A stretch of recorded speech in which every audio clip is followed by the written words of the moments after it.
Hello, hello. All right, looks like we are up and off the ground. That's pretty sweet. Welcome, welcome. I am once again. Thank you, Wolverine. I am once again super late to doing a monthly EQ, and don't worry, it's super intentional. Uh, I every single time I try to optimize my prestige more and more so that I can squeeze every last drop out of the scaling and progression rewards. So this time around, I got super close to the end of the event. I think I have like 3 days left, and I think I only have 3 days left of super daily events stuff to pop. Just looking real quick. I might have, yep, got one final one. I have dumps in all of them for the most part to get extra little bits of prestige. And these are all 3 valid dumps, I think, except science. I think I'm putting him into Spider Woman currently. But skill I'm putting into Okoye, who I know doesn't have the best signature ability. Not the worst in the skill class, mind you, but not the best. I think this takes her to 130. Yep. And yeah, I've been trying every single last bit that I can to get my prestige up, so I get even more rewards. Still have to do classic, and I don't know why it's pulsing in the background there. But, yeah. Don't mind that team. It's just one of my auto fights. And I also have an egregious amount of revives and health potions in the overflow. So I will be enjoying my Saturday evening with some liquor. So hopefully that forces me to use a little bit of items. If not, I'll find a way to use them. All right, looks like we're tech for the first one.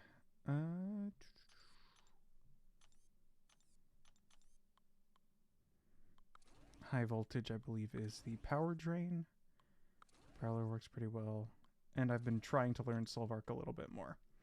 And for Venom Pool, what do we have? Shank, Fractured Guard, Harmful Blocks, Encroaching Root, Bob and Weave. I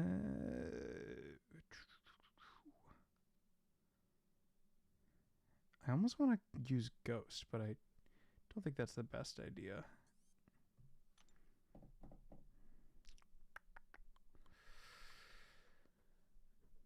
Probably pop my OBS stream up on the other window so I have that present.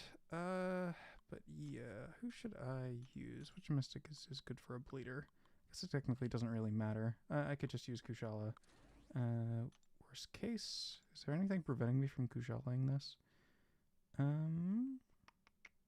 No. Should be fine. Let's lock it in and send it.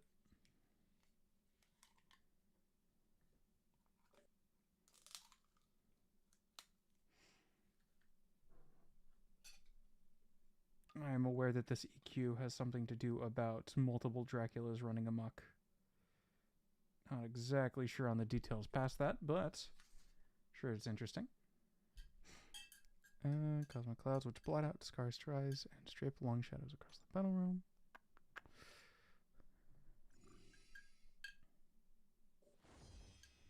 Also, let me know how the levels are. I think the game's a little bit quiet, but it's better than my voice being completely drowned out.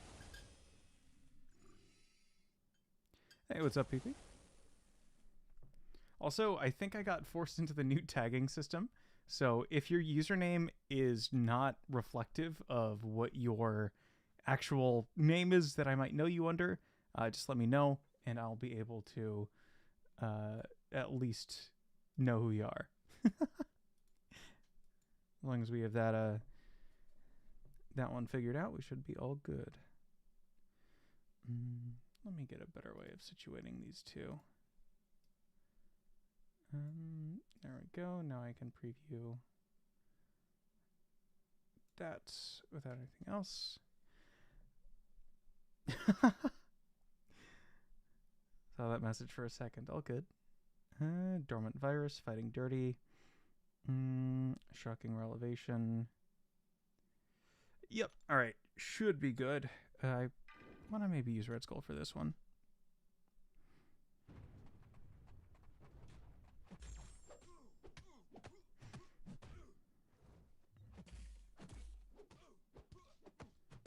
No, wait, does that have audio? No, it doesn't. Cool.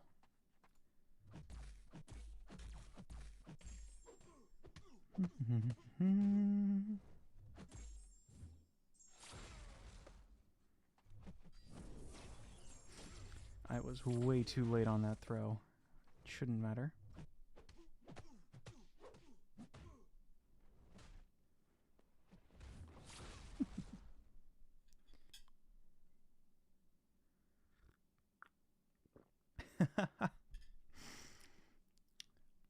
Couldn't think of a good joke for today, but luckily I had daylight savings to fall back on. Oh, true. Is that today? Oh, it is. Yeah, it's tonight.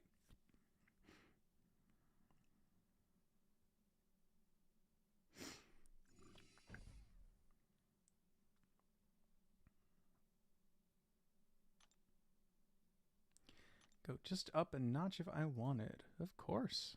I can... Oh, do I want to do that in... yeah, let me do that in OBS, because that's a little bit easier to control. Alright, I've moved it up 5 decibels. Hopefully that's fine. If it's not, please let me know. Yell at me how you might.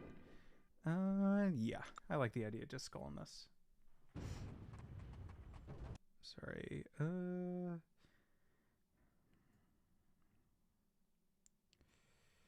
my glass of vodka is sitting very precarious to the edge, and I would not like to spill it.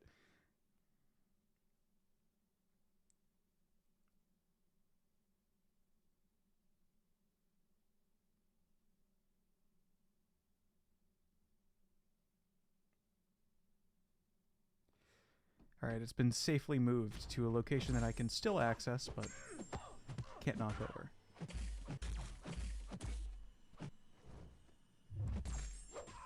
What kind of vodka? I'm not exactly sure, PP. I got it from a friend, and it is in a monkey's head. So I doubt it's name brand, but I do have a lot of other alternatives, like Grey Goose and stuff like that. I've just had this specific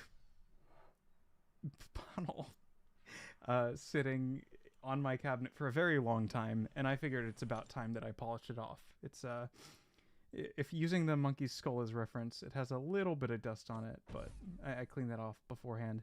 It's about to the monkey's nose, if that if that tells you the level of fullness. I'm making little screwdrivers for now. Like your Wolverine? That's good to hear. I'm purposely not parrying well, so I can get the energy drains, or power drains from Red Skull. If you're wondering why I'm not doing that. Surprised he didn't immediately shrug. His reversal's coming up. Nope. Doesn't matter, he's dead anyway.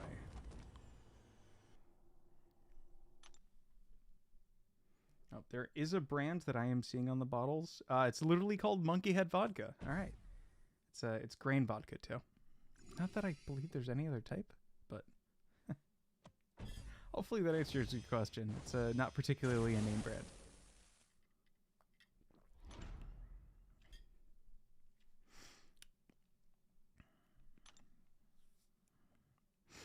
Yeah, chuck on a few boosts. Like, I've been selling them like crazy as of late, which kind of sucks, but gotta use them somewhere. And looks like I'm doing this one with Fan.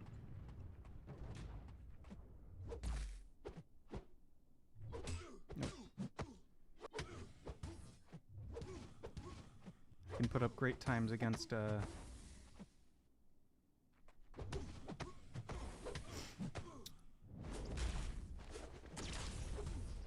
Onslaught and Battlegrounds, but Gambit and EQ, that's going to be my weakness.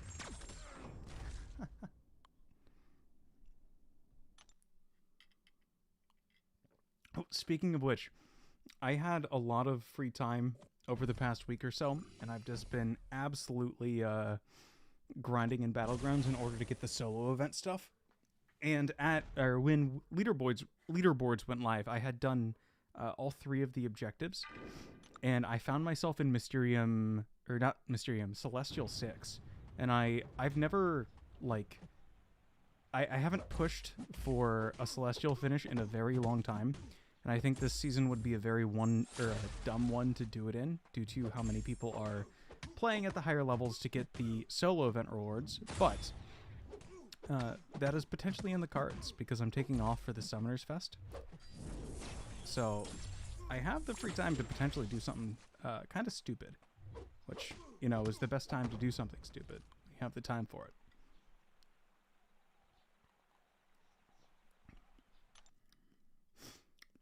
I made this first one far too strong, but I will get there in the end. I might have to dilute it midway through.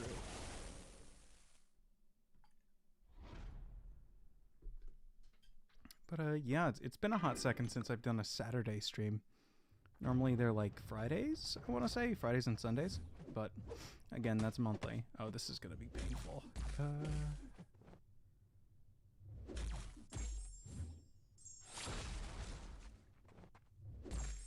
Yeah, my usual go-to Saturday streamer, Aaron Abido, is off on vacation, I believe, visiting Lefty Knox. So I know that there's a few other people live currently, but I'm wondering to see how this thing all goes.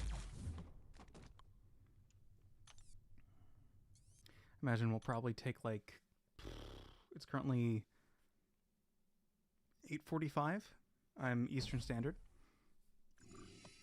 and I imagine this will take quite a bit. Oh, what do I think of BG's teaser video? Oh my god, I thought we lost another I thought we were down both bald members of the community. I was worried that, like, Karate Mike would have to shave or something, but I'm very excited to see that he's out and, not like he's back, but I'm very excited that he's out and about and making stuff. Those don't count. Also, it's root or be rooted, right? Let me see if I can just hit that real quick. Get the pause.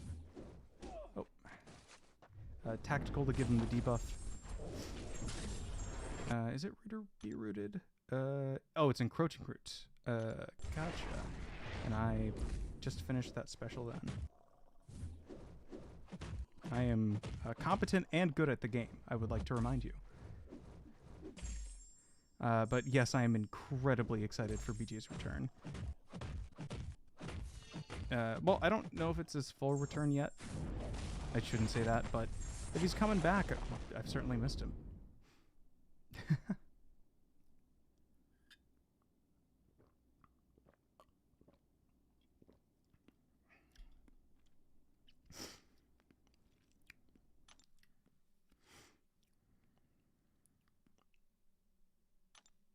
All right.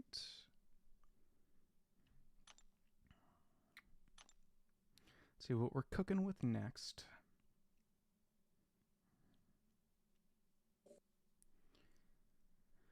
Well, I think the big thing about BG's teaser video is what it's actually teasing. I think most people are picking up what he's putting down.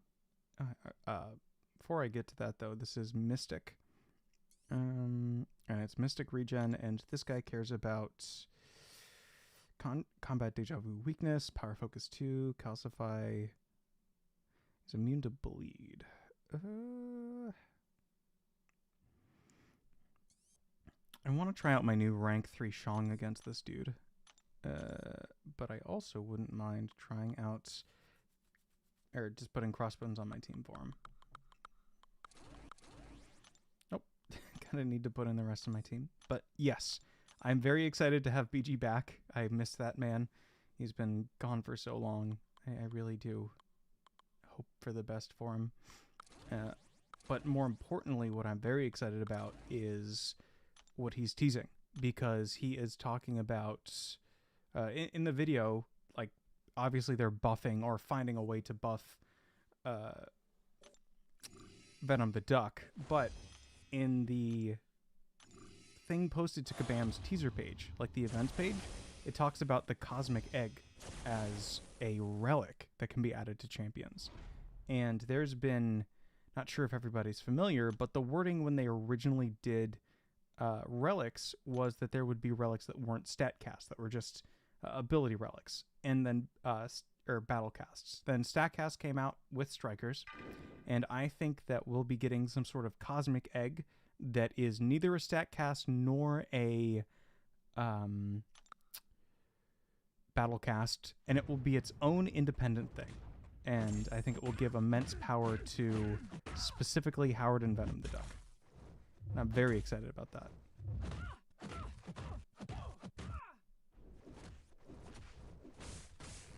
What I'm not excited about is this annoying Duck Widow deodorant. And I'm not in Battlegrounds. I can do that freely. But yeah, I'm very excited for what it could bring mechanically, and I'm also very excited for BG to be back. I don't exactly know why he was gone, but given the fact that he's still chummy with Kabam folks, hopefully it means maybe he was brought in? Question mark? Could be an employee of the team, and that the rumors that were floating around about that Flash game that was happening. What was it? Doom Cycle being his creation? I really hope that's not true, but signs are pointing to likely, or at least a little bit more than they were before. I think it went from like a 1% chance to like a 5% chance, but I still don't think that he was the brains behind that. Okay, let me just parry a few times to get up my fury.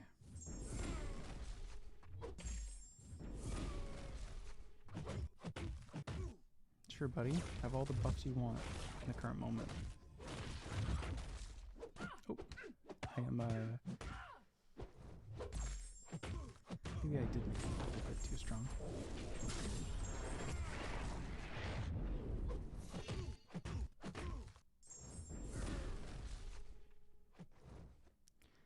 I do like Vin as a designer, though. I will say that much.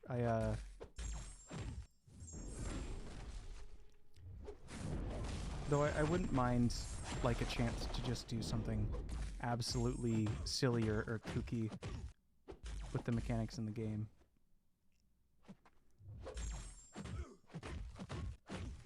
Forgot about the power detonation, but there we go.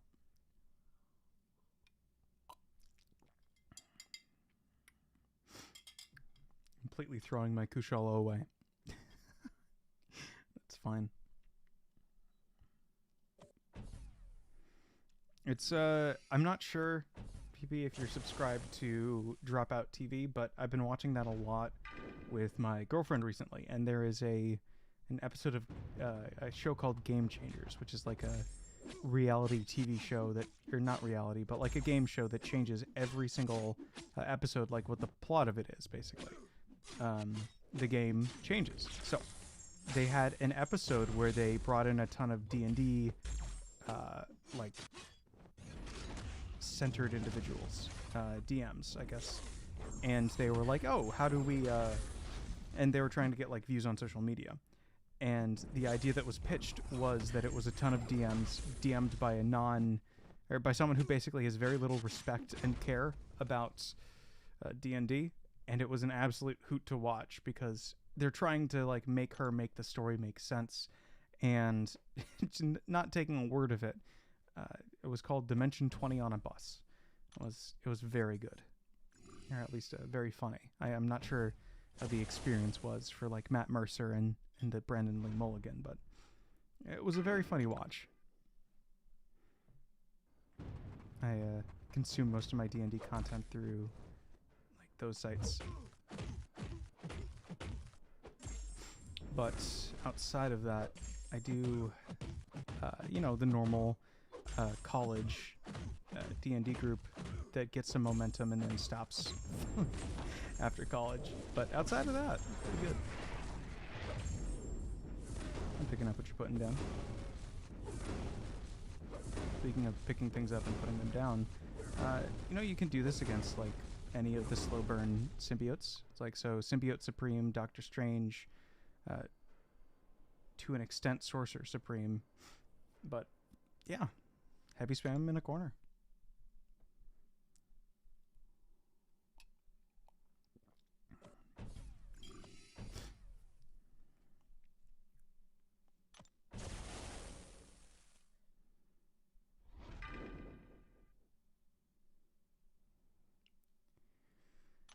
Deadpool is trying to make a cosmic omelet out of the cosmic egg. Protect your Beanmaster, maybe whiskey. Ah.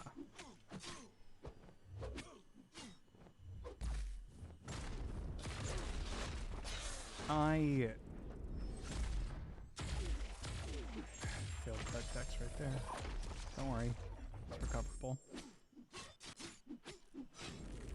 I think that the story potential of Brian doing any writing is very...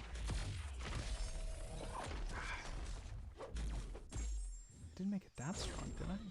I might have. Please pardon my incompetence, as I might have made that like a triple.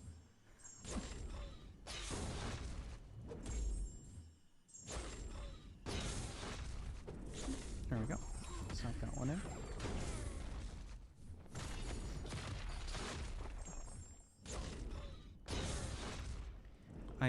I wouldn't mind to see more goofy stuff like that. But again, I would... I'm kind of hoping for some sort of endgame content in November, as it feels like it's been a hot second since we've gotten anything. I think the last one we got was it Wheel of Fate before Ordeal? I forget exactly what order those came in, but that was back in, like, what, June?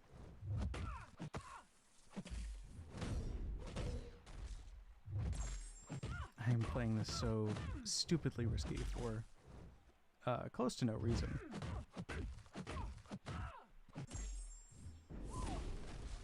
I have almost no upside to the things that I'm currently doing. But that is perfectly fine. You can throw that special too whenever you feel like it.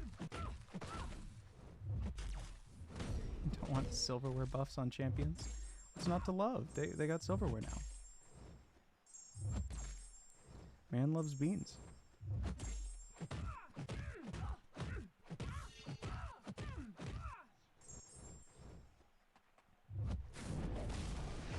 That evade always gets me. I always forget that her kit has so much in it. It's really a miracle that, like, Misty is so not bad per se, but just she has a smorgasbord of items.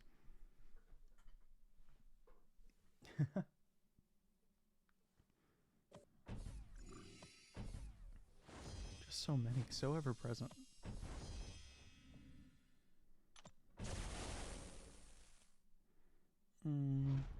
Let's use Shang and see how that turns out. I've been absolutely loving him for close to everything going on this season. 1, 2, 3, 4, 5. Kick. Do your dodge. Do your dodge. Do your thing. 2, 3, 4. Go unblockable. 1, 2, 3, 4, 5. And kick.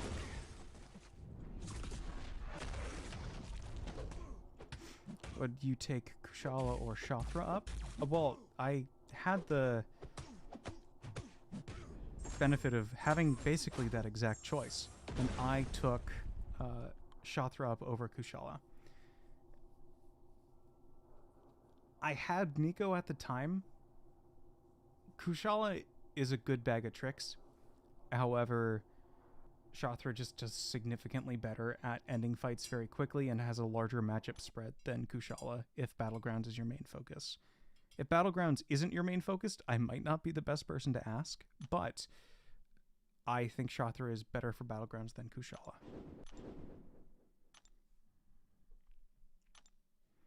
Alright, who you got? Tell me I can use my skill champs, because I ranked up a few for this current meta. Yo, that skill. I should also probably check what the boss is.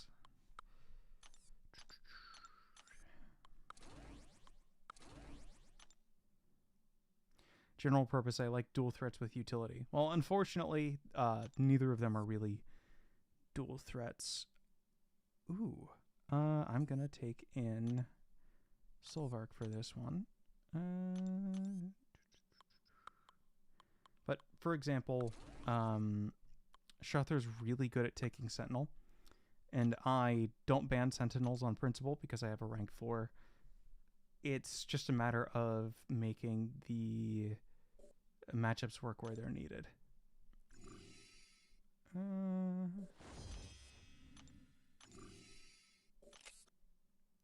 52 energy refills. I had gotten it down to like 40, and then the live stream happened. I had some unclaimed from last month because I just had too many of them. Oh, let's use Cheelith and try and get that grit. Nico is just the best because Nico actually works on defense. I've had I was lucky enough to pull Nico from the pre-release bundles back when she dropped. It wasn't a what's his face? A pity system pull. It was a legitimate, oh, I'm just gonna buy a few crystals, hope I get lucky type pull. And I was able to absolutely wreck shop with her for the better half of 4 months. And I just, oh my god, every single time it happened, it was just beautiful. If you pull Nico, I would recommend going with her, but I feel like you already know that. Oh, I lost my grit. However, out of the two of them,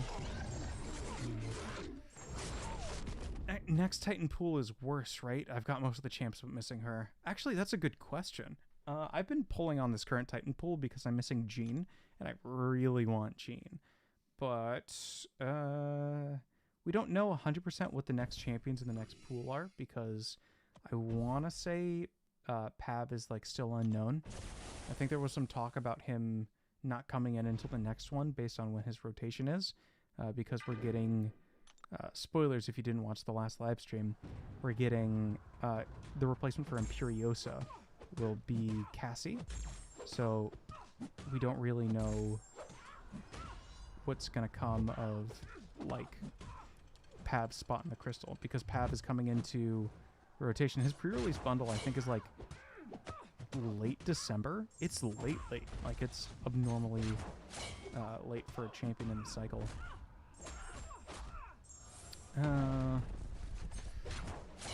But I know Koye and like Gentle are phasing out, and so is Zola, if you care about Zola defensively.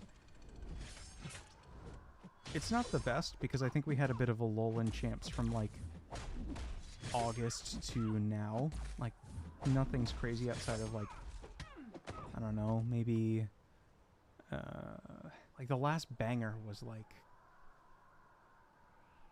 Nico and Carolina in terms of like amazing months, like months that I was super excited for both champions. I'm very excited for Pav and Lizard, but I'm getting Pav through the double track, and I imagine you probably are too. And Lizard will be probably pretty good based on the deep dives that we've seen so far. But outside of that, it's a little bit hard to justify.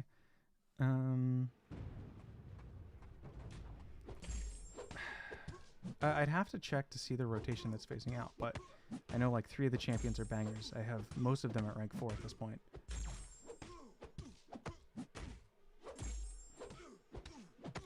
Alright, let's bait that special 2 box.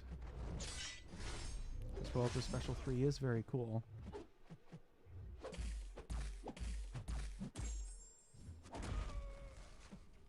I don't necessarily want to see it.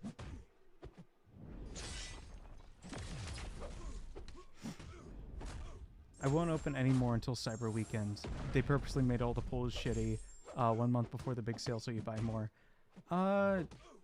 Yeah, I mean, I've noticed my luck turn down, but I'm sure that's just because I got quite literally banger luck for everything for the past bit.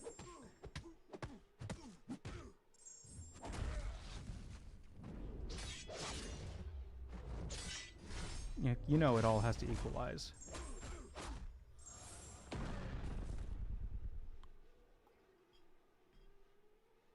But I have noticed they've slowed down the Titan acquisition from in-game events a little bit more. In the not realm event, In the Cure event thingy that they did last month, I think they gave out half of a Titan. And in this month's Battle Realm, or Battlegrounds Blitz, where is it? Battlegrounds Anniversary Party. They're giving away a full Titan in the top milestone, but getting to 5,000 points is no small ordeal. And I should know, I got up to 4,500, and currently I'm like, yeah, I'm good for Battlegrounds for a little bit. Like, I have a good deck, but I don't want to harp on it too much.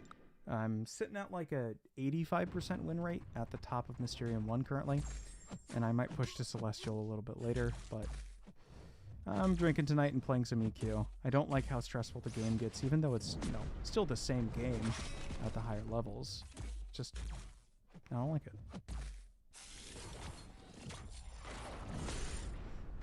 I prefer to heavy counter random things with chi here over sweating over getting like a perfect 30 seconds Shang fight.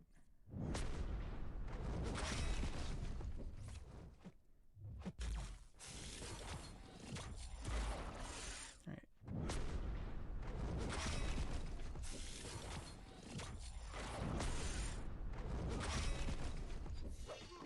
But yeah, a lot of people aren't opening Titans anymore after the week 1 passed, really. I think I've cracked like 50, well, or not 50, probably like 30 while Jean's been in the pool, and I have not landed her once. I even stupidly bought a few with Irradiance, because I don't do high tier war, but I still try and hoard it. I get around like 180 a month, I would say. Probably maybe closer to 200 without War and Alliance quest. And that includes raids, by the way. And I just try and keep it because I know Magic is coming at some point. Not exactly sure when, but it's happening. And I want to be prepared when she does drop. I doubt I'll be able to get her soon, but I do want to get her sooner than most.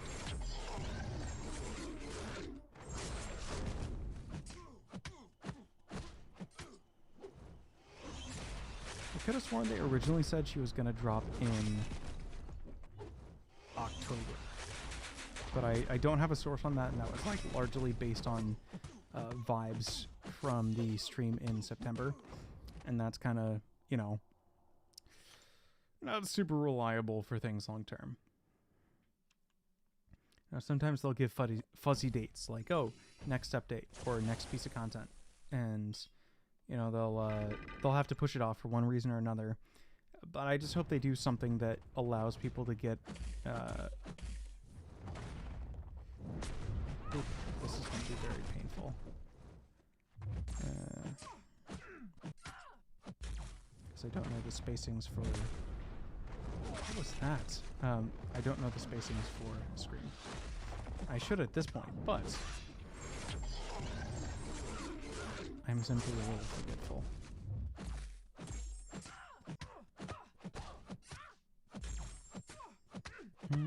Should I go up to my special 2 trank?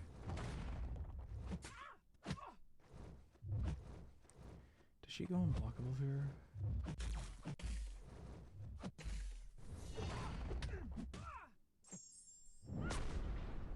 I'm asking a lot of questions that I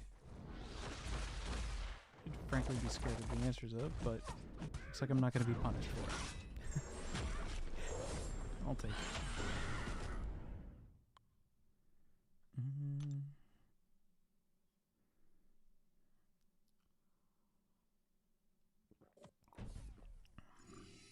And now I get to show you one of the coolest matchups Solvark is good for. If you were lucky enough to either finish high up in Mysterium or not Mysterium. Actually, yes, Mysterium. If you were lucky to finish and get enough pieces for Solvark, this is probably going to be one of the best champs to use him for. So Solvark gains a ton of charges when he's dealt energy damage. Yep, see, we're already at max charges. Jesus. This would be cool if I could land a medium-medium combo. There we go. Now he has a cold snap on him, so he can't evade. He cool if let us say, I don't know, 2 more 5-hit combos into him. So we're sitting at max combo. Solvark is regenerating all of the energy damage currently being dealt to him. He's gaining an absolutely astronomical amount of charges currently. Dormant reverse controls. Okay. Don't even fully know what's happening here, but when we convert over, we can just drop that, gain a ton of extra charges, cash them all in for energy resist here, get them all back because we're being dealt energy damage, shoot all the way up to a special 2, and then launch this in his face, get a ton of extra damage through the kinetic discharge, and hopefully bring this fight to a close relatively shortly with all of my extra energy ups that I currently have, or energizes. I don't think there's a way you can really die in that fight, so it might be a little bit annoying to get the original cold snap so he can't evade, but once you get there, piece of cake. Ooh, choices.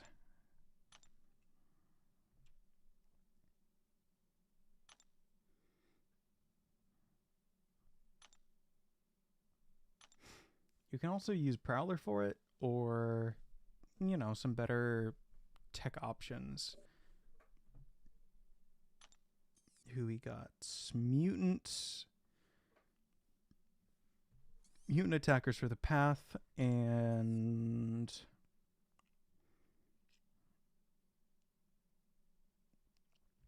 a pretty normal wolf, except you can't torch him. All right.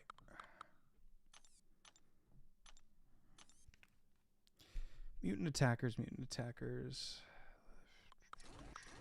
drop in my rank 4s. And just because it's biohazard, probably. Yeah, those work great with biohazard. I haven't been loving Silver Samurai. And let's drop. Who's a good one? Deathly She-Hulk would be cool to use.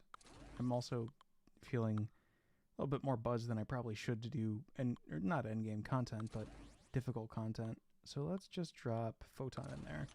So if something does happen that's stupid, I'm able to do it. Also, I gotta stop bringing Sinister in for this specific quest node, because he never gains the benefit from him because he shrugs off the bleeds when he uses a special, and therefore his entire initial loop is gone. It's completely decimated. So let's drop in someone else a little bit better for this than Sinister.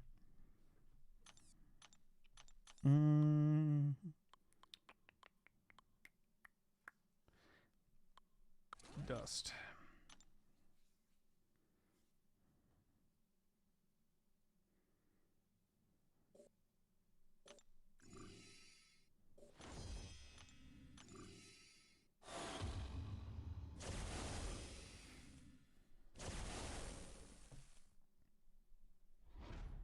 But yeah, I'm speaking of news from the most recent live stream.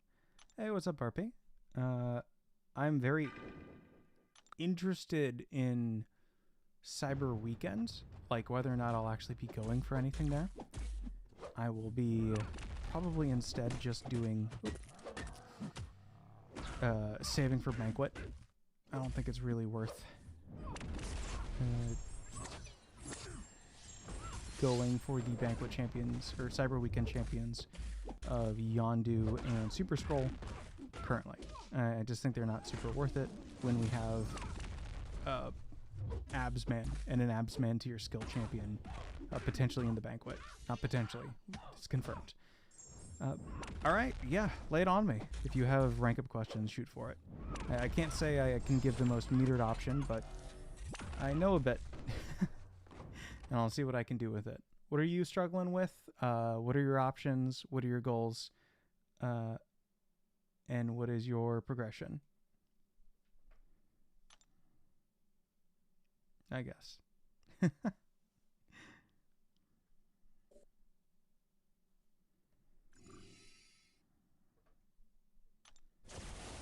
Cyber was okay last year. Banquet was kind of disappointing. Yeah, and they acknowledged that this year. They, not sure if you saw the live stream, PP, but there they were talking about how they wanted Banquet to feel grander, and they've announced that we'll be getting 2 first-time champions. I'm focusing more on your questions than I am on the gameplay. Should probably fix that. But we'll be getting 2 new 7-star champions in the ranked rewards. Not ranked rewards, like in the realm event that they're doing. And they'll be, what's its face? Doing the Banquet box this time. And the 2 champions that they have revealed for it so far are the new, what's her face? Thorjane Foster and Nimrod. So, looking pretty decent, all things considered. I am not paying attention to the fight currently happening on my screen. I should do that. This'll do it. But yes, how am I level 66 already? I keep up with everything, and I do a little bit of XP farming. So if you do your super daily event every single day, eat your Wheaties, do the daily quests, and all everything, yeah, you will. Did they announce 7-star Absman? Yes, they did, PP, and he'll be available as a selector, not in the box, for Banquet.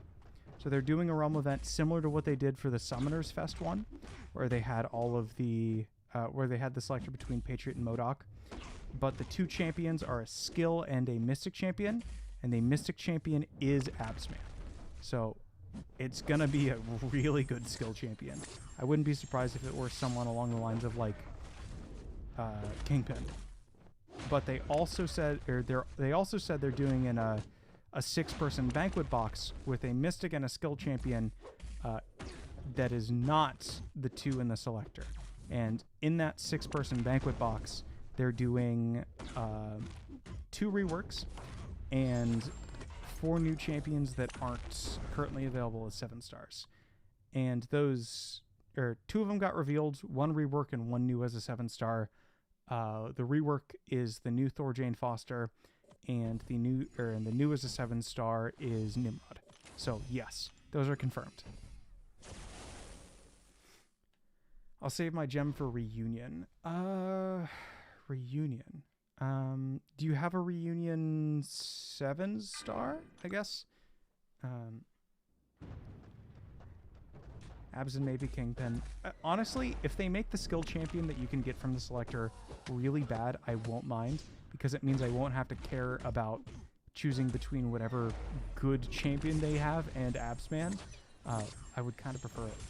Oh, what's it called in December? We don't know. Probably Banquet, or Glorious Banquet. Alright, can I still dex Strange's Special 2? Do I still have that dog in me? I do still have it in me. Thank you, AQMap6, back in, I want to say, 2018, for giving me that skill. It's completely useless these days, but thank you nonetheless. But yeah, those, I'm sure Absman won't be free, but they also announced, in case you didn't see the live stream, that Super Scroll and Yondu will be coming as 7 stars for Cyber Weekend, and those specific champions will not be at the same price tier as, like, say, Red Guardian or what's his face, Human Torch, which, you know, thank God I wouldn't have paid like that many units for them either, especially after their reworks. But they did mention that for 15,000 units, you can get both of them as 7 stars, and one of them as first edition. So, you know, that's pretty decent. But I think the better play for most summoners will be, you know, saving for Banquet. So that is my personal opinion. If you have a 7-star gem that you're uncertain on using, I would recommend, especially an Awakening gem, saving it for an exclusive champion that won't be coming any other method. So, for example, right now, I think a good example of a champion that's worth it to use a 7-star Awakening gem on is, ironically, MODOK. MODOK you can't get through any means currently, and was only available super exclusively through the whatever you call the Summoners Fest event as a milestone, and then like 200 people got him from a selector, and he'll be unavailable to get, and his SIG is incredibly important. If, like, for example, someone with a very useless SIG, like Shang-Chi, was available through a selector, I would not recommend it. But any of the exclusive champions are worth it. Worth noting. Yes, hit me with the incinerate damage while I'm playing Onslaught. Holy crap, I should rank my 7-star MODOK. As someone with a rank 3, he's kind of decent. Like, he's not the craziest thing in the world. But he does get people a lot. He's a good defender in metas that favor him. She got that reach on the special one.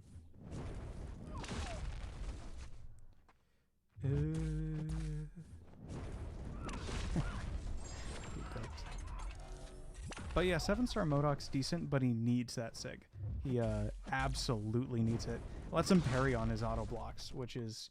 You just need SIG 1 for it. I think I used a science gem on him when I could have used it on someone like Red Guardian, which I regret a little bit, but I'm not the craziest on it.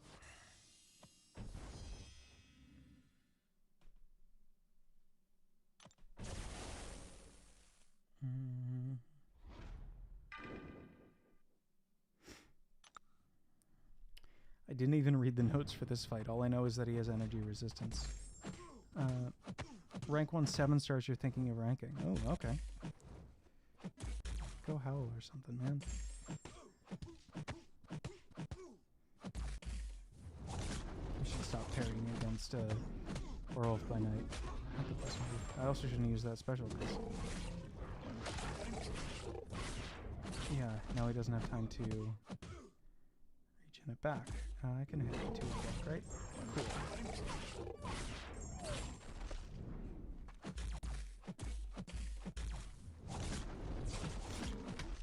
All is well. I'm okay. I can be trusted to use this champion. But I had my special ready, which I do, but special lock do be killing me. Let's just drop this, just in case she goes invisible for some reason or another. Up. Alright.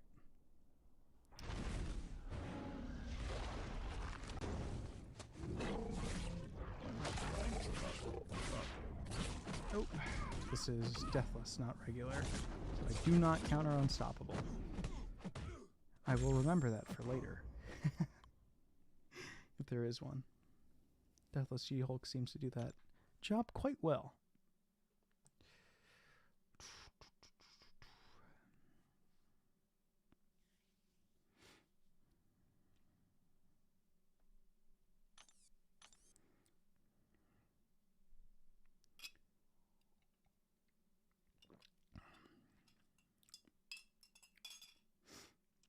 Ooh, got quite the list. Let's let me take a look in this next quest, and you can tell me which one of those are awakened, if any of them are particularly high sig, and what your current focuses are.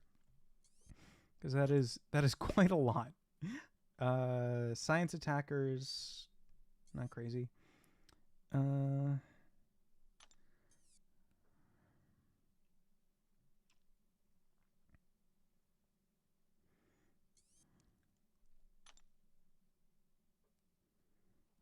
I just saw another list come through. All right.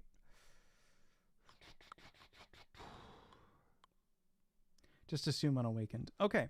My next question then is, what champions do you already have at your highest rank? Like, are you shooting for rank 3s, rank 4s to 7 stars?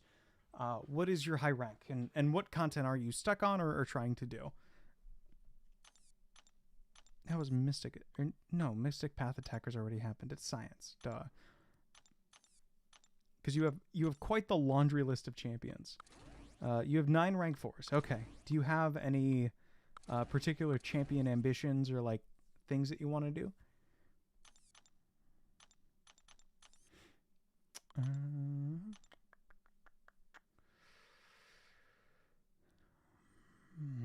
Let's try Gentle for him.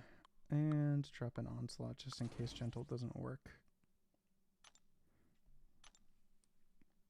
I want to beat Barrow, but that's impossible. Okay, so you're Battlegrounds focused. All right. Well, the issue with Battlegrounds is incredibly meta dependent, which I'm sure you already know. But let's go through this gigantic list. High Evo is excellent for specific metas that cater to him. He's not particular. I'm thinking of Leader, who's next up on this list. Leader is great for leader-specific metas. High Evo is good for Prestige, but isn't the best defender. A little bit of a one-sided champion. Leader is great in specifically regen metas. Werewolf by Night is also good in specific metas. He's more of an attacker. Wiccan I would not consider if you're doing Battlegrounds. Cersei's okay, but not to the same tier that any, I would say, Leader or High Evo is, defensively speaking here. Just got to parry real quick to get rid of these. Baron Zemo is fantastic in the current meta. Probably the best champion so far out of all of these that I would recommend to you on a surface level. Sorry, quite the big list. Diablo, Thing. Thing is only good with a high sig. I am a big Thing fan, but he's not crazy. Diablo is good as a counter to Deathless, or not Deathless, Dark Phoenix, but outside of that, isn't the craziest. Seen a lot of people put in good work with him at rank 4, but again, that's very conditional. Thing, again, you want the high sig for. Mangog, Spiral you also want the high sig for. She's mainly an AW champion for large hazard shifts. Mangog is, you shouldn't even consider. I wonder how he made this list, more so. Omega Sentinel is a great multi-tool, but she's a good multi-tool for questing an alliance war. Not really for Battlegrounds, though she can do a lot of Battleground stuff. Dragon Man, I wouldn't even consider. Yelena has most of her defensive uses as an unawakened champion. Her signature just caps it. Cassandra, I've seen very good things with her. I can't really speak much of it, but Truth Comic, another YouTuber, does a lot of good things with Cassandra. So I can't really speak on Cassandra currently, but you know, she's a bit of a newer champion. Can be very good for some of those matchups. Destroyer, decent. Let me just get that parry so I can get those Furies, and then we're good to go. Destroyer is decent on offense and defense. He got a big tier up from the skip special 3 button. Before that, he was not the best. Null is fantastic. A very good dual threat, but does need that sig. The higher the sig, the better to make him really good. Spider-Punk's good defensive attackers. Yeah, you know, he's a very good dual threat. Ironheart's again suffers from the same weaknesses as Omega Sentinel in terms of she's a very good utility champion. Hey, what's up, United Hicks? Good to see you as well. Penny's good defensively, kind of crushed by Gallon, who everybody has. Warlock, amazing defensively and offensive. Not amazing defensively, but good offensively, assuming you're talking about regular Warlock, not Adam. Atuma, you know, decent nonetheless. Odin, Silver Samurai, Hood, Anti-Venom, Iceman, Ultron, Void, Zola, Joe Fixit, Hulkbuster, Spot. Just very quickly, just to quickly go through those, because I'm not going to do a big TLDR on all of them. I think your best champion so far out of all of these is, like, in terms of just direct damage, probably maybe Baron Zemo unduped or Yelena defensively. You don't really have any standout dual threat champions unless you want to invest into Null, generically speaking here. Again, Iceman has good immunities, but he's not going to put up time in Battlegrounds.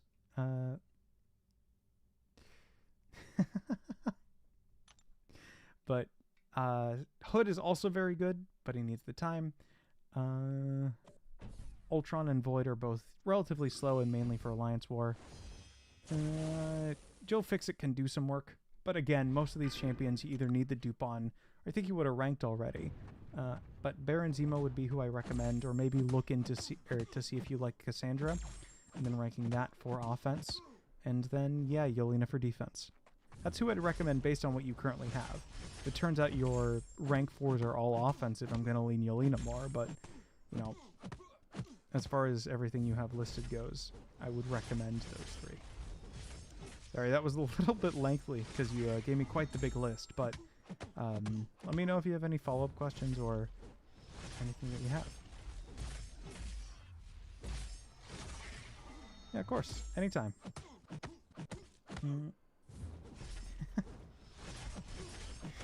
Autocorrect. Alright, let's see if we can throw that and do some things here with Titania. Alright, come on, heavy attack. Thank you. Heavy attack. I'm not going to be able to do that much damage. Oh, never mind. If he uses it, I was going to say I got to worry about that special 3. It doesn't matter now. Oh.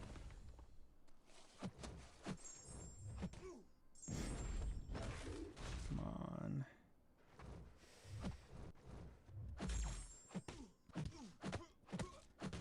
I see another list coming in. Hopefully that's your rank 4s.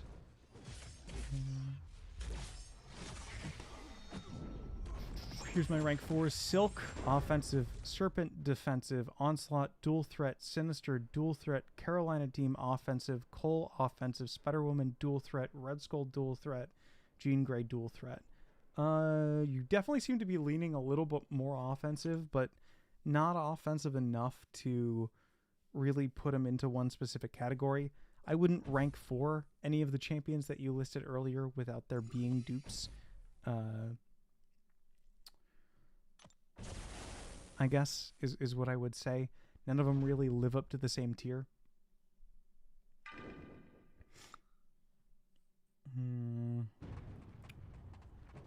Except maybe Yelena, but again, that would be a pure defensive rank up. And she does not have the offensive chops like someone like Serpent does. I know Serpent doesn't get talked about that much offensively. Oh, forgot about the reverse controls. But he does benefit, or he does do a lot of things offensively you wouldn't expect from him. I've certainly had a lot of matchups that were won based on the fact that I used Serpent offensively against someone like what's his face? Red Skull. His special 2 deals increased damage based on the number of armors that the opponent has, and Red Skull has quite a bit of armors. Oh god, I don't know if he's going to convert all these debuffs into light energy. Okay, he doesn't.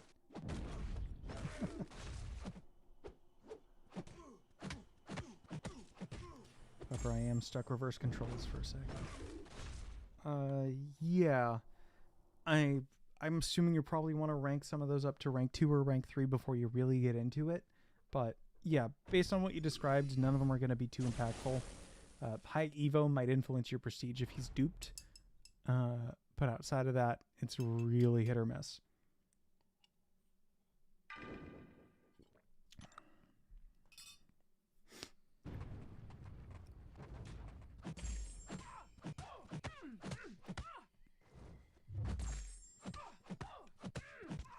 I think that Mr. Negative fight gained us HP.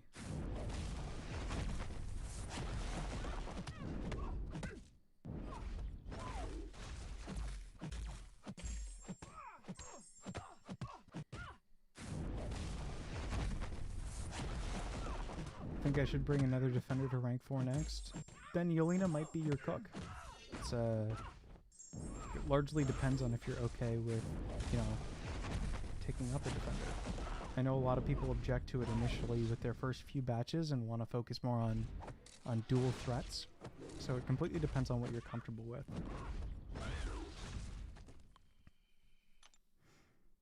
I quite like Titania's playstyle when I'm lightly buzzed.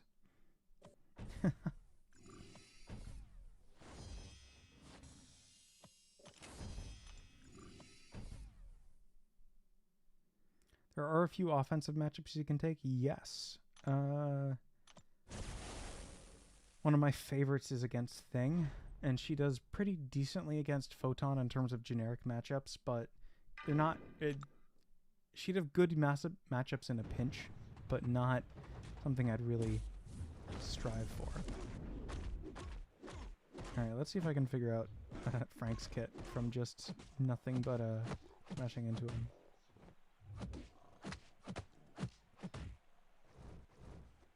Well, well, well. If you're gonna give me unstoppable, I'm gonna take it. Especially with gentle.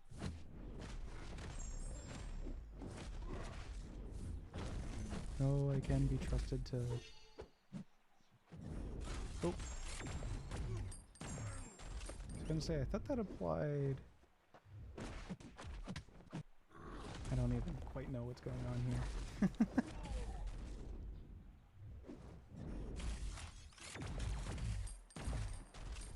Unstoppable from the node. Thank you. Counterpunch that. Here are my rank 3 defenders I'm looking to rank 4, and then I think I saw Spider-Ham. I would not necessarily consider Spider-Ham a defender. God, that was so stupid. Thank you, Gentle, for being the opposite of Gentle. Spider-Ham, Cheelith. Cheelith I also wouldn't consider a straight defender. Bullseye I would consider a straight defender. Rintrah, more of a dual threat. Black Panther, Civil War, High Sig. Ooh, that's a juicy option I don't see much. And Chavez.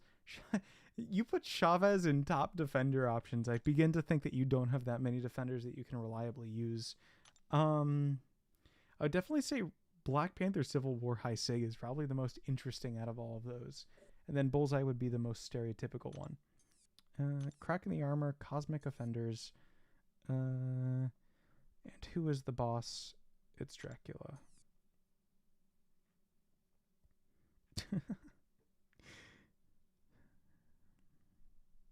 Well, if it's Cosmic Offense, I'm gonna have a very fun time.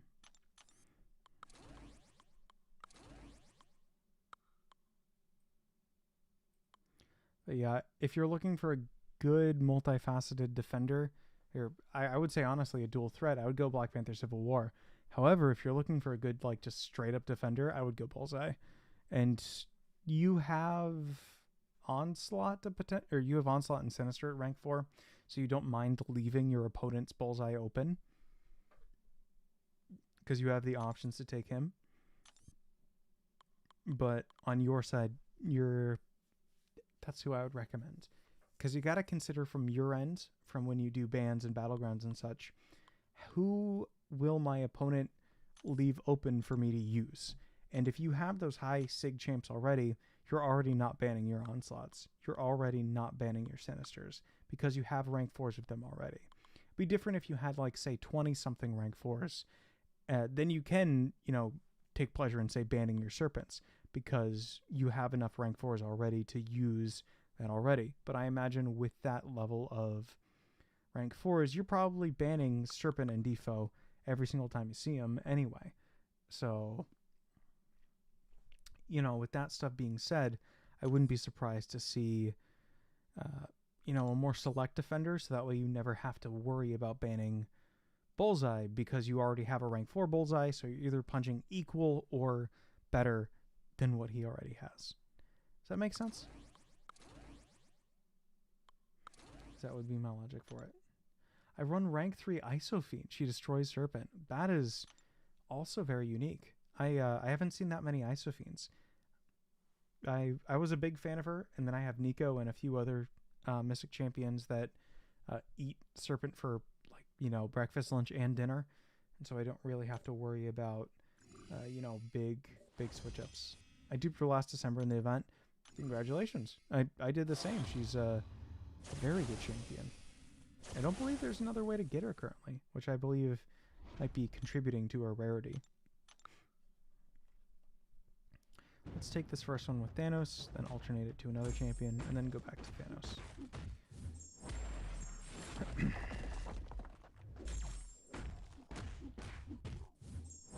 Mystic Dispersion 5 out of 5 makes her so much better. Oh, full agreement.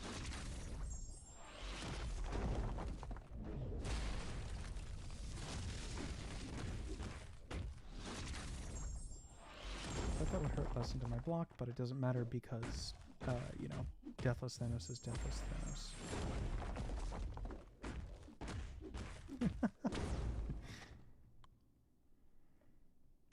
I forget what the counter logic is for replacing Mystic Dispersion in our kit. I want to say it might be more power at the beginning, but it absolutely cooked. I'm a big fan of Isophene, even though her kit is very simple.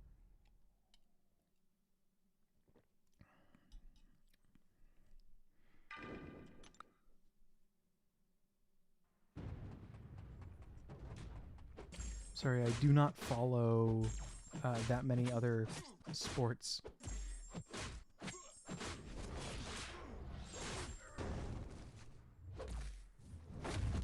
I would say I follow probably football the best. Or football the most, I should say. And I follow that at a team's level, not at a player level. God, I love Medusa.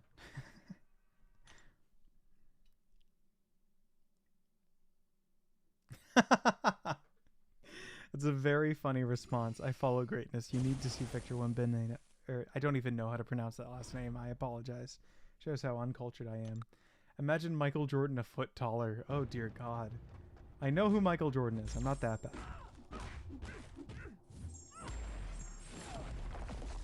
Is that where Wemby comes from? Sorry, I'm showing my lack of knowledge.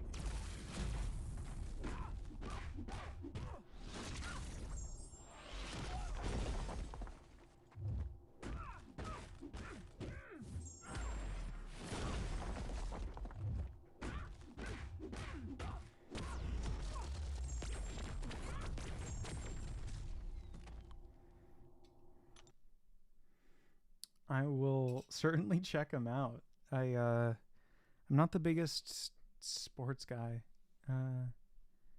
Victor is short for victory, but he's literally 7.5 feet tall. That's very funny. That's a very funny line. I'm not exaggerating. Dude, now I want to Google him. Let's see what this dude looks like.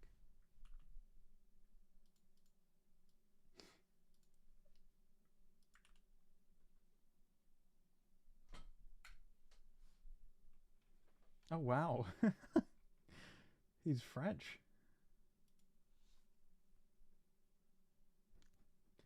One of the... I cannot stop yelling whenever I watch him. 7'4".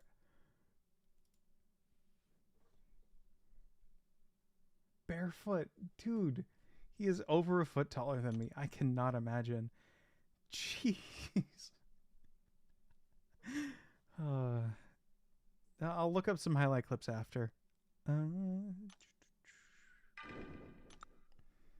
He's like 7'6" or 7'7" now. How old is he? I feel like that is like, I don't know. I stopped growing when I turned like 21, I think. I don't know if that's normal, but yeah, I'm not particularly growing currently, and I have to imagine he's probably he's the same age as Jordan was in his last year of college. That means I'm sorry, that means very little to me. Victor Wembanyama age. He's 21 years old. Oh my God. Yeah, he probably is still growing. That's crazy. He's nicknamed the Alien.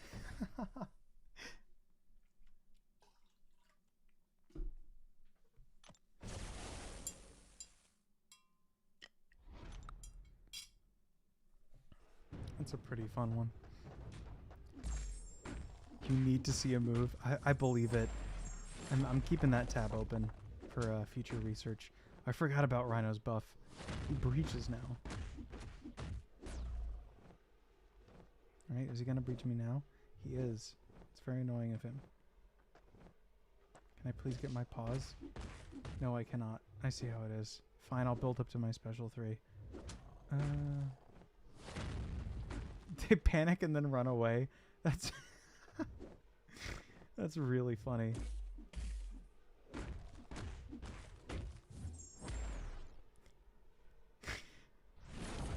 Because I imagine he must tower over them, right?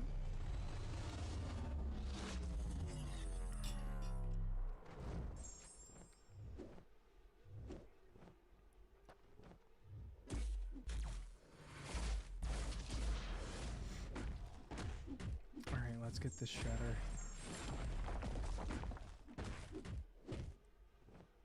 Dude, don't back up. Oh, great, now he's unstoppable still. Dude, it's annoying as hell now. Thankfully, he doesn't seem to do much. Just is annoying.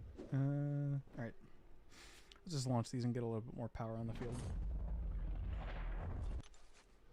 He's got more blocks in the first week of the season than most of the entire league combined. You're describing like the Hulk. Like is like that's no longer a player. That's like the Hulk. The Hulk's in the league. Who put the Hulk in the league? Alright, hopefully corrosion does something. It's physical damage. I'm underselling it. Okay.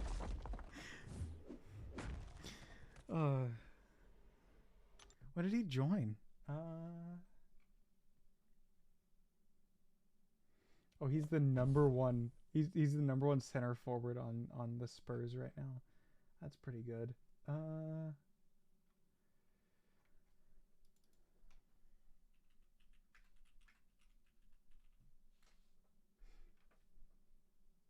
He was joined in 23. Wow. Okay, I'm surprised.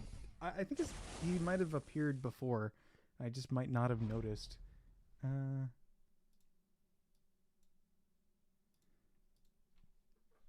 3 point nothing but net.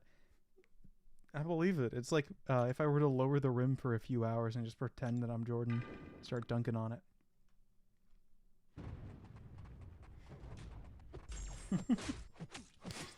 Oh, he must have so much fun out there. He's practically built for it.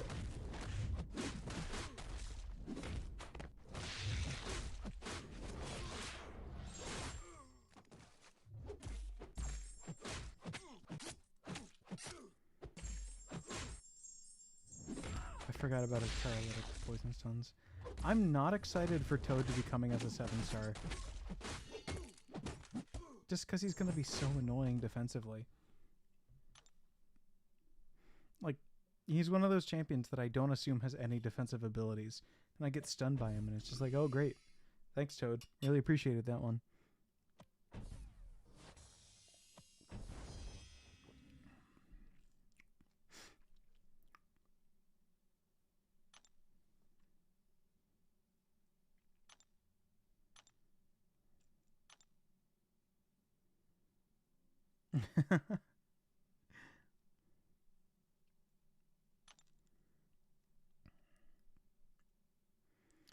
The summoner. What is a summoner? A miserable pile of cigarettes. Thank you, Dracula.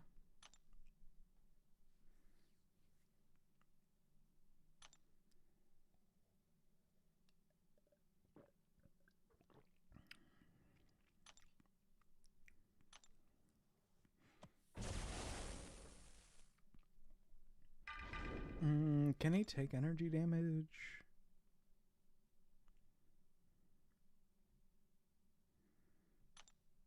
You know what? Let's find out. It was time to read a kit. And they can just watch a 5-minute video from Maddie telling us that the champion is mid.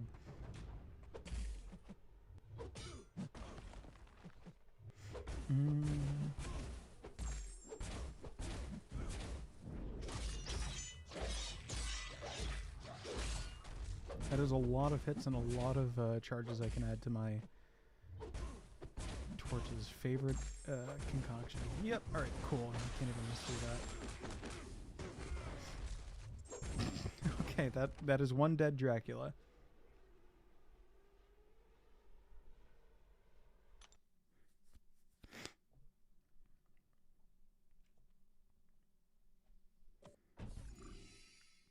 Alright, that is the end of Classic.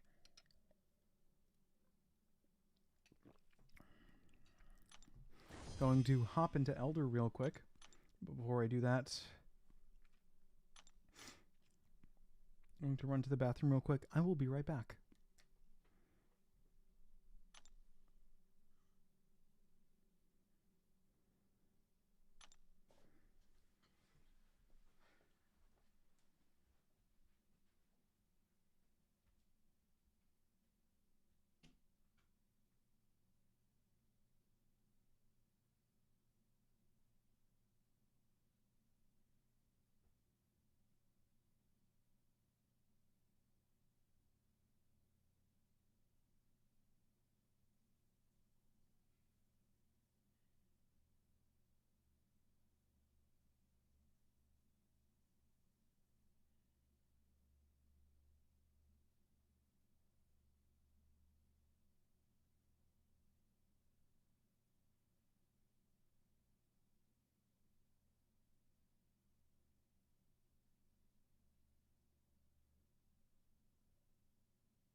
Hello, I'm back.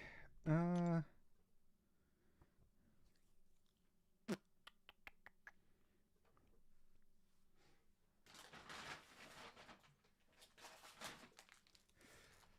have treats for myself because I figured I'd be a little bit nauseous while I was drinking on it. What is the first quest?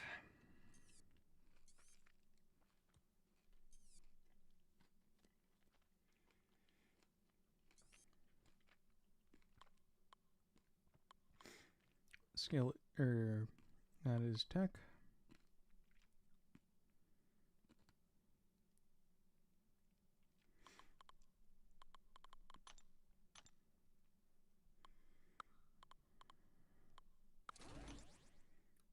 Let's go Iron Man.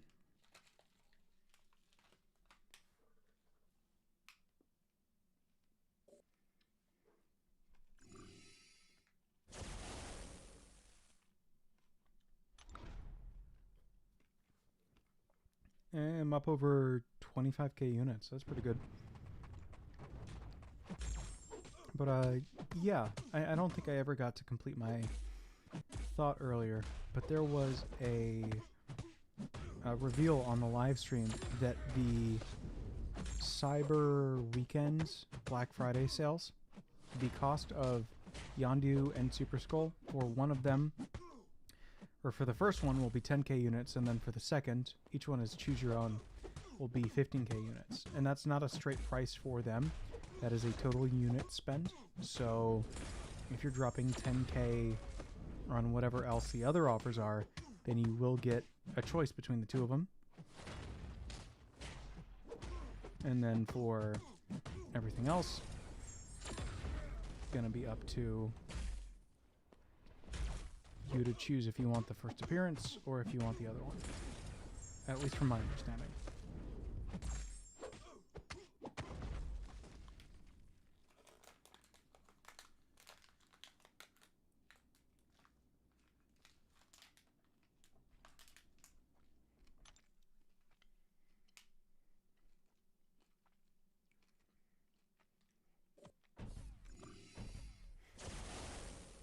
Actually, I should quickly check if there are any difficult fights on this path. These two might be a problem. The two Spider-Verse. Everyone else seems incredibly normal. Honestly, concerningly so. So I'll save Prowler, potentially. Sorry, this wrapping is very crinkly. Hopefully that's not coming through.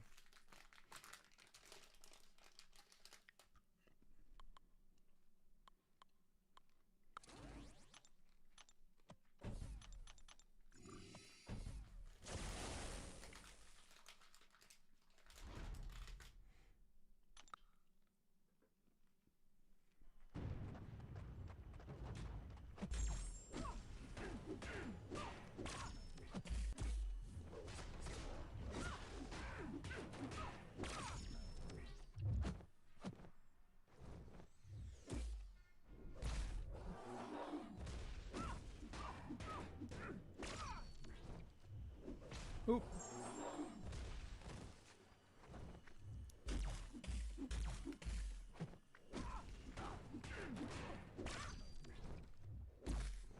This is why I believe Solvark isn't the best for non-mutant matchups.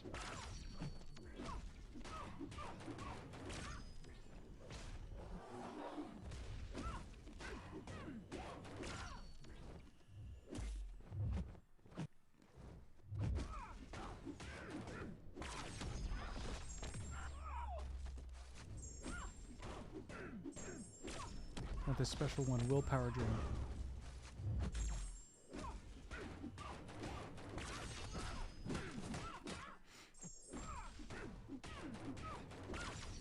And this one will stun.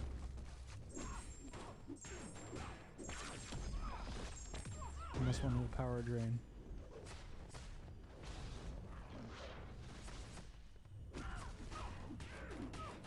And then this one will stun. And I don't quite have my reverb up, but now because I'm in damage mode, quote unquote, that one will hurt quite a bit.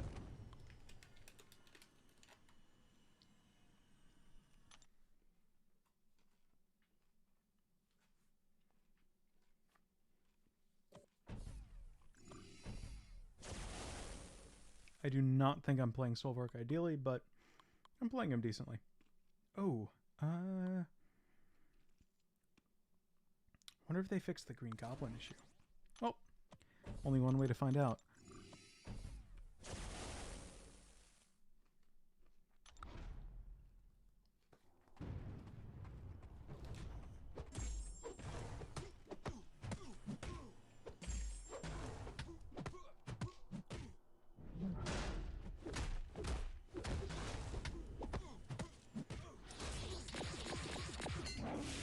That is looking like a no. Just very concerning. So I'm about to get reversaled out of my mind. Oh, Jesus. This is going to end very poorly for me. It might be worth a restart, actually.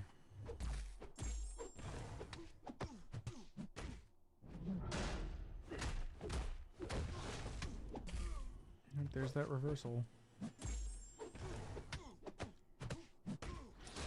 Ball. Afterwards, rely entirely on super bombs.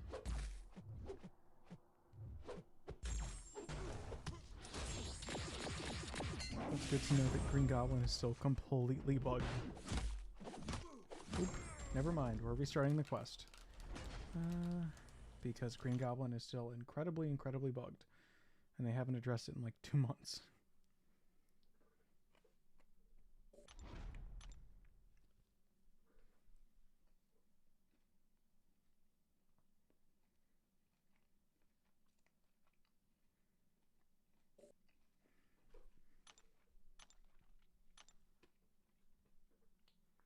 Should have probably checked that before coming in, but Green Goblin Special 1 now fails to power drain, which is really interesting.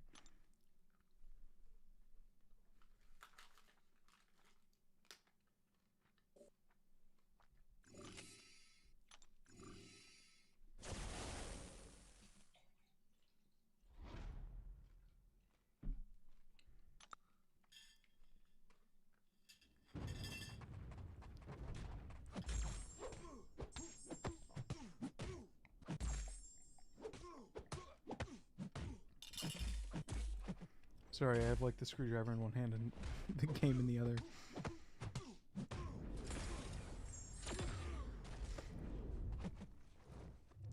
So I'm not going to use the regen in any other capacity, so I guess that's fine.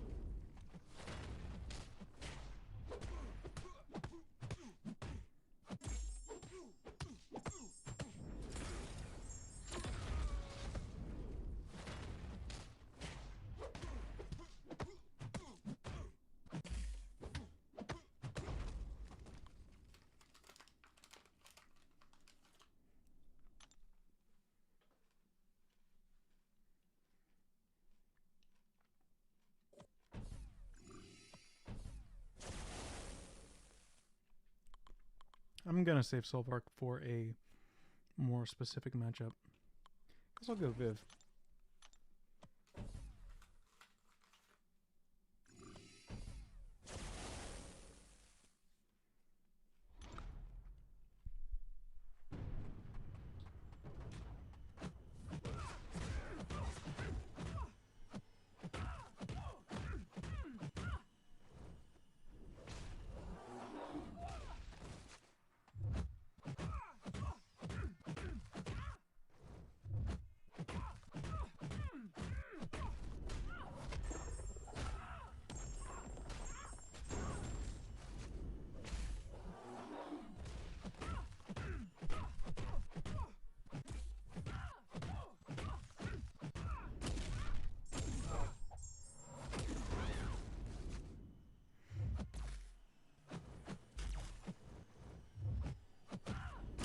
Well, this is why we Viv, even though it took 80% of my health because I ignored one rupture charge.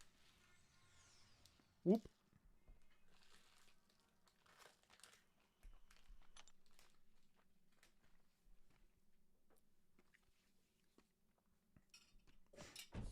I'll drop like a...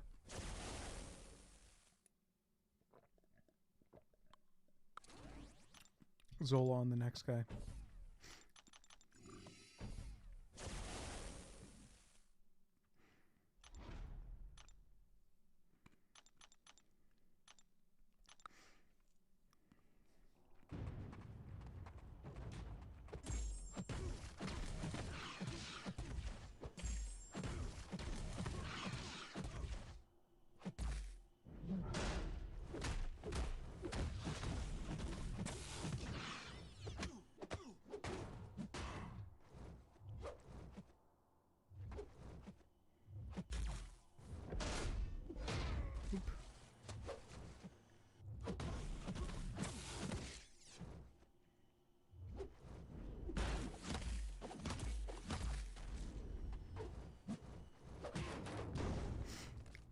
I am incredibly buzzed currently. I should not have died to Patriot twice. This is what revives are for currently, though.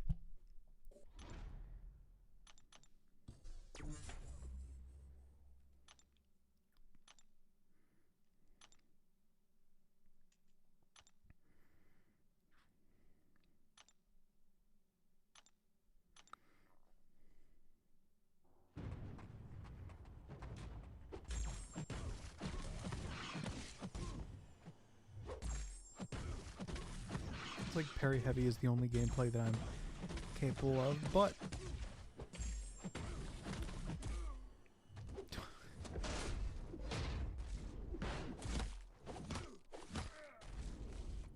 come on, man, don't make it a third. Aw. Alright.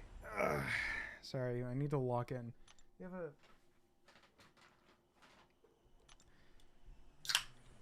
I have some non-alcoholic beverages here as well. I'm gonna take a quick swig of this before I engage in the fight. My pre-fight's still on him, right? Is it? I don't know. I was gonna have to sell those revives anyway, so I guess it doesn't technically really matter, but my pride.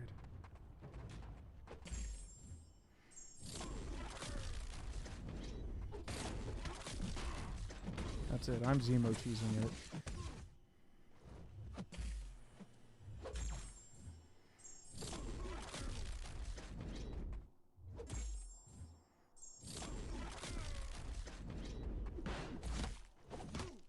Dude, and that's with 80% reduced damage.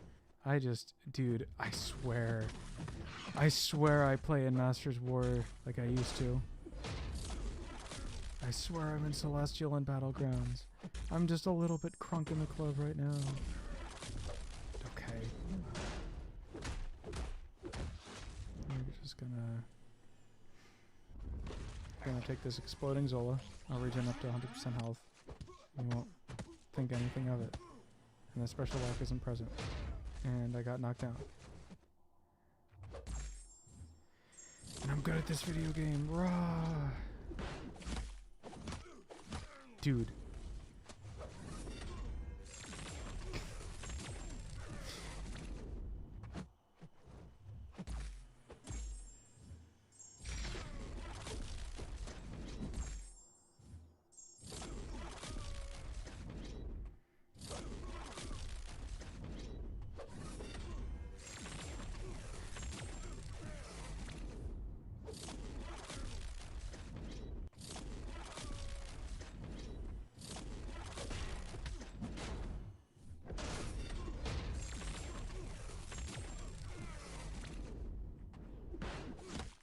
Dude.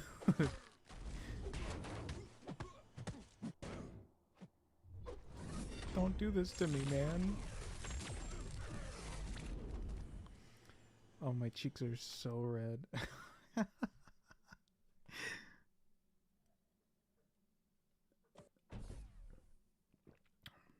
I've somehow made monthly AQ into genuinely challenging content.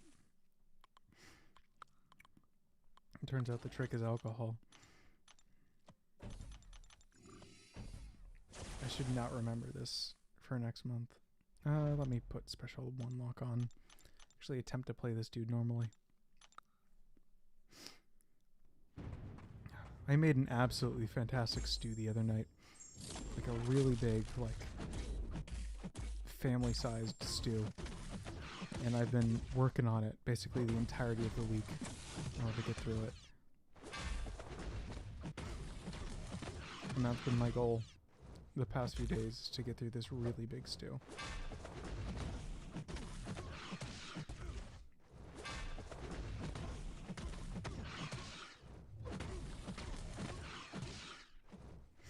Alright, come on. So anyway, I can just bait the special one. I go for the special 3 to regen. And now we should have a special lock on him.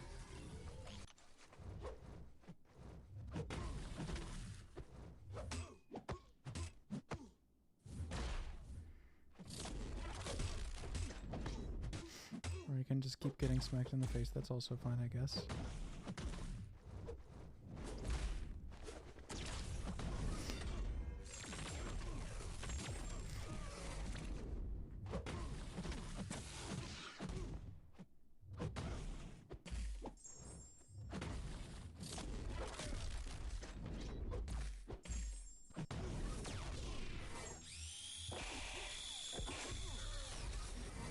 You want to use that special?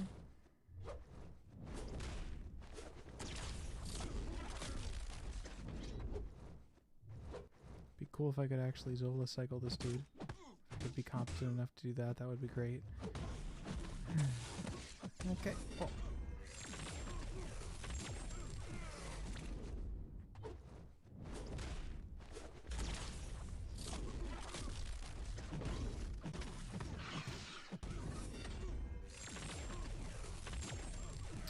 He's gonna build up the energizers to do it.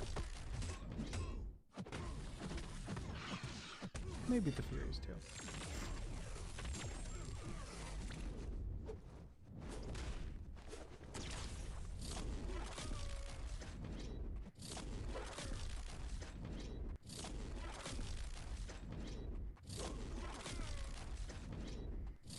Oh, I'm Zola cycling it. Zola does have damage, guys. It's just locked between intercepting with heavy attacks.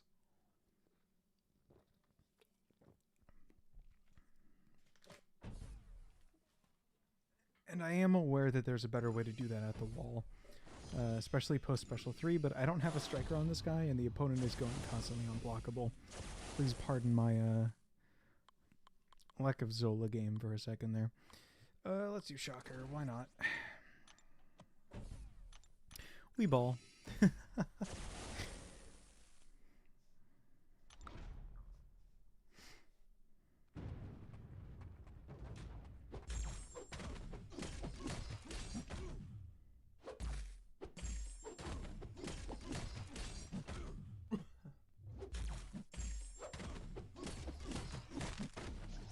Oof, I did not mean to use a special 2 there.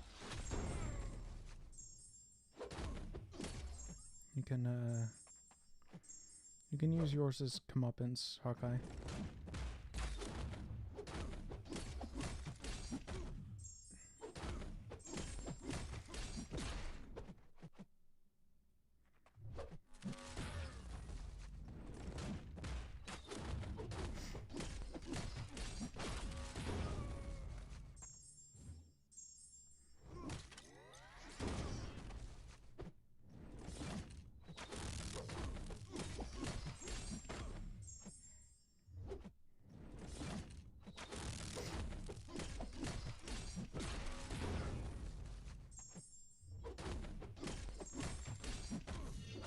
Is this redlining or?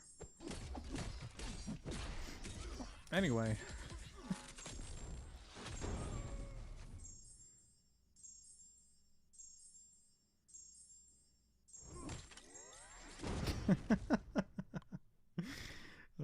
Shocker's so funny.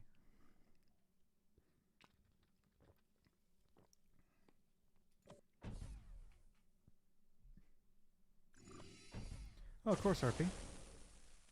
I am sorry I am playing horribly currently. I pinky promise I'm better at the game than this. I'm just, I think at this point, 5 shots deep.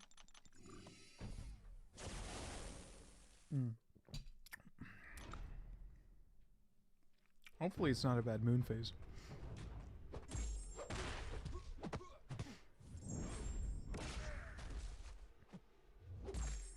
Don't care.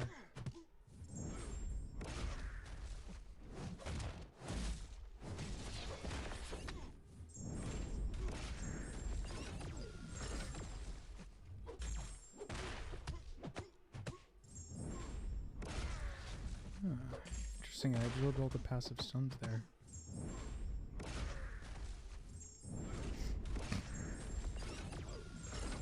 I quite like Infamous Iron Man for this.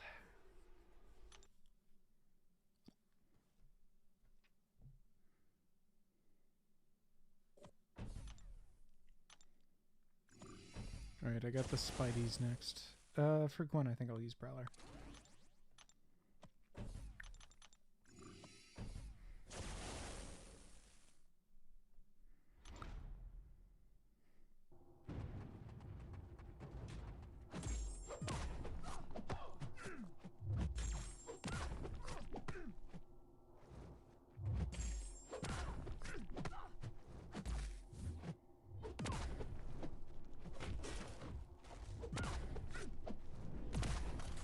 Oops.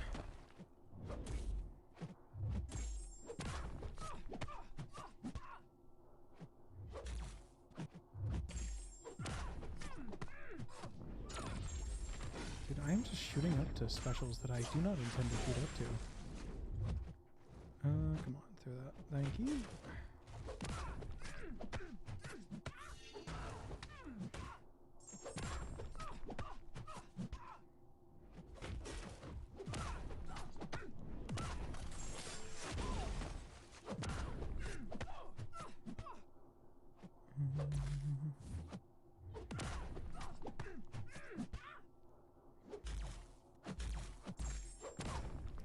Oh, thank you, Prowler.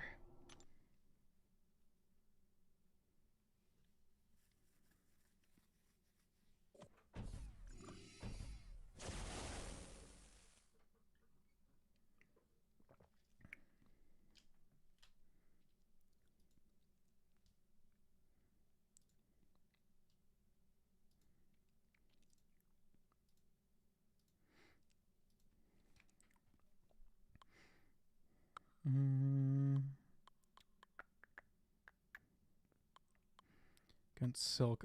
Do I want to take Solvark for this? Probably not. Let's take Arcade.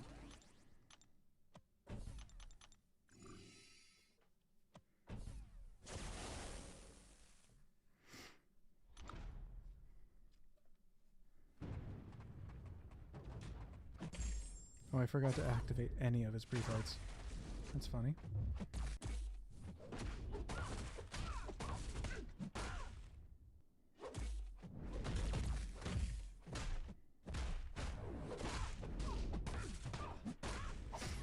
Right. One Silk.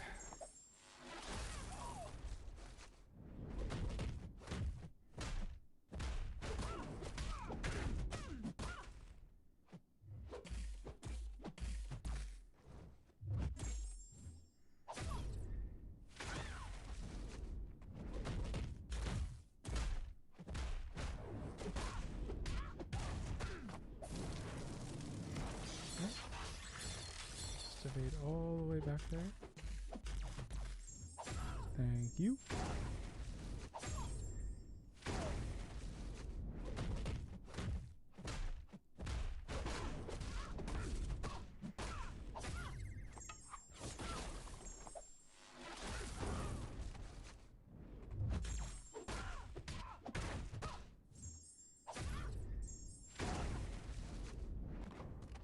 Goodbye. Arcade's a very good offensive champion.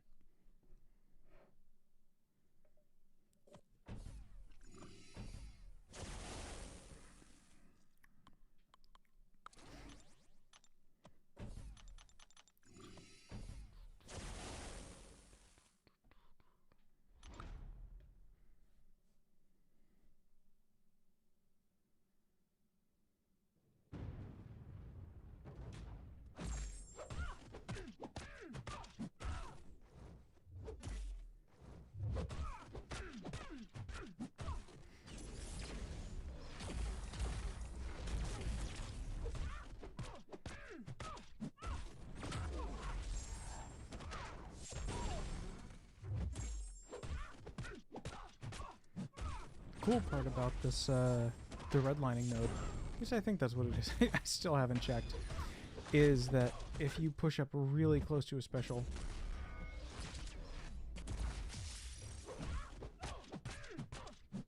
and then just drop it, you get all the other gunk as well. It's pretty sweet. You can easily push back to the enhance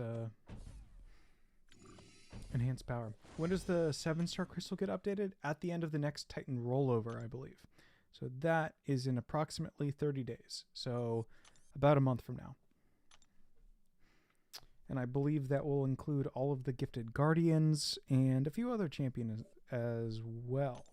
So a few exclusive pools will be moving into the basic.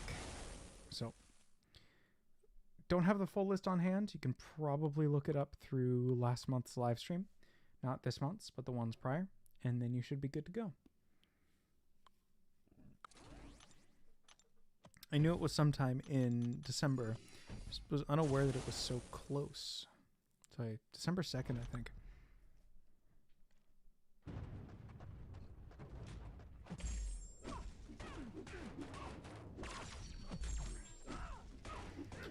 Alright.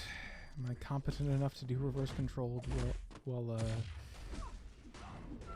however many drinks in I currently am? I have lost track. Well, not lost track. There we go. Unblockable. Alright. 2, 3, 4, 5. Convert those over. The stun. 1, 2, 3, 4. Oop. I was gonna say other direction for the 5. So the answer is currently no, I cannot do it.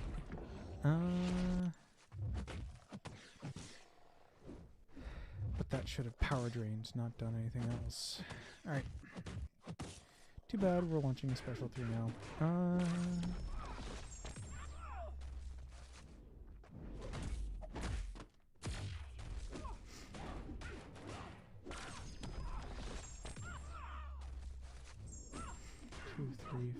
4, 5. Kinetic discharge. And there we go. Sweet bread and butter. Right. There we go. Alright, took a little bit of damage there with Solvark because I forgot about inverted controls, or at least how to play them. Okay, thanks. I'll be waiting. I will be open my 7 stars now, not waiting a month. Yeah, I opened mine with the last update to the pool. I have most of the champions in this one, so I'm not crazy about opening them, but do we have anyone to save any champs for? Kitty, maybe, but everyone else is fine. Yeah, you can save them if you got them, but if you can't wait that long, then you can't wait that long. There will be more crystals in the future, especially if your account is newer.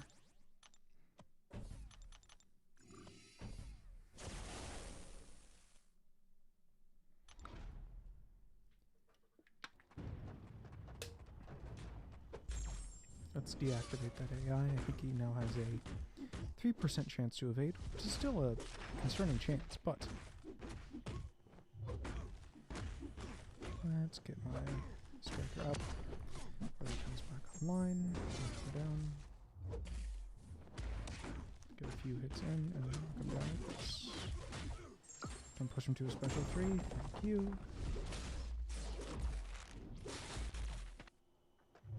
Great, now he's unblockable.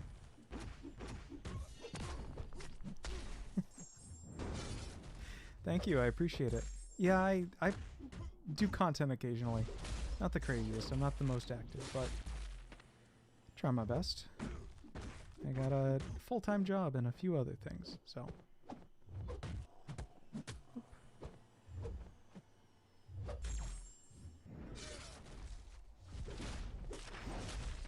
Let's see if I can get a little bit of revive in here, or a little bit health back from Warlock Special 3. It's going to increase his chance to evade, but I have my striker ready, so I can knock him down if needed. Wait that out. There we go. Hey, what's up, Sammy?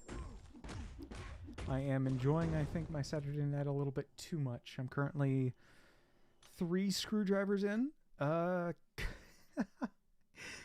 have done that a little bit more gradually, I think, but I am, I think, gonna have to revive on this, the first quest of Elder difficulty more than once. But yeah, I put off doing this because I wanted to increase my prestige as much as possible, and that left me to another final weekend where I was just, you know, like, if I don't do this now, I won't have the time for it later in the week. So that's where we find ourselves now. Oh god, I just realized that I am pushing Kitty to multiple prowess with not that much retribution to it, and not that much yep, she's gonna be very annoying to deal with. If I can just get to my special 3, I'll be in the money.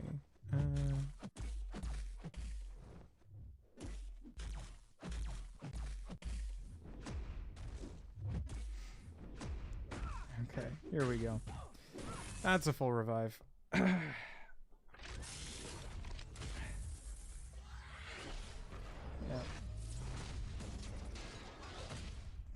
Tell me the power efficiency gives me a bar. It does. Look at that. Alright. Come on, Kitty. Now use the special too. Ideally when you're not phased, so I can counter it.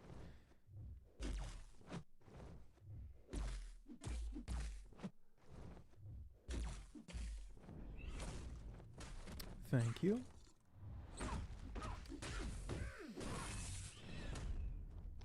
Ooh. Yeesh. Alright, well that's my bad. Oh, come on. Alright, get that incinerate vulnerability up. And she's gonna be immune to it too. Alright. Doesn't matter. Hopefully he's crit. Not quite the full heal I was looking for, but it's good enough.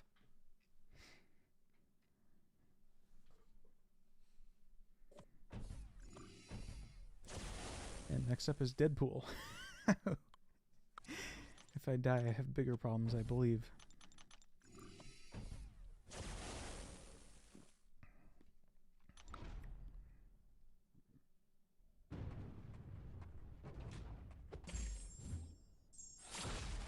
Oh, it could also just dex me.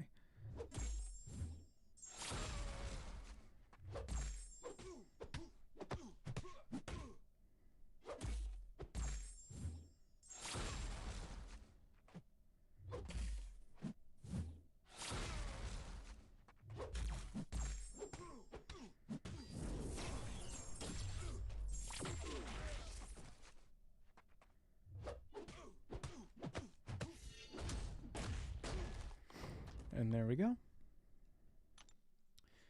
Nighty night, Red Pool.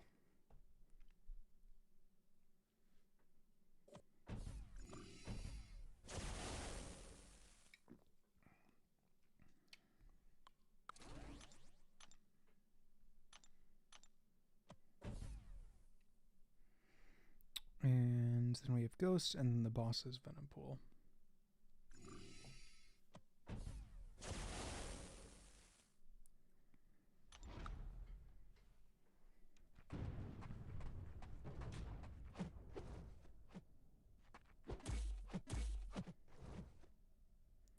Yeah. What's up, Messiah? I figured since what's his face? Aaron Abido wasn't streaming, I could take over his spot. I am currently multiple screwdrivers in, so please view that as you may.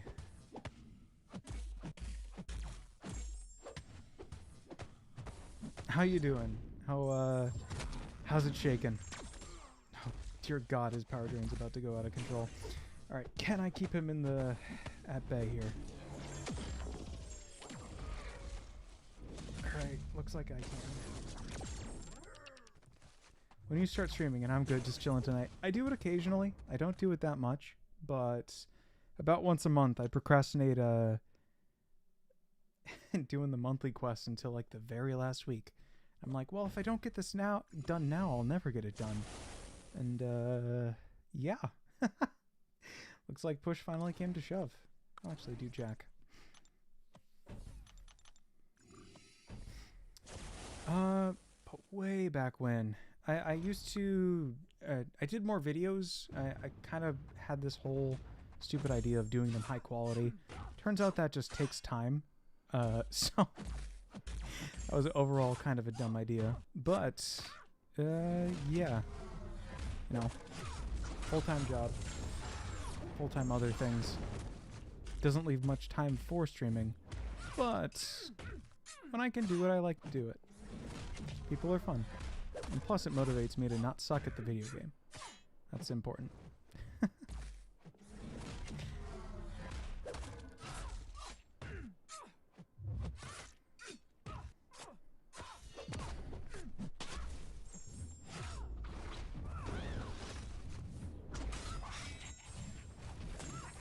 Oh god, she can just dex out of all those damaging effects. Okay, cool, she doesn't. So we chillin'. Yeah, but happy to have you in here, Messiah.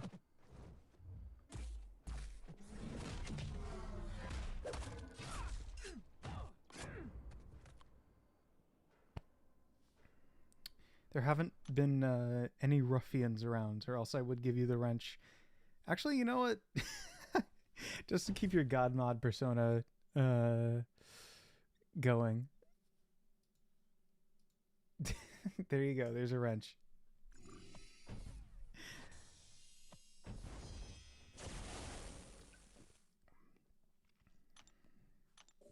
I forgot even who this guy is.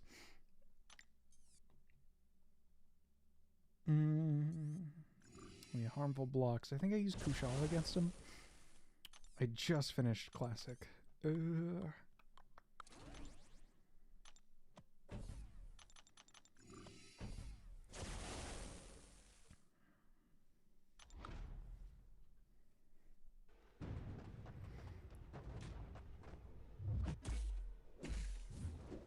Alright, I'm competent. I'm competent at the mobile video game.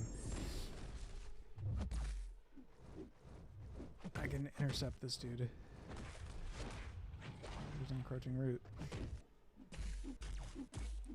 Never said that would be a problem for me to do, mind you. Just that encroaching root was coming.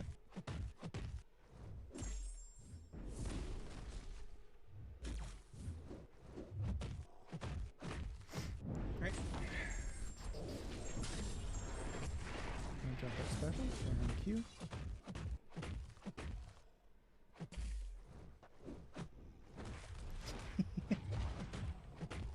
Don't hit too many people with it, okay? I respect the grind. I respect the hustle. I don't abuse. I trust.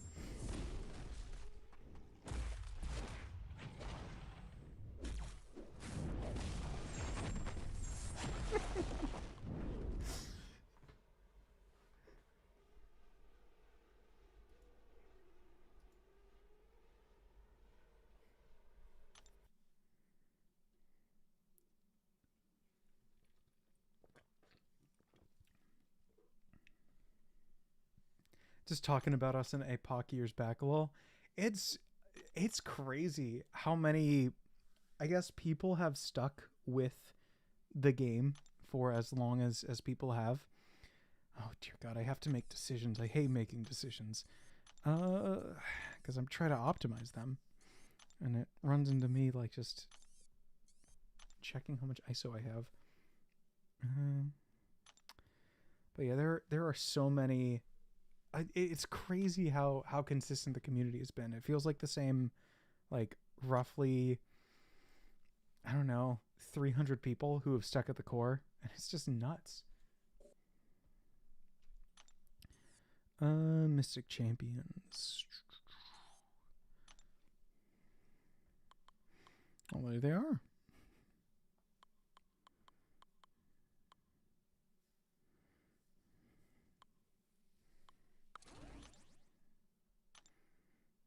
Hey, what's up, Sanskrit?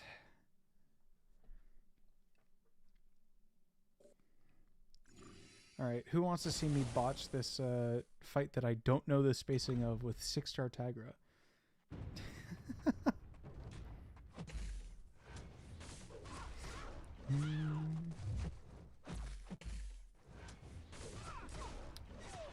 For my next trick.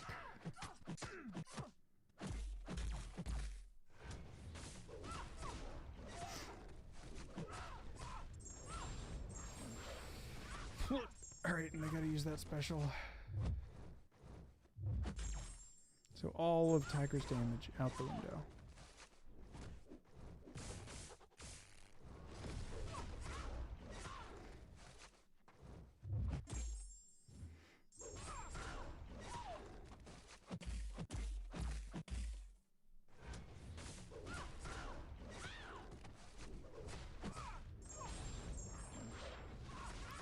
The tryhards are still here. Come on, use it. Come on, use it before all those ruptures expire.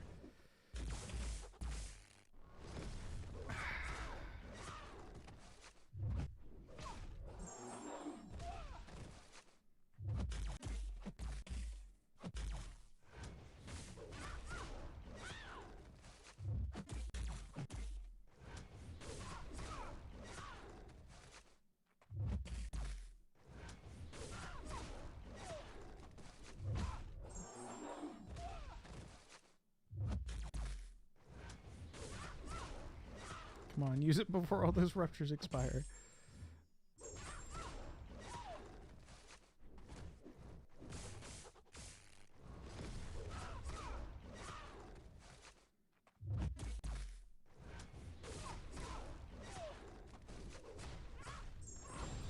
I'm in BG's right now, lol, grinding with a good group for a Masters push. Oh, hell yeah, dude. Alliance War stresses me out a little bit too much. It's, bad for my mental. So I've been, for the most part, just kind of coasting in non-master stuff and enjoying my current group quite a bit. I got up to Celestial earlier this season.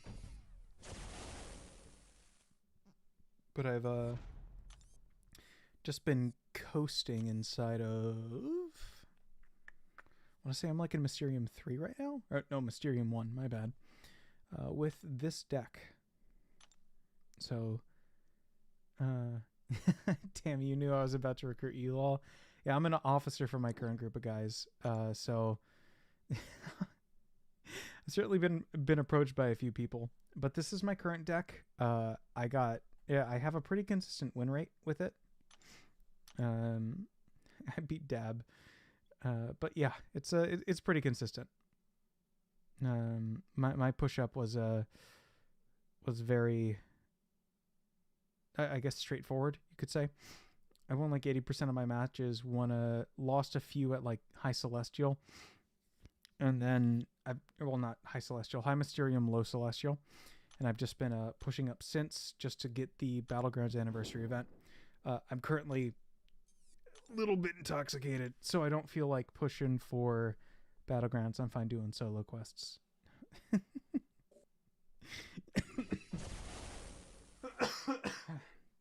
But yeah, I'm pretty decent at Battlegrounds, I think. Either that or my deck's carrying me. You can make that decision yourself.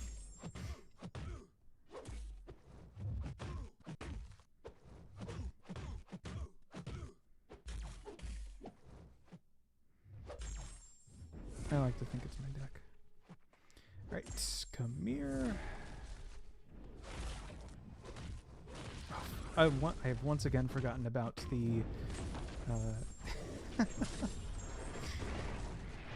part of Icarus's kit that deals with the special damage. Alright, would be cool if you dropped that special attack.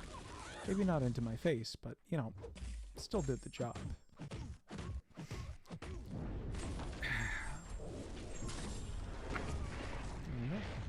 I tilted from 243 to 0 a few days ago. Ugh, yeah.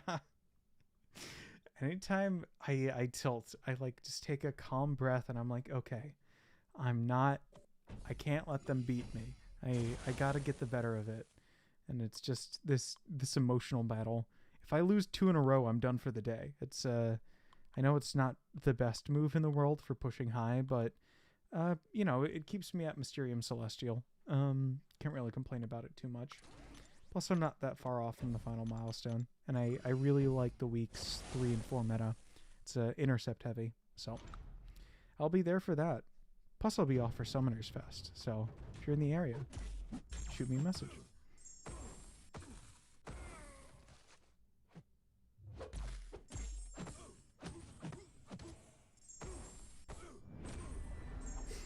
I just realized that Chavez probably sucks for the specific ones.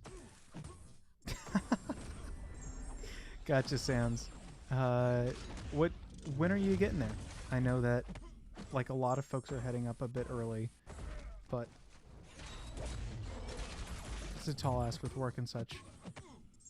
I'm going up Thursday and leaving, like, the next Thursday, I want to say. Like, that Thursday morning, so I have to get to the flight by Wednesday.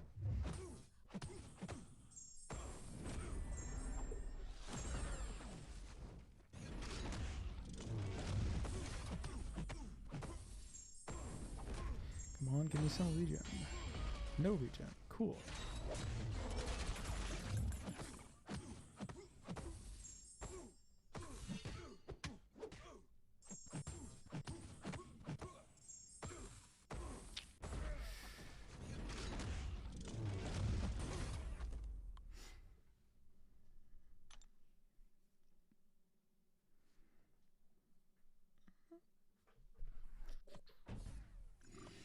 I'm very excited about the run of show.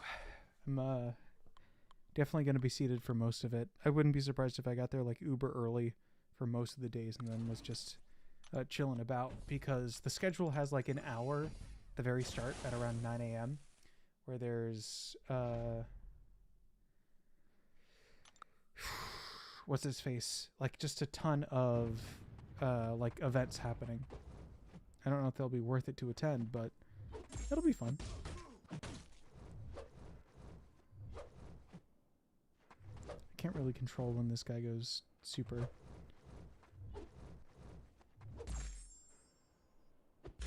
The guy can control Wolf, but his Symbiote Supreme specials are, you know, kind of his own thing.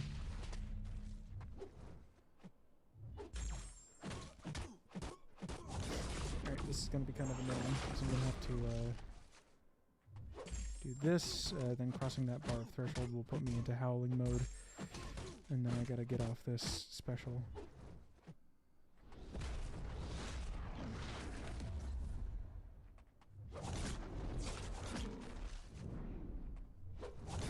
There we go. Hopefully that does something.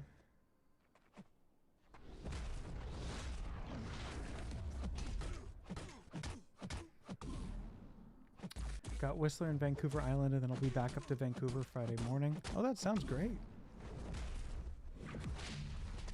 I'm a little bit unfamiliar with the areas surrounding Vancouver. So I will be hopefully going on a few boat trips into seeing the general area. Okay, I'll be right back. I gotta lock in for a bit. Go lock in, Messiah.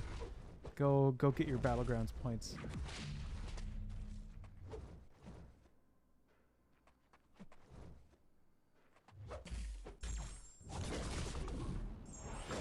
Probably do that during a howl.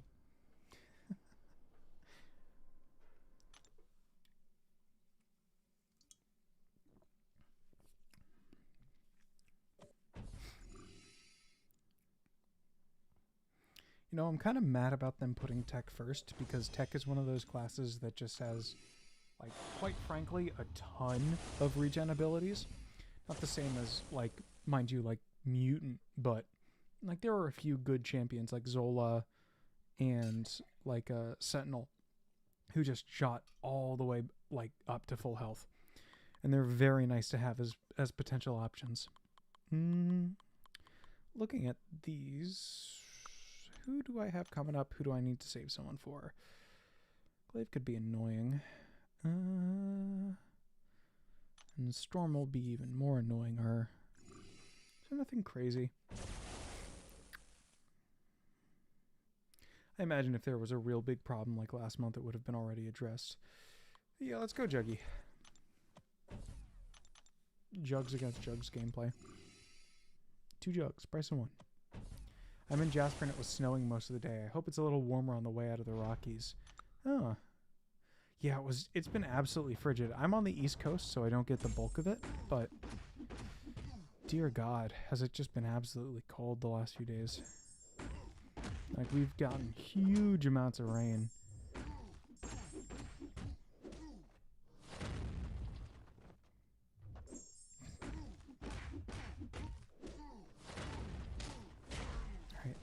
Drop that special, please, brother. My brother in jugs. Even brought my mini jugs along. I shouldn't say that. Mini jugs sounds like I'm... my clone jutsu jugs. The one that I bring along for the ride. Oh, that was a mistake.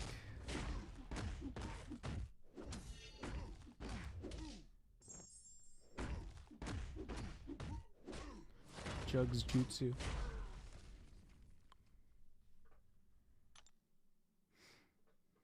Wait, Sans, I thought you were in Australia. Or did you fly over early?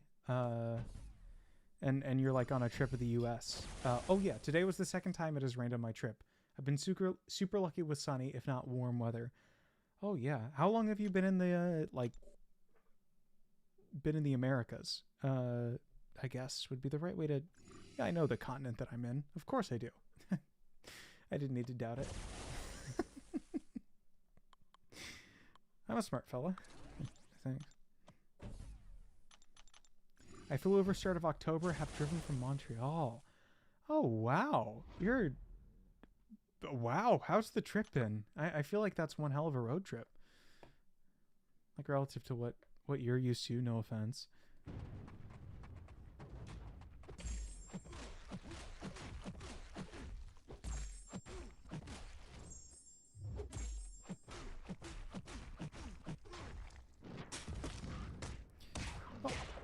I was worried that I might not be at a high enough HP or low enough HP to trigger Man-Thing's regen, but it looks like that's now no longer an issue.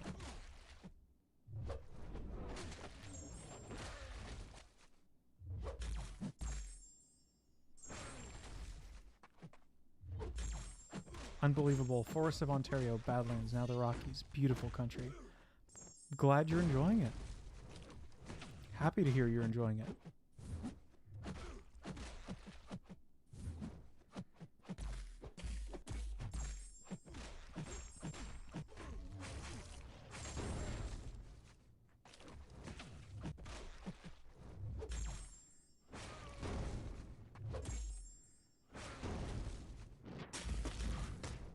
I've heard that there are massive stretches of mountains inside of Australia. I'm unsure if you're in that area, I guess, but were you in that area back in the country you're from?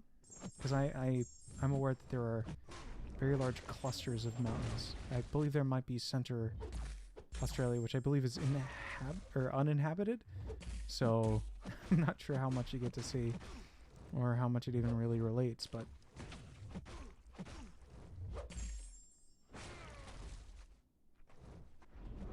thrown in on.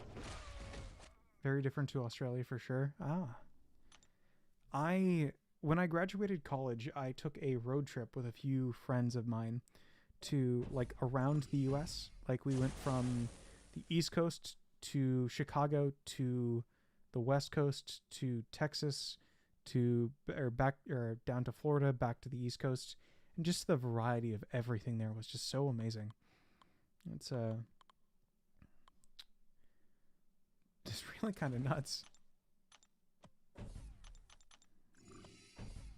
I'm glad to hear that you're enjoying your trip, though. It's very, very nice to hear.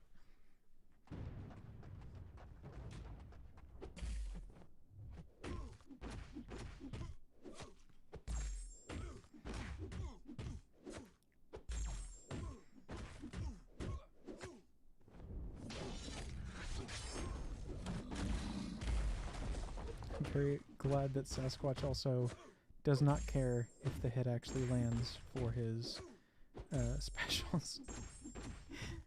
For a special one, at least. Alright. Hopefully get some regen off of special 3. And then do the yield special rotation with him.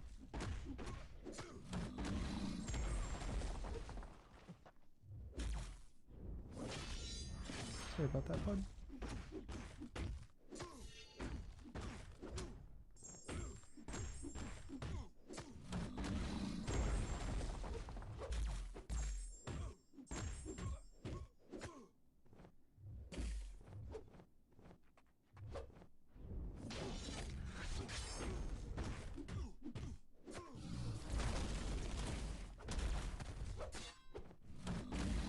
Still got it. I see a meeting or a message in there from Miss Anns. Let me just fire off the Sassy SP2 and hope it crits, which it does, had no doubt. And then let's see what you got. Mountains are mainly in the east, north of where I live, and yes, I've driven through them. That's great to hear. Central Australia, not America, is basically desert. Our school does a bus trip through the Red Center every year. I've been on that trip 5 times. Oh, that sounds wonderful. How does the North Australian mountains compare to the mountains that you've seen so far? I don't know if you drove through the Rockies or the Appalachians, but the Appalachians to me are cooler to see because they're more drastic upwards rather than the Rockies, which are more, I think they're taller, but they're more gradually taller than they are like just straight up, oh, here are just some massive mountains that we have. And the Rockies are, of course, very rocky, while the Appalachians are very green. So, pretty stark visual difference for you.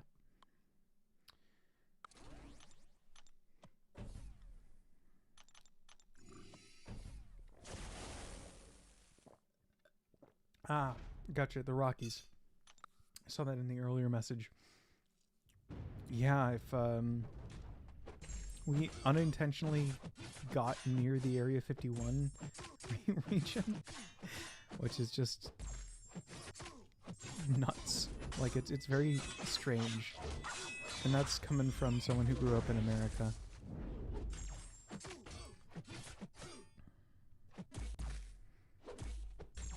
You got a weird culture about that place. Oh, I have not done spiraling on this iPad yet. So I do not know how to trigger her Oh, there we go. Her bands. Very, very different. Driving into Bandiff was mind-blowing. Bandiff. Not immediately familiar with that. The name does ring a bell.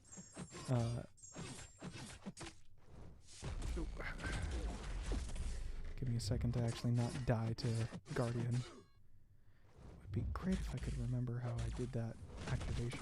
Okay, yep, there we go. Alright, I'm gonna throw this into his block, I guess. Alright, please don't immediately screw me for that. Oh, okay, come on. Go, my slow traveling blades. Alright, Banif.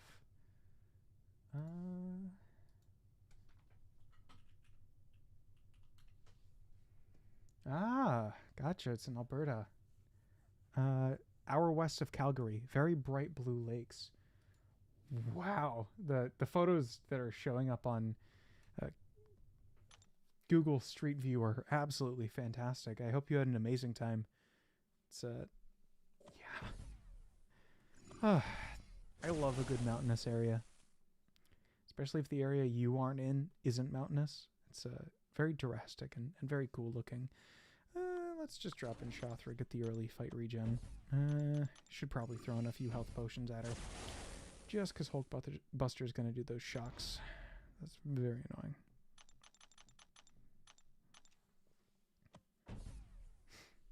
Alright. Re-up on boosts because I've been selling them. It's nuts.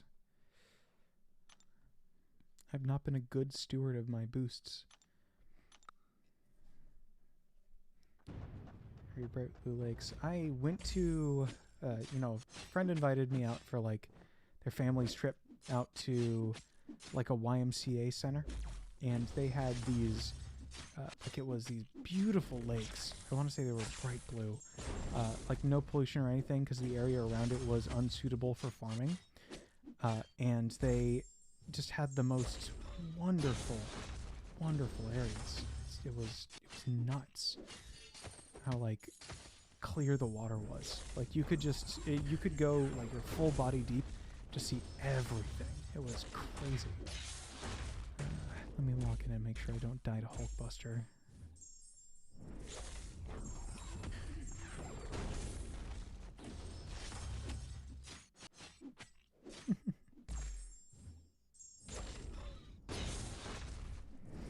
But yeah, it was beautiful. It was like we could go kayaking on the water, and the water went out for so long, and like everywhere surrounding this basin was just nothing but mountains, and which makes sense given the history of the land. And it was just so beautiful. It was fantastic. Probably the best place I've ever been in terms of like water quality, but oh my god, I remember that place for a while. It was beautiful.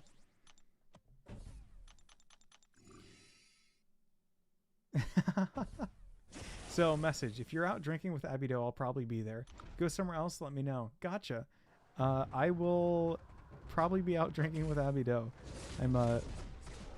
Don't tell anyone this, but the reason why I'm currently drinking tonight is to build up tolerance so I don't black out on like 5 drinks with Abby.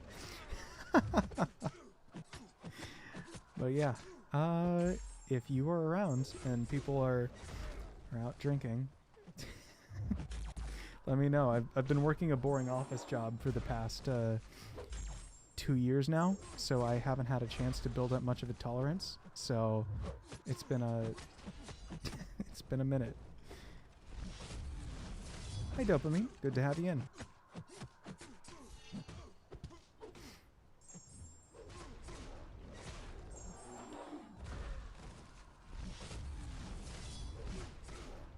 I'm currently, I would say, failing to use Tiger here. It's not going too bad.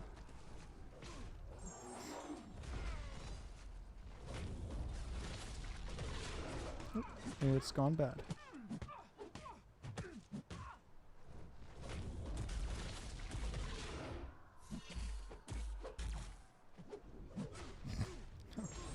I'll get there. I totally thought that wouldn't whiff. Now I just gotta avoid hitting into his block.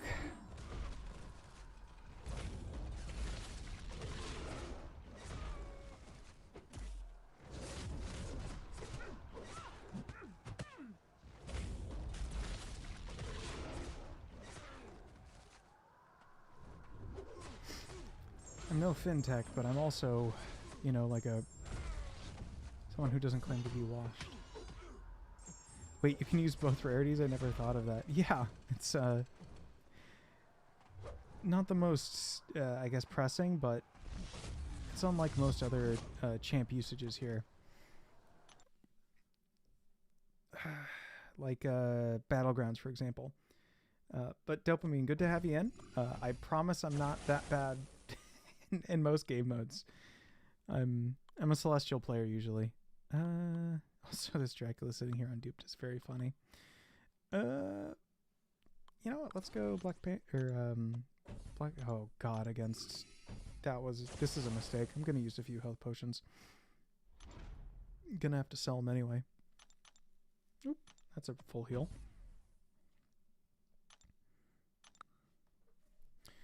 But yeah, it's been I meant to do this a little bit earlier, but then the lurking thought of, oh, my prestige can always get higher. Why would I wait to do this when I'm leaving perfectly good rewards on the table? And then that thought just compounded for like the better half of I want to say what, like a month. And I was like, well, I can't do it now. They're releasing the compensation, and all those 7 stars are always new to me, and it's always going to raise my prestige. Ah, God. And then that thought pattern just like seeped into everything, and then here we are with 3 days left of the event quest with a whopping, what is it, like all of it left to do. I started the stream with nothing.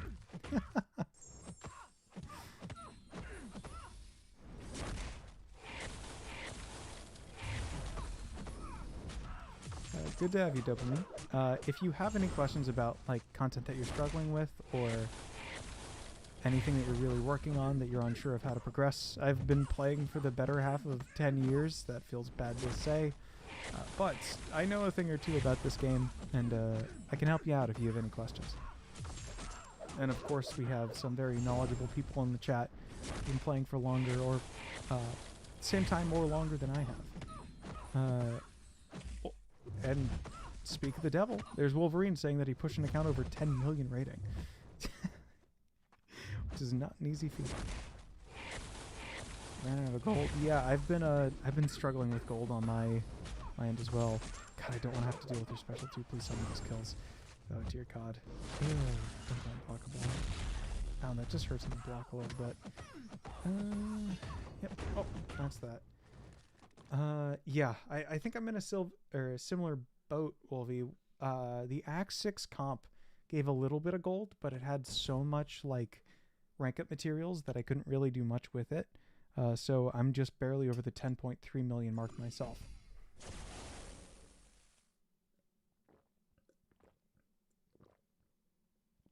And the Act 6 comp is the one that pushed me over. How many fights do I have left in here? 4. The boss is that. This is that guy.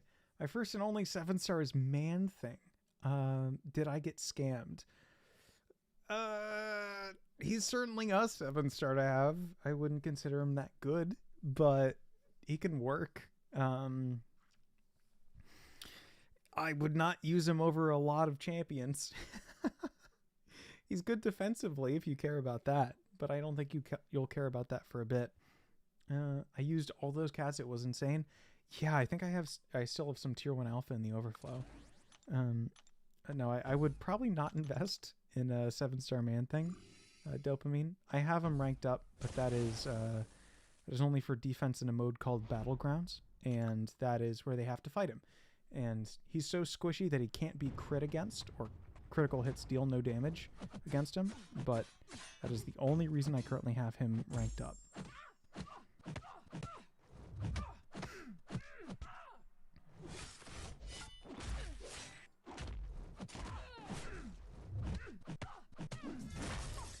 I would not personally recommend it.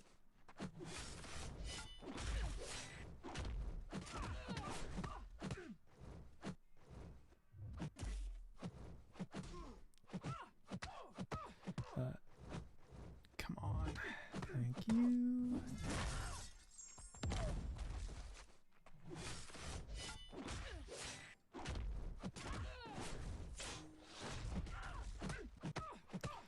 I think I might still have some in the overflow. I'm not 100% certain on it.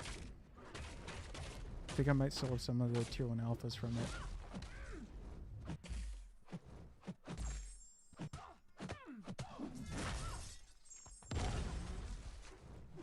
So we can all agree that Mole Man is the best champ in the game. Have you been watching a lot of Nagase content? He's a very big advocate for Mole Man. Heal! Heal! Pretend I wasn't playing when Absorbing Man came out. Is it that?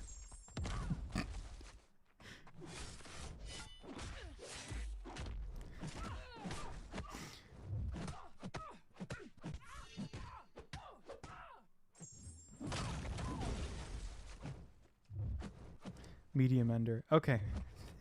Thank you, Sans. Medium Ender. That was a Medium Ender. And I am refined currently, I believe.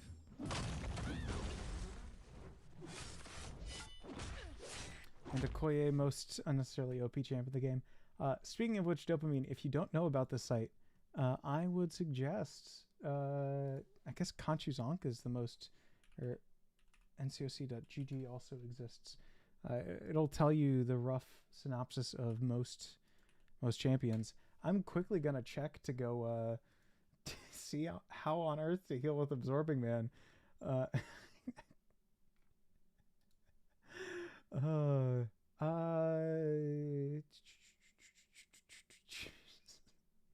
So stupid. Medium attack is a vulnerability passive.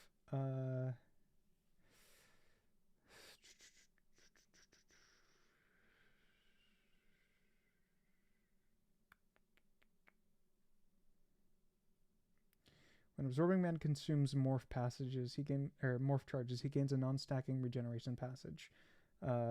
Healing morph charges are consumed. Medium light medium combo with at least medium light medium combo. All right, there we go. We have our answer. Medium light medium. And wow, would you look at that? There's the regen.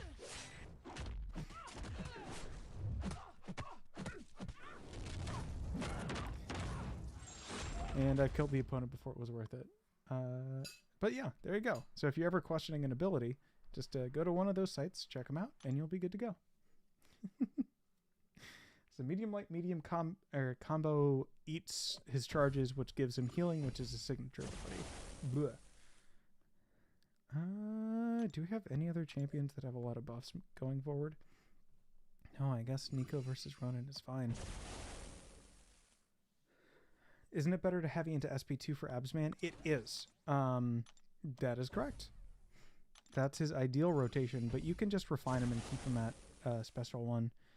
He'll deal quite a bit, kind of regardless.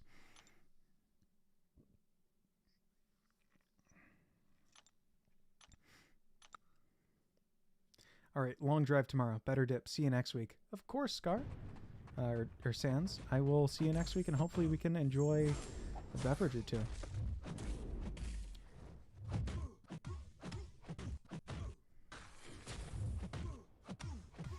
I gotta force myself to learn Absman, because he's coming out as a 7-star for Banquet. I was not around while he was meta, particularly. So I have had the joy and grace of not having to learn Absman. I will now be forced to with his release as a 7-star. Deal. Hell yeah, see you there. 1, 2, 3, 4, 5. Okay, refresh the halt, refresh the lights, and get Ronin to hit into my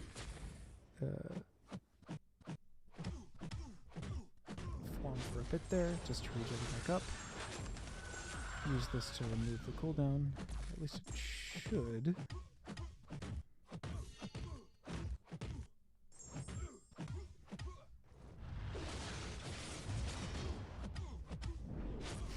refresh the buff immunity.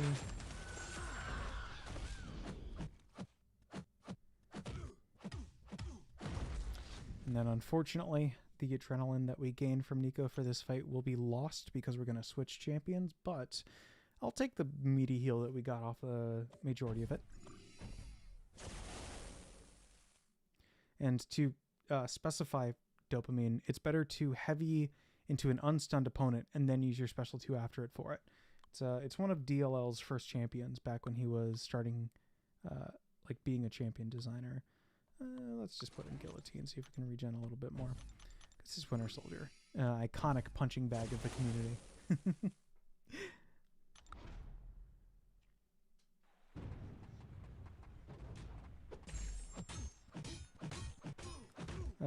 What was your most tough champ to fight against back when I was new to the game? Oh, that's a good question. Probably the most difficult champion way back in the day was Realm of Legends Wolverine.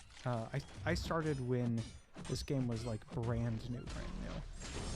Hyperion came out 2017, so he was a little bit more new to the... like he was a new champion to me way back when. In fact, the first time they introduced titles into the game was with Howard and Hyperion's Holiday Hijinks, which was 2016 to 2017 December. And it was, the rare title was called Iron Duck. And so all the way down here,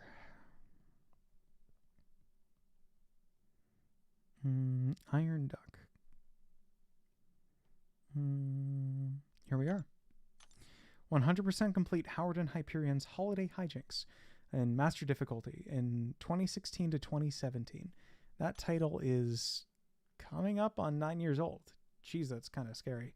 But yeah, like the real OG Tough Defenders was... Oh, God. Kind of hard to even think about. But Juggernaut used to have Unstoppable just randomly happen when you would hit him. And that was like a miserable part of his kit. I don't even know why I went with Kindred. I had so many better 6-star options. But way back in the day, Juggernaut was an absolute menace of a defender because he was completely BS.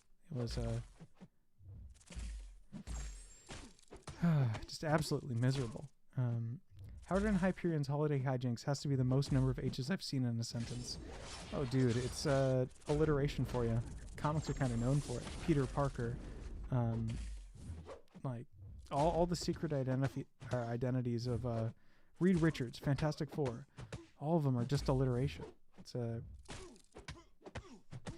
pretty cool once you check it out. It would be cool if this dude, if I baited this dude special 2 before I used the special that dealt all the damage. Okay, let's at least get this guy infested. But yeah, way back when, that dude was the defensive problem. Though I totally see Hyperion being an issue. He was a known pain. Alright, let's cash out a little bit. Do a heavy attack to get the Dread Aura back up. That dude collecting a little bit more. Let's launch this so we're actually able to capitalize on the damage dealt. Let's do this to just lock in the defense as well. But yeah, sorry, probably not the answer you're looking to, but or looking for the most. But way back when, Juggernaut was an absolute menace, as he is now, but he was more of a menace then. He and the champion that took the longest for me to learn how to fight is actually Kindred. Kindred was kind of kicking around a little bit before I came back to the game. I took a little bit of a break from 2020 to 2023, and Kindred came out I think during that window or a little bit after, and he was absolutely he beat me for a while. I got my friend to download MCOC a while back.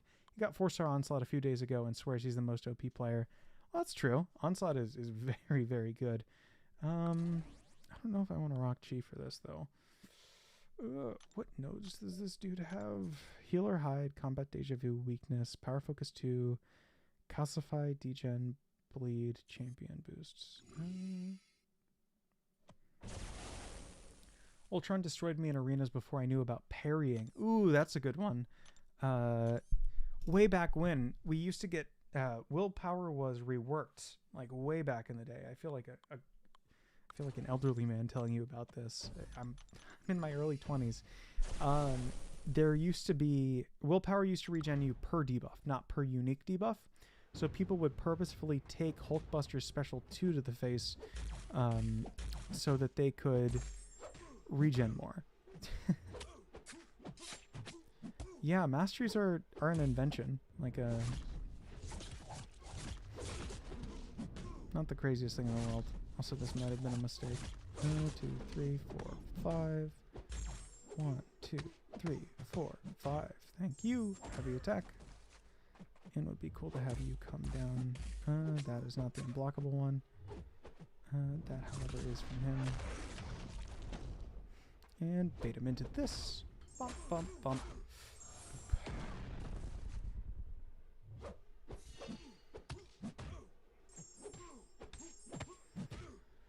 Oh, the Luke Cage and Iron Fist teams. That's a classic.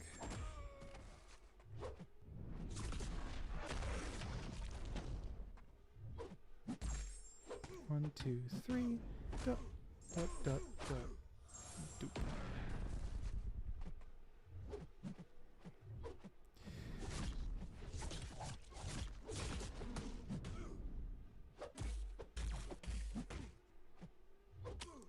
Psionic Glide. 3, 4, 5. Heavy attack to reset Shang's charges. 1, 2, 3, and then 1, 2, 3, 4, 5. There we go. Who's the most overrated defender in your opinion? Ooh, that's a good one. Oof. I don't know. For high-level defenders, I feel like a lot of people are like, there's no really overrating or underrating. It's about whether or not you have the correct counters to them in your deck. But in terms of like, and then even then some options are more stally than most. Like Deathless Thanos isn't difficult. He just takes a very long time to kill. Like you can be up against him and lose because even though you're at 100%, your opponent did whatever your defender was in like 90 seconds, but is at like 80.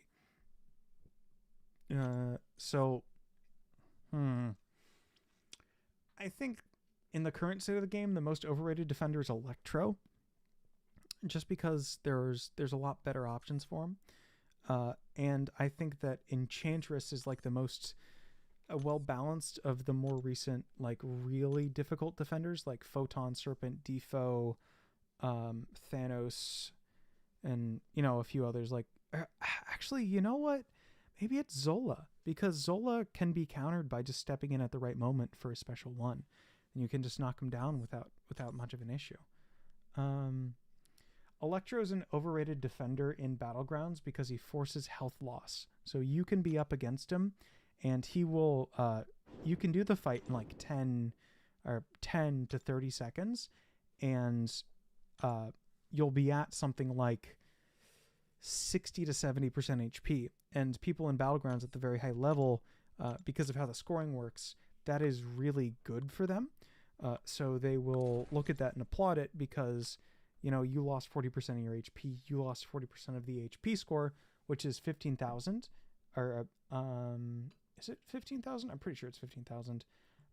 Because it's basically a guarantee that you'll knock out the defender. So that 30,000 is already accounted for. The 15,000 that you get for your HP remaining is what they'll accommodate for in there. And the other HP, or the other score that you get, is based on your opponent's time that they took to take down the opponent. And they'll gamble that the HP loss is going to be more distinct because Electro took down that HP. versus the time it takes for them to actually get done with the fight itself. So that's why people bet on Electro. That's why you'll see sometimes the 6-star index. Just going to try and be very cheeky here. So if you ever see Electro index and you're like, oh, what's that 6-star doing in this really fleshed out roster? Why is there a 6-star Electro in here? The answer is they're looking to kind of cheat the system a little bit by forcing damage on you. But again, that usually doesn't really work, unless it's a really nukey meta. Also, we're in a bit of a pickle here. However, the power of Titania and staying still.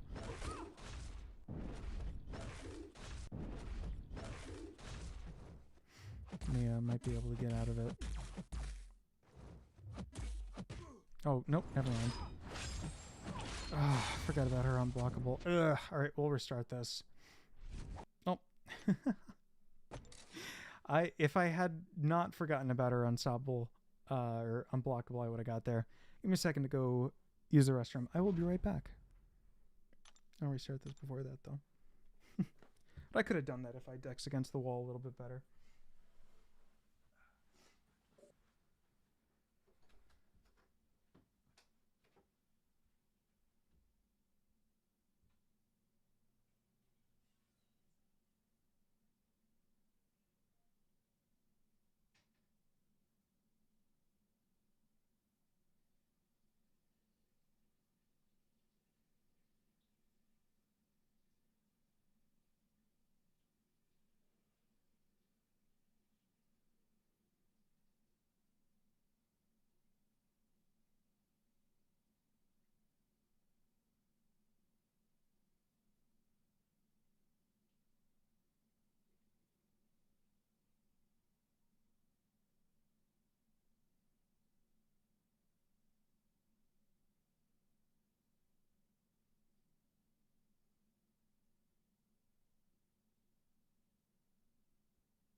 Alright, I'm back. And yes, I washed my hands. I hate when the AI is almost at 3 bars and absolutely refuses to drop SP2 no matter what. Ooh, yeah, that can be absolutely killer. There's some manipulation here with how Zemo works. For example, he prevents the opponent from using specials when they're rooted like this. Otherwise, he'll, like, you know, just be big chillin'. Should probably restart. Whatever, it doesn't matter. I have so many health potions and revives expiring that it simply do not matter.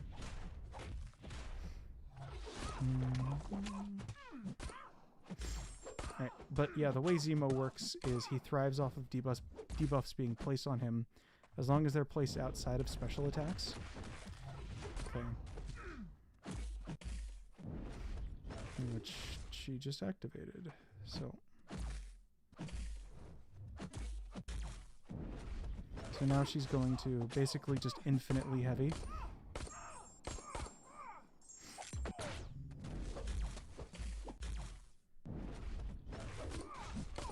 And then when I use a special, it pauses the roots, which is that little grabby hand at the top. And now I have infinite bleeds on her that will never expire. The only issue is we find ourselves in a similar spot to last time.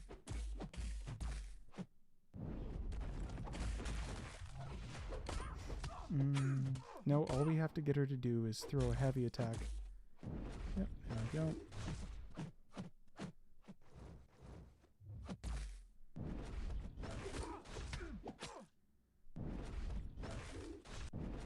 Too many heavy attacks.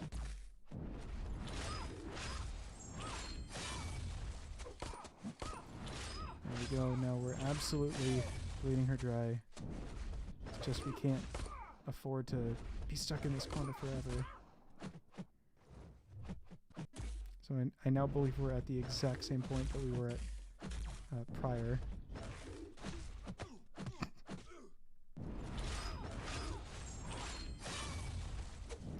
I think we fell into the exact same trap. Let's see if the Inequity Master even does anything. We're fine. We're big chillin'.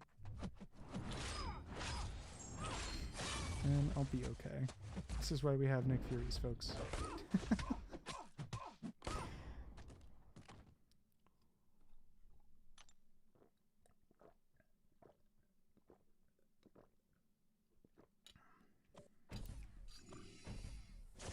The definition of insanity is doing the same thing over and over and expecting a different result. Definition of being a good MCOC player is doing the same thing over and over again and expecting a different result.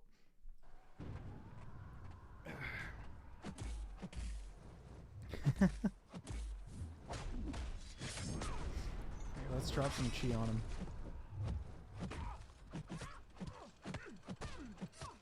I'm saving Mole Man for later. It's Mole Man's status as an absolute killer is well documented and well known. You don't need to. I've been on the mole train for quite a bit.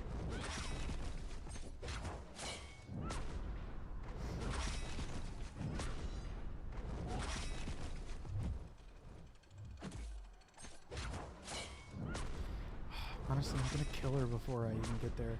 Shout out Chi. Alright, Chi's special 3 gives regen. However, I'm pretty sure this is gonna kill her.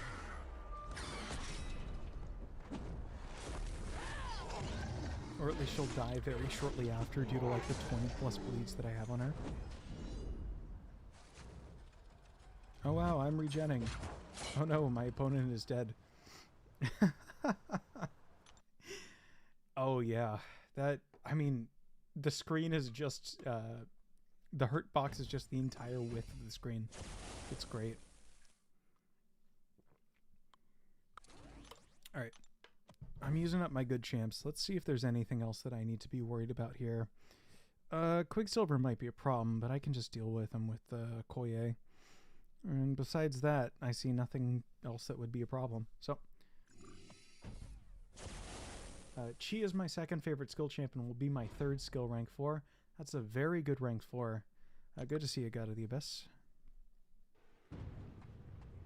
YouTube moved to the new handle systems between the last time I streamed and now, but I believe I remember you from then.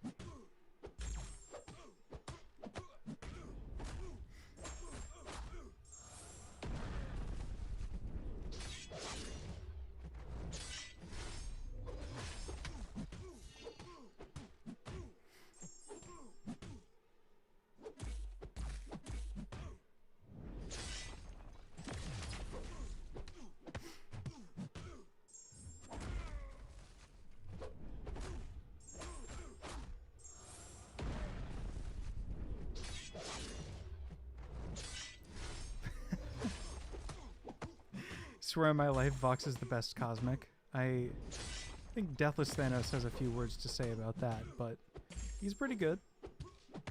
Or, Vox is pretty good. Deathless Thanos, I believe, is better. Oop. I've said that and sparked the wrath of Vox. Let's kill them before the siege do any actual damage. Lumatrix is absolutely amazing. I'm a big fan of everything that Luma does. Their ability to just... their playstyle is so silly. It's really unlike everything else that we have in MCOC right now.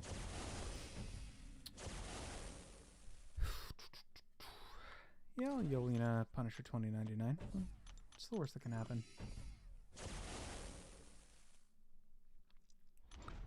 I shouldn't have said that. I don't know why I said that.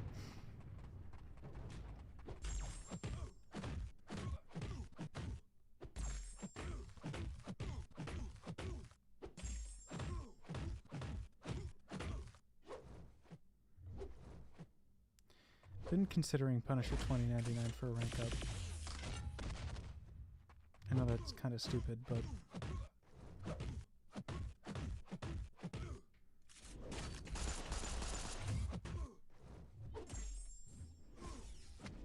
Oh. I thought I got that in before the second. Crack there.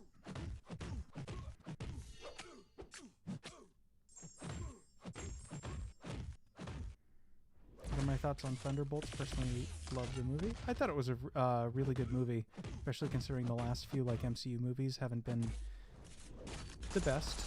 I would say I was a fan of the Fantastic Four, you know, obviously, but I was not a big fan of Falcon and the Winter Soldier. I did not like how they did later.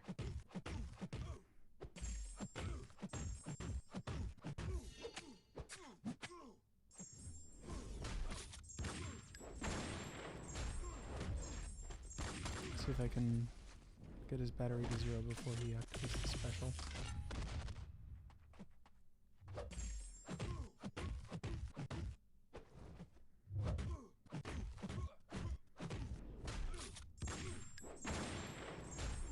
If you like the champ, rank the champ. That's very good advice. MCOC has enough time for everything. And if, you know, a specific god tier champion isn't fitting your mold currently, then why rank them? Knowing how to poorly play a god tier champion is significantly worse than knowing how to play very well a champion that you quite enjoy.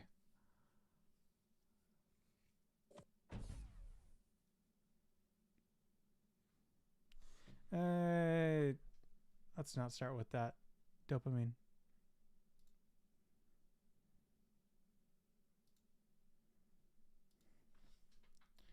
If I only ranked based on meta champs, I wouldn't have a rank 4 Apocalypse. Yeah, that's true.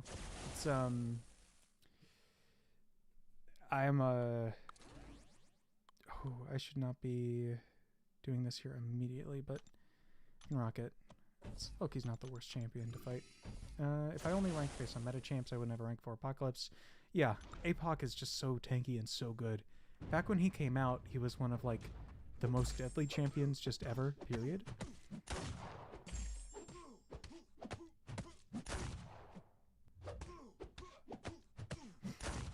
It was just absolutely sick.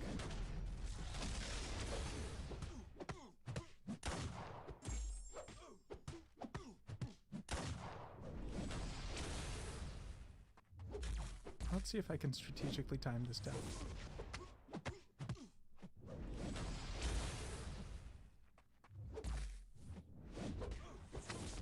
Alright, kill me.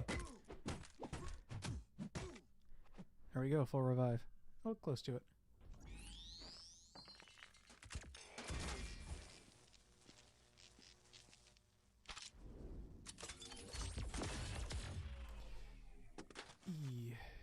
Let's... You know, almost a perfect Fury revive.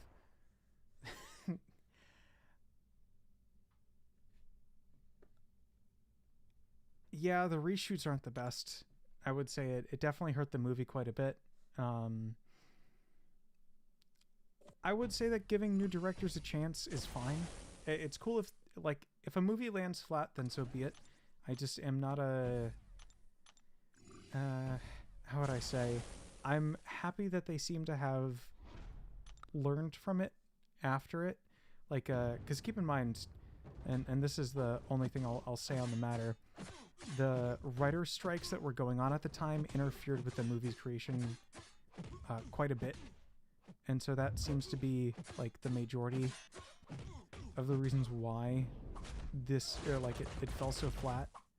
But again, if Thunderbolts wasn't, like, moderately decent, I probably would not be seated for every, I would not be as excited for every Marvel movie moving forward. Thunderbolts was the last real chance at redemption for the MCU viewing experience for me, and I'm a big MCU fan. I'm a big Marvel fan, so it was a little bit disappointing to have, because I'm interested in political thrillers, and I love, the Bonds, and I love, spy thrillers. So I was excited to get something like that. I was a little bit bummed out that they were marketing it as such, but, it wasn't really. So it's definitely not a top-tier Marvel movie for me. I'm just a sucker for Fantastic Four as well.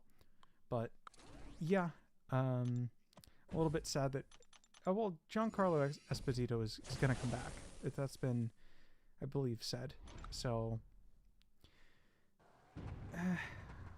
we'll see. Here's some Lumitrix gameplay. Of course, I'm not doing it the best, but I believe if you wait for them to hit your block once when they don't have a special, basically locks in the heavy counter. Now I need to be careful here because he's going to go 1, 2, 3, 4. Remove that charge.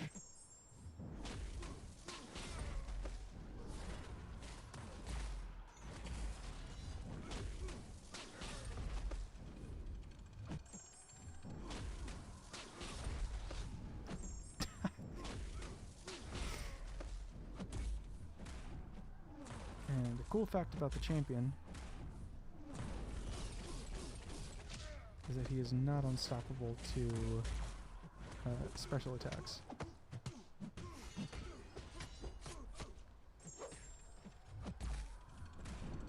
So if you ever need to refresh anything against him, you can just push him back with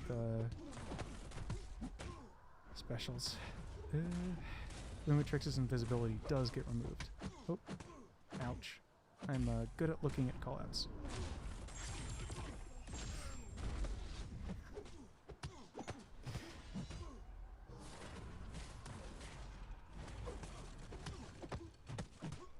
I am once again improving my reading comprehension skills. Maybe the fifth screwdriver was a mistake.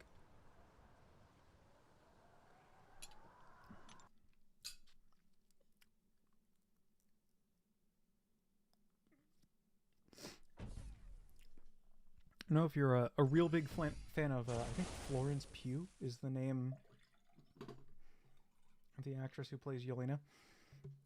There's a lot of other material that she acts in. That's pretty good. I've been rewatching Breaking Bad, so the Giancarlo Esposito stuff for me hurts a little bit more as well. Let's go get our second free revive. Because he is just such a good villain and all that stuff. I also got finished recently with a Breaking Bad, or Better Call Saul watch through, and that was also very, very good. Are Isophene and Lumitrix MCOC original characters, or are they in Marvel Comics too? They are original, so they are completely Kabam's own creation. So it's the idols and the whole race of them, so Solvark and God, why am I blanking on the final one's name? Oh, come on. The pod person, the one who's like the collective brain space of all the prior elders. Okay, come on, use it. Thank you. This will kill my first life with Nick Fury. And then it will regen me, and then once I have that, I can drop this, and hopefully this kills him. Alright, that's looking like a success. What is the name of the final idol?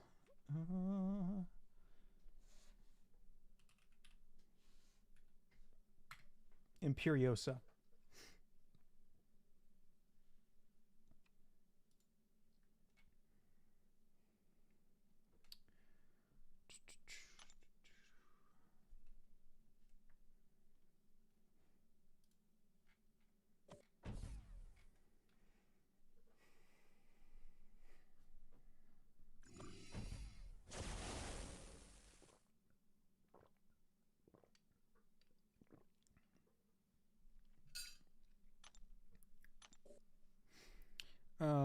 I do have a Mortal Iron Fist. I wouldn't say he's the most rare champion, but he's a pretty difficult to get one.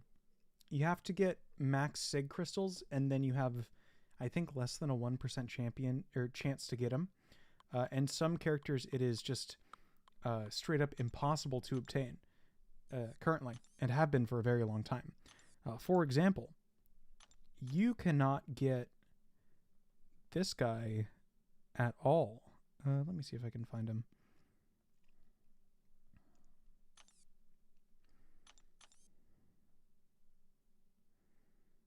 Did I scroll past him? Ah, here we are. This guy is impossible to get currently, and has been for, I want to say, 5 years. So you cannot get 4-star gold pool just ever. There's no availability, no chance of getting them.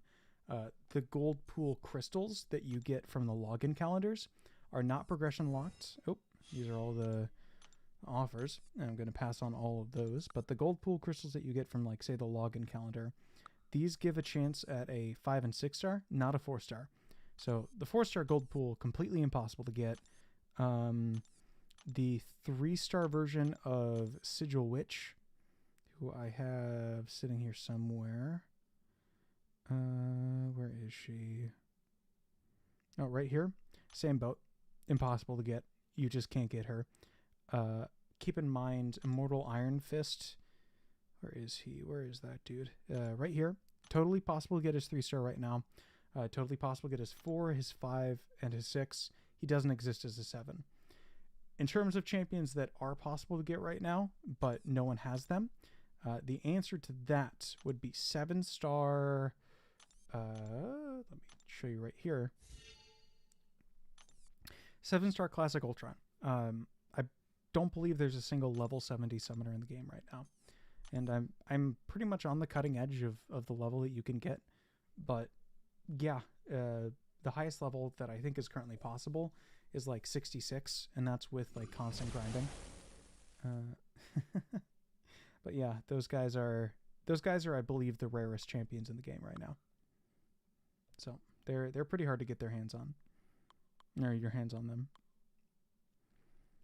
If you were genuinely interested on the potential rarest champions in the game. Then, of course, there's champions that are impossible to get through normal means right now, like the sale exclusive versions of champions. I would say the Rebirth, but the Rebirths are possible to get through the Rebirth and Reunion. Jessica Jones, yep, that's a sale exclusive champion. A little bit more common than, say, someone like Red Guardian, because I want to say the 3 and 4-star Jessica Jones are also currently impossible to get. Any of the low rarity exclusive champions as well. So I'm not going to hit these perfect releases, just as a heads up. Oh, dear God.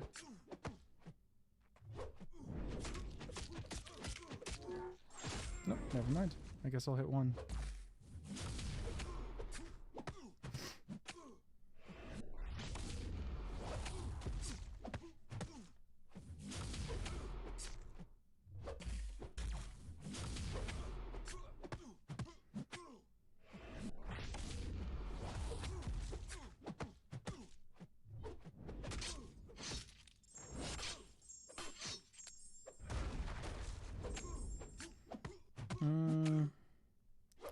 Mordo as a underrated defender attacker. I agree with him as an underrated attacker. I've seen a lot of very, very nice things out of him offensively through like a select group of characters. Defensively, he just likes to turtle up, which is very annoying because I hate it. But the good news is, as I'll show here in a second, his special 3 deals like no damage. So even though I'll just take that to the face, especially with all the different forms of recovery in this game. Like, even though I just took a special 3 to the face that would normally, you know, deal quite a bit of damage, especially to Bullseye, who doesn't have the highest HP in the game. He just has a lot of evasion in terms of how he's able to avoid being damaged. He does not have that big of a health pool relative to the game. So, you know, for him to survive, like, with 5% health loss doesn't point to the craziest of most powerful special 3s. However, his heavy charge and the furies that he gets through that, those are pretty impressive. But that is offensively, not defensively.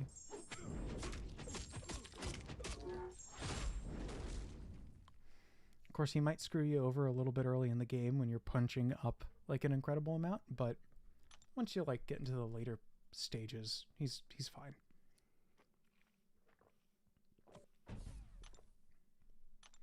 There's a lot of champions in this game who are gasoline, who get like lit on fire very easily through nodes. I think the most prominent example of that is Enchantress, where there are some nodes that just make her impossible, or incredibly difficult, I should say. And they, you know, you'll just have a bad time against like an Enchantress who can dash and maul unstoppable unless you have a perfect counter. And it becomes difficult to play against that in normal circumstances.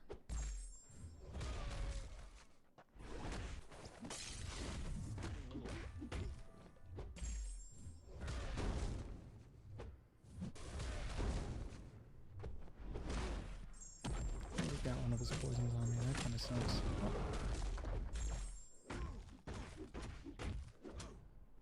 Drop that special too, buddy. Come on.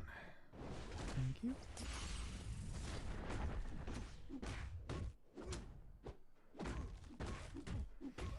And that repair is just so nice. Walk us through the first time you beat the actual hardest story boss in game, Collector. When I beat Collector for the first time, you could only, like, your max champion was a 3-star. And 3-star Gamora, like, pre-buff was just an absolute, like, wet noodle. And she was not the best. But it was just a lot of reviving. Because way back when, there used to be not a whole lot of ways to deal with anything he had. Spider-Gwen, like the original build of Spider-Gwen, like the version that had a special one that had no hits that made contact with the opponent, was considered one of the best options for him, because Spider-Gwen had a clause that you had something like 550% extra evade champions against champions of the superior class, and that was just the Collector and you know, a few select endgame bosses. When she came out, though, it was just Maestro and the Collector, and it wasn't anything too crazy outside of that. So, oh dear God, I was too lost in the sauce. But yeah, Quake was one of the only champions who could really deal with high-powered endgame options at the time.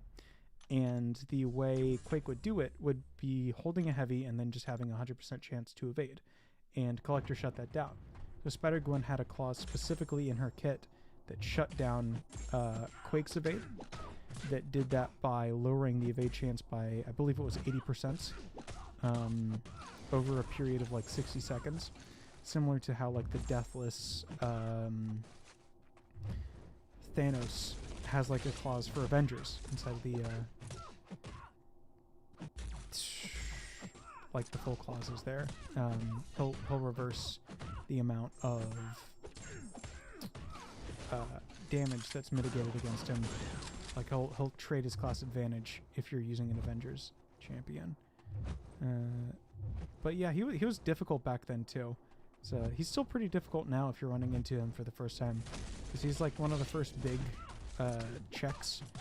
The other one was Grandmaster pre-nerf, but they really cut back on what you can do with him.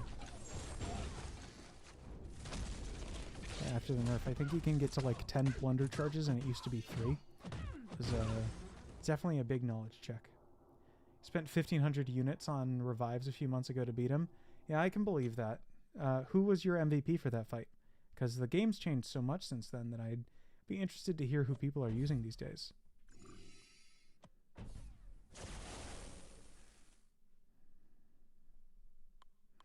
I know some of the, I guess, evade helper champions can get through him without issue.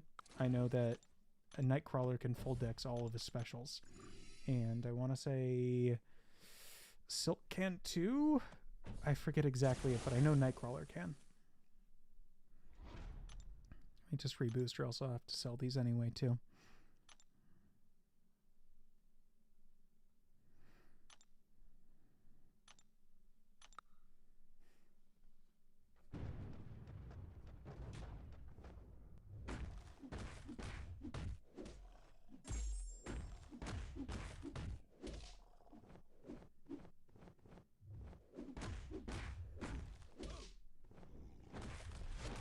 Or I could just be bad at the game. That's also a possibility that I haven't considered. It would be cool if you threw that special one so I didn't have to play around your special 2's weird evade.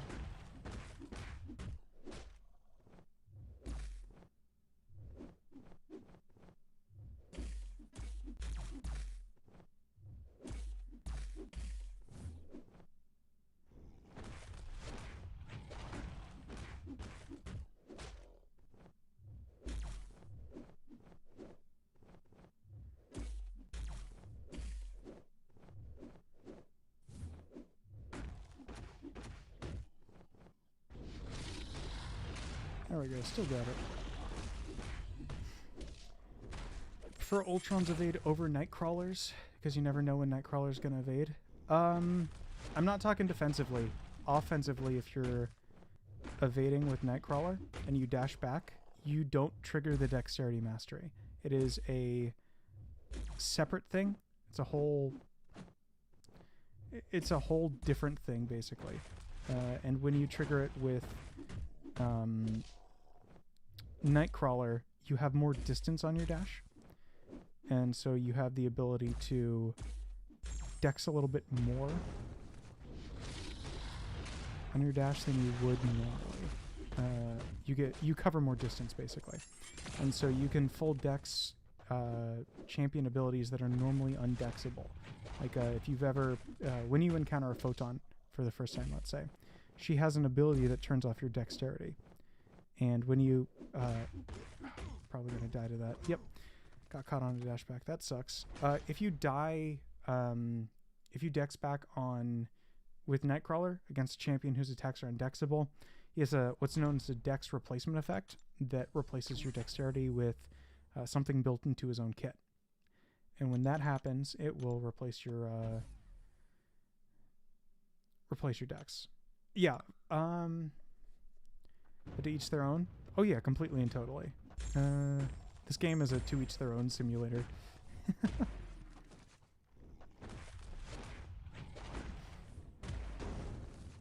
Alright, let's get this guy against the wall and actually prevent him from doing much. Issue with me is my prestige is high enough that challenger rating that becomes an issue. Alright.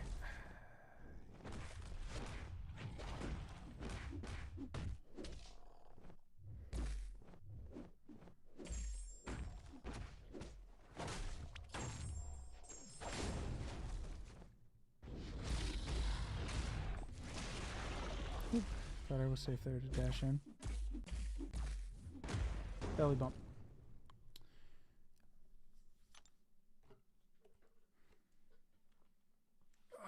Man, I am not playing the best. Well, that's why we got revives in the overflow. Actually, how many do I have?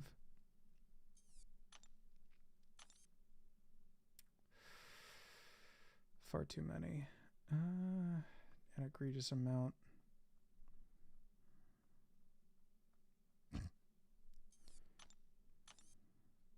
A lot. The answer is quite a bit.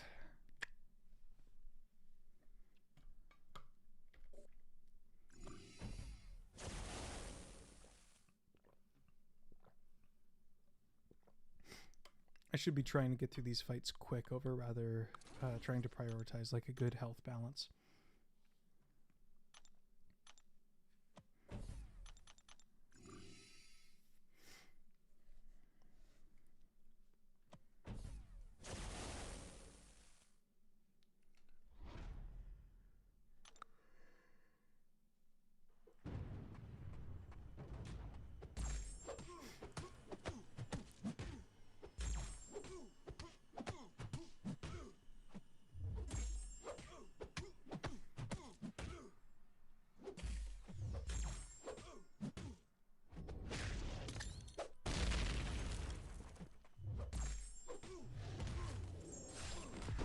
There we go.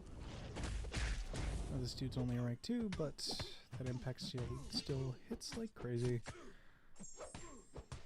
I saw DLL was doing some questing earlier with this guy when he had something like 5 minutes left on a daily quest.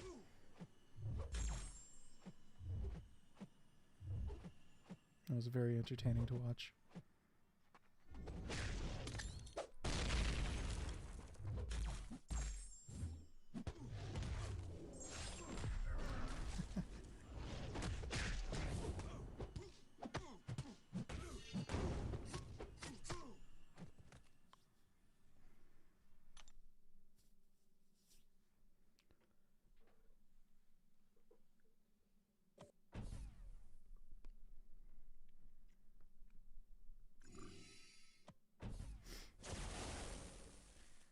Deals the same amount of damage and has the same effects. So all those champions with different special 3 animations, dopamine, they all do the exact same thing, all have the same effect. So against weird champions like, for some reason the only one that's coming to mind additionally is Howard the Duck and MODOK, but there are a few other champions I believe that have unique animations on them. Can't use a heavy attack immediately for this guy because of the control box, but I still want to build up my Furies for a few seconds. So.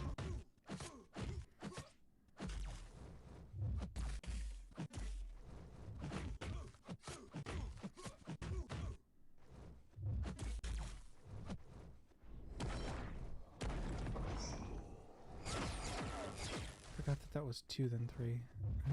Oops.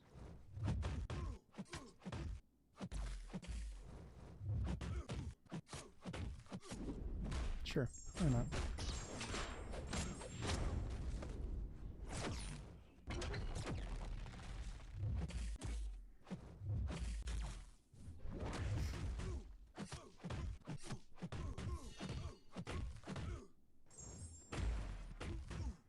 Psycho Man is a real old villain from Fantastic Four. He blamed Jack Kirby. I think he was in there at the time.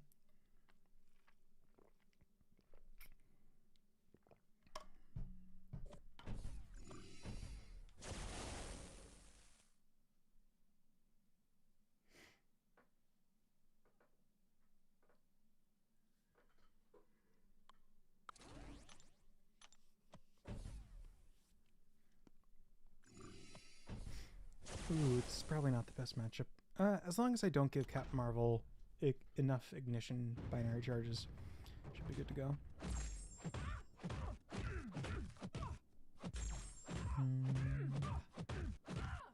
Do have to hit into her block though. Oh, of course she snaps out of that immediately.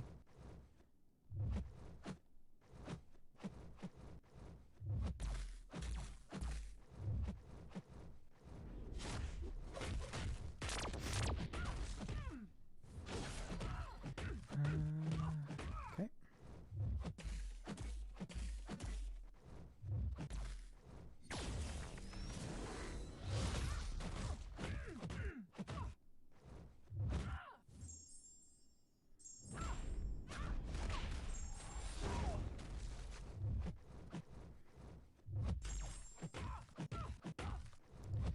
Even though I did just dex her special 2, I want to play it kind of safe.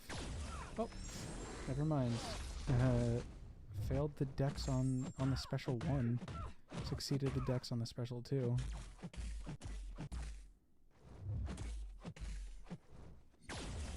How many content creators are you going to see do that?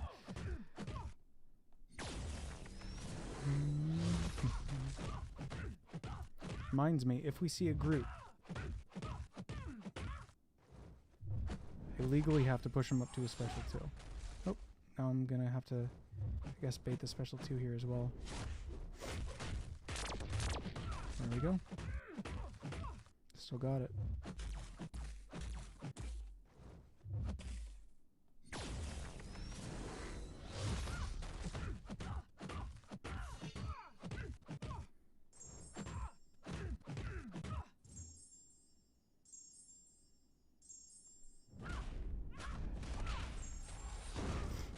we go. There's the big cook. Big numbers. My Mantis is so good against Photon.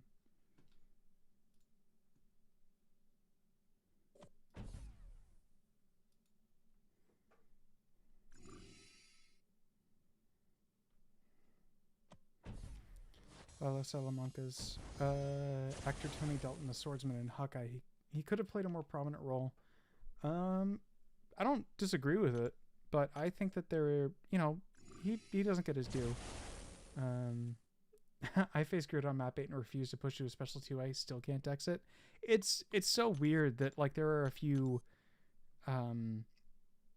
He has a tell. I don't know how to describe it, but he has like a specific thing that happens to him when he's getting ready to throw it. All right. What is going to happen first? Actually, you know what? I'm just going to heal up Solvark a little bit. And it's like 50% health. I was going to say, what's going to happen first? Me successfully getting a medium combo up against this guy, or, facing the music. And I get it first try. That's so funny.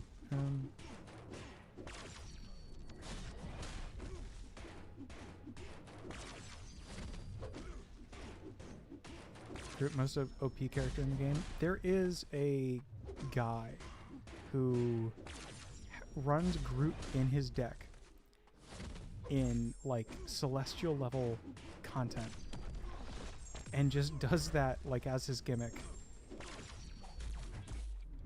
And I have the utmost respect for that guy that I could potentially ever have, because he just does that. He's the Groot guy. He drafts him every single chance he can, and he just cooks. And that's all he does.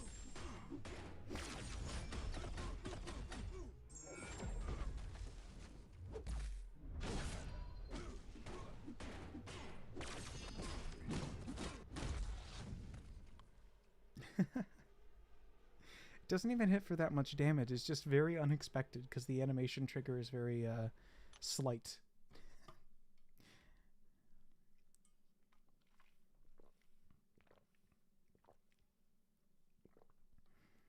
Someone beat God Emperor Doom boss with Groot Unreal. Yeah, the Dread Emperor Doom doesn't have like that much going on with him. No offense to the dude, but his entire setup is more so about is more so about being, or like knowing the timings of his special attacks. I'm not sure if I streamed my Dread Emperor Doom attempts. It was it's not that bad. I think I've only done EQ the last few times, which we are halfway done. We'll probably be finishing up around 2 a.m. my time.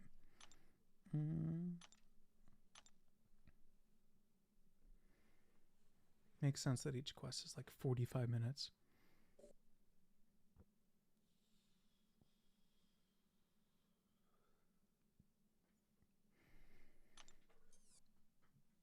And we're up against Mutant.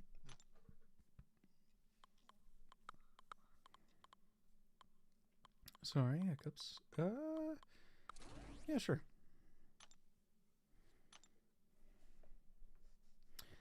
But yeah, the act bosses are more about timing, except like Lotan, like where they'll benefit you for bringing specific things in.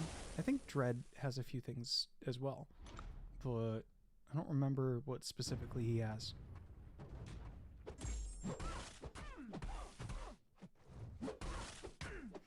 Is that 4 blade procs on a single?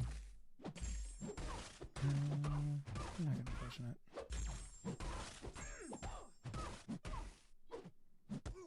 Oh.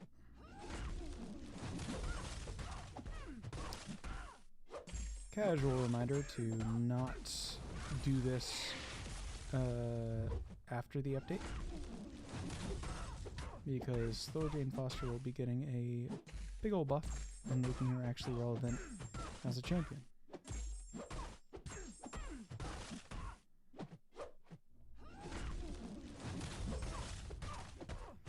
Not 100% on the specifics, but I know that it's happening.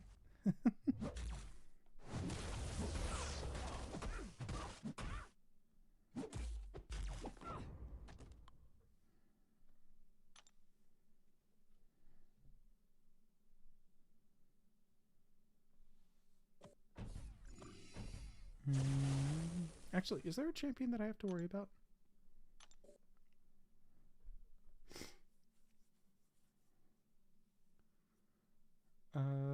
Who would you say is the most useless newer champion in the game? Not counting outdated ones like Black Widow, Winter suits. That's kind of hard. It depends on your definition of newer, I guess, but everyone kind of has their own little niche that they fall into. Even like Joaquin Torres, who's like everybody's kind of been clowning on. I've seen good things from Cat Murdoch about how to use him. So it depends on what champion you're looking at. There's niches, and some are definitely more off meta than others, but I feel like the one everybody points to recently is Joaquin Torres, and that Falcon has kind of just been fine. When applied in the right situations. Definitely not a Battlegrounds champion, though. What's up, Charles?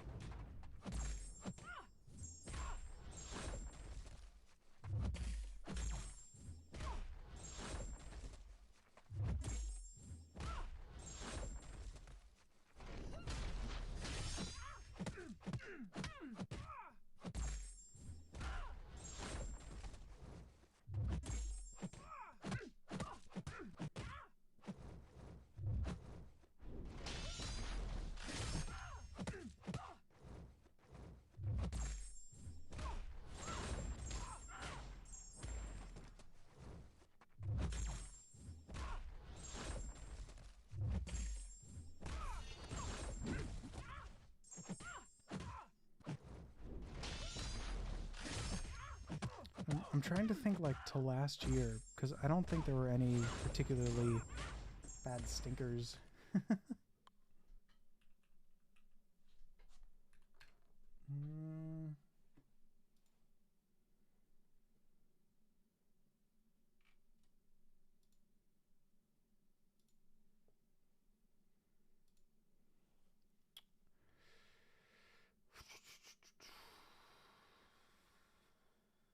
I mean, Deathless Vision, maybe? But he's getting a tune-up soon, so we don't really know.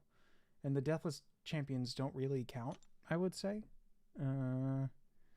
Destroyer has his uses. He's relatively lower. Like, tier, comparatively speaking. Keep in mind, he came out alongside, like, Serpent, so...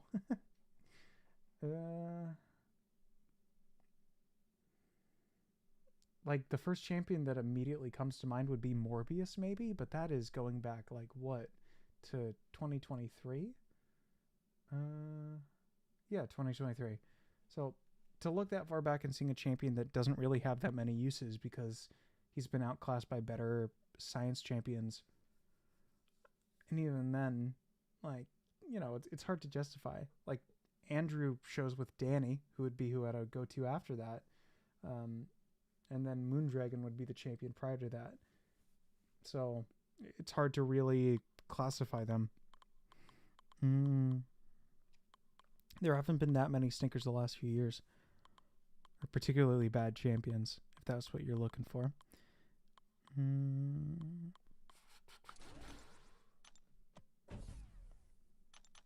If we're talking about champions currently released as 7 stars, I would say Civil Warrior would be the worst, quote unquote, that's currently available.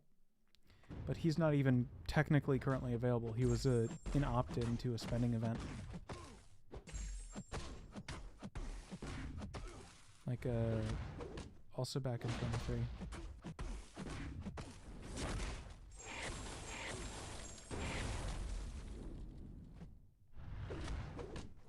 And then there's also Daredevil's Hell's Kitchen, who you had to explicitly buy.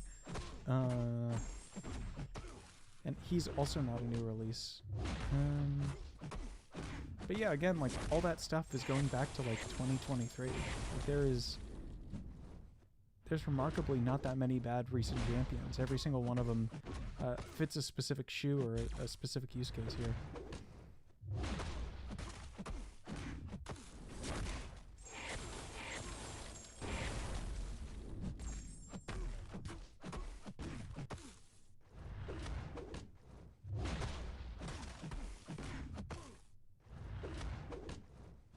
There's definitely some that aren't like as effective, but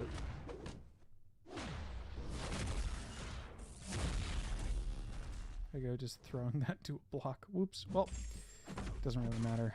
He'll be dead anyway shortly. I could have sworn that she gained like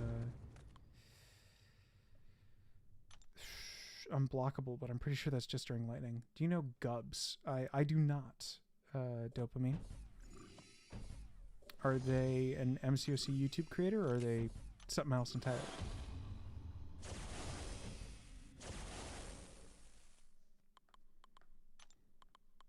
You know what? Let's just use our other Iceman. We have two of them.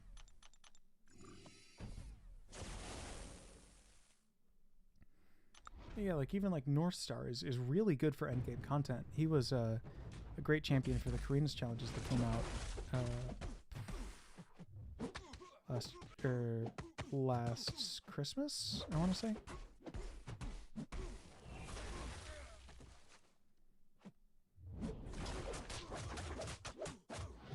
And he's been meta for a few defensive metas as well.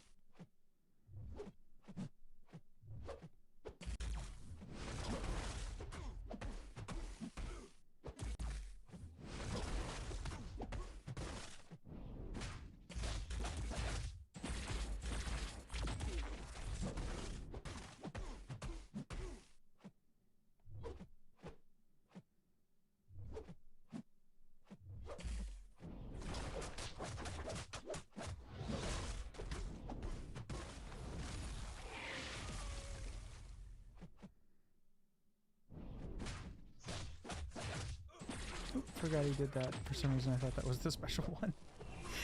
Well, there are a lot of very good healers in the mutant class that we can fully leverage after this fight, so shouldn't be an issue. Very interesting channeling content, superhero videos, and matchups. Oh, like Death Battle? That's pretty nice.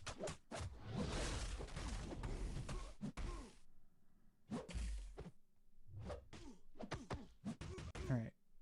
Come on.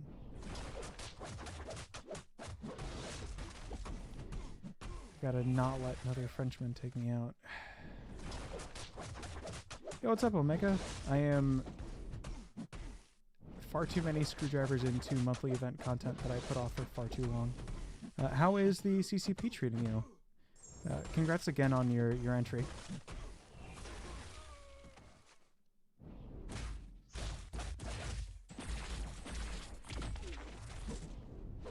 Ah, nicked me by a hair there. Death Battle doesn't do calculations, Gubs does. Oh, then I might be confusing him. I might have seen his content in the past.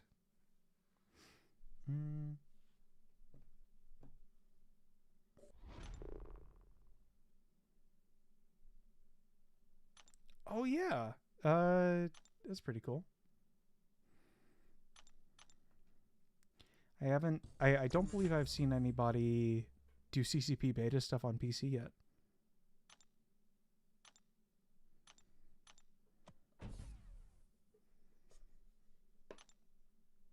I'm happy to hear, Omega. You're definitely deserving of it. I'm very excited to see what happens next. Not to get that one image of like Palpatine sitting there like, we will watch your career with great interest, but yeah, I'm very excited to see what happens. Get it to work as Xander and Encyclopedia. Well, I mean, Xander is very... Xander's in my ally, I guess. If he's able to, like, walk you through it, if, like, you haven't already considered that, which I imagine you probably have,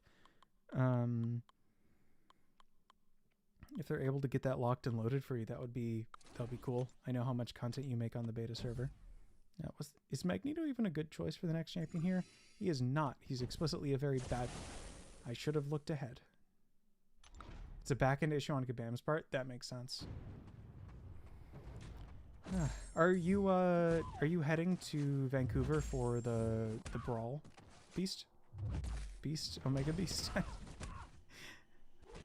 What's your preferred way of referring to you? Just gotta not hit this clear up to a special 2 and we'll be good to go. Unfortunately, no, I have an exam on the 8th as well. Ah, I think that's the reason Liam's unable to go as well. I'll pour one out for you. The brawls always come at exam periods for me. That sucks. Are you in the US? Or are you like in a different country? Australia. Yeah, Sans was in here earlier. Also Australian. But I believe he took like a multi-month like excursion trip out, which I don't think is feasible for close to anybody, but definitely enjoying it. Alright, let's see what happens first in the damage calculation here. The fury damage or the actual shrapnel? Ooh. Oh, Jesus Christ. What have I miscalculated? What would lead Claire to automatically shoot up to a special 3?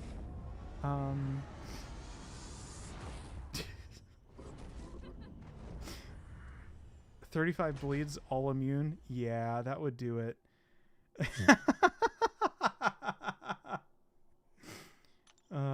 Instant max on our charges. You know what? Sure. Quick revive and heal. I'll finally use you as a mechanic. Let's keep to that special too. Hi, hey, are we good with that? I'm back. What did I miss?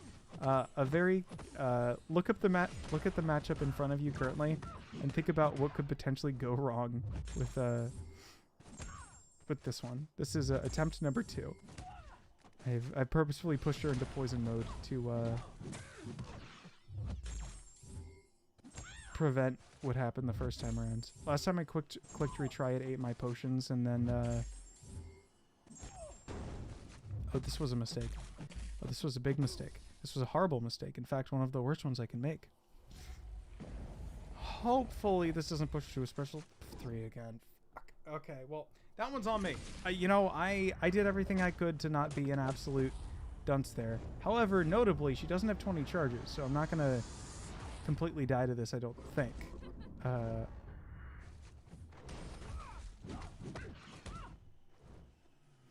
All I gotta do is just chill for a few seconds.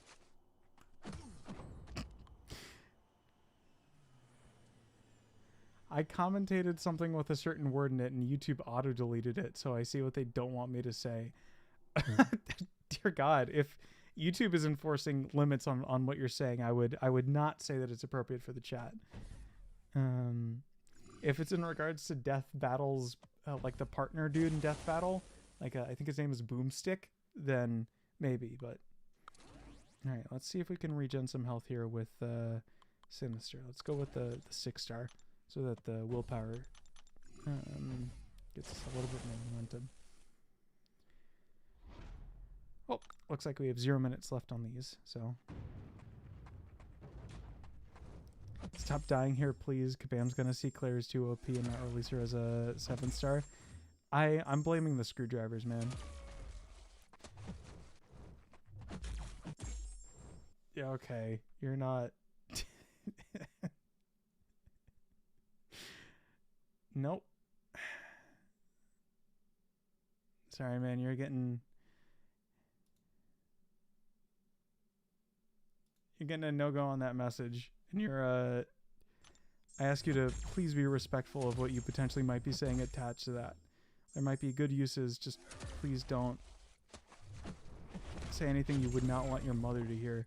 I think is a very good rule of thumb for live stream chat.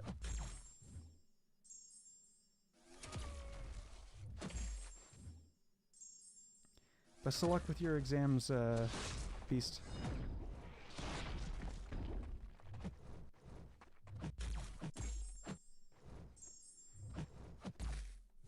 Oop, I thought I parried there. Oops, that's my bad.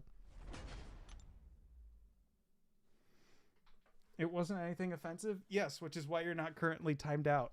So, Don't make it anything offensive.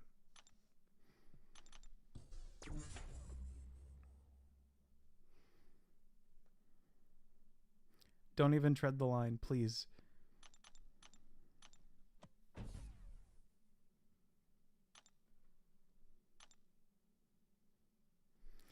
Yep, that's a very quick timeout. Sorry, man.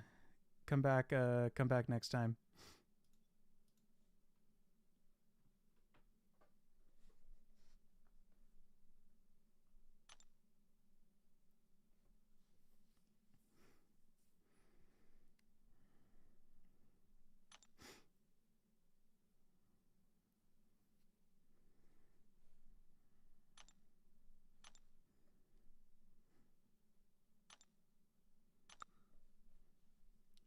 Looks like we gained a charge from that fight somehow.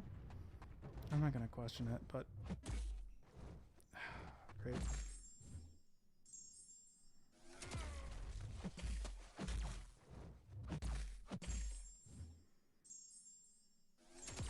Yeah, we're not going to have any of that conversation here. It's MCOC is a game about... MCOC is a game people play for escape. And comments like that will not be tolerated. Please do not attempt to tread the line.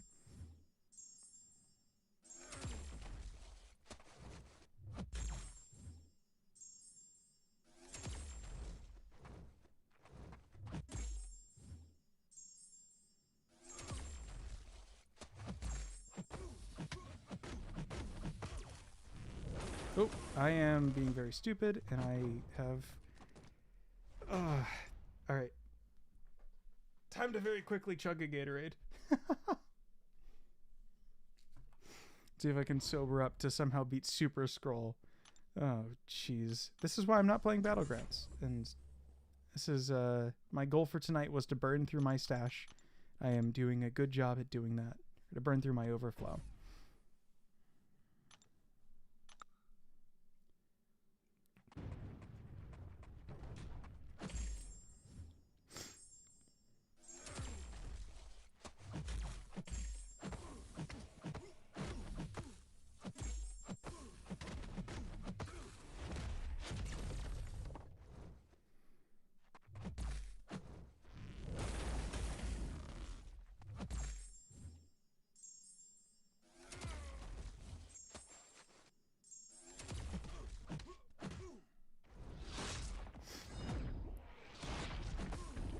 Also probably going to go seal up the vodka for the night and prevent me from drinking anything more. I think I've reached maximum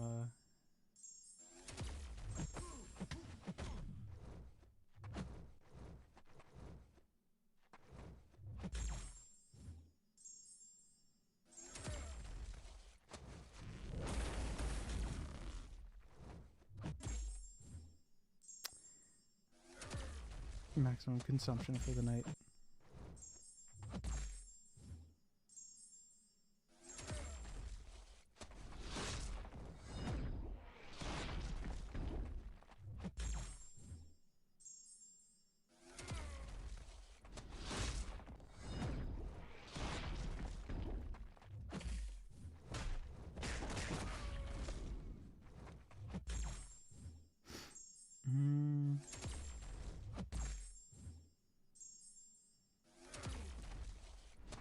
Oh, I forgot he gets into Cosmic Overload.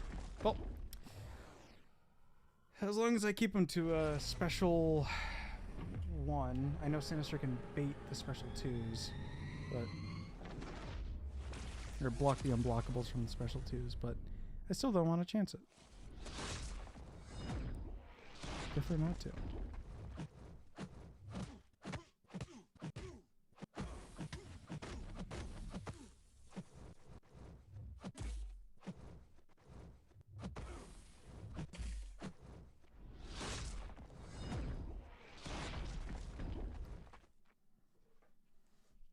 It's a 24-hour timeout.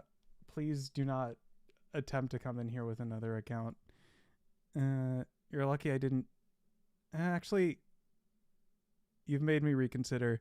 I am hiding you from the channel. Don't...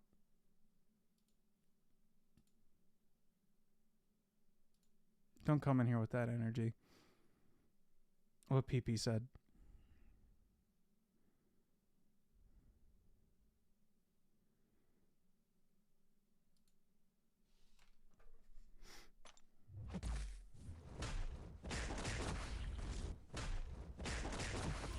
In the best case scenario, you are a child who heard the phrase online and thought, oh, this aggravates people. It'll be fun to repeat it. Don't. Please, I know that this is a mobile game that attracts a lot of young people. Please think about what you're saying before you say it, and it impacts things that aren't getting banned from a YouTube chat.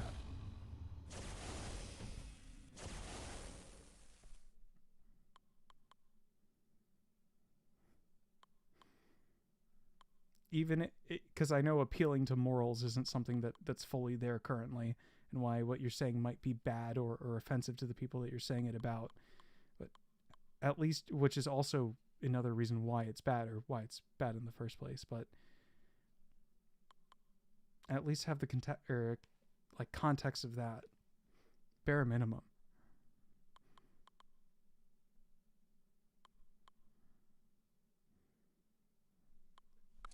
And if you come in here with another account, I will time it out too.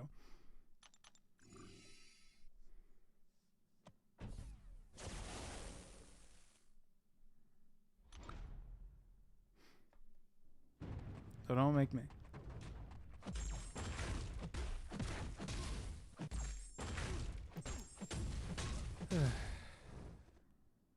Yeah, that's enough grandstanding for me, like 5 or 6 drinks in.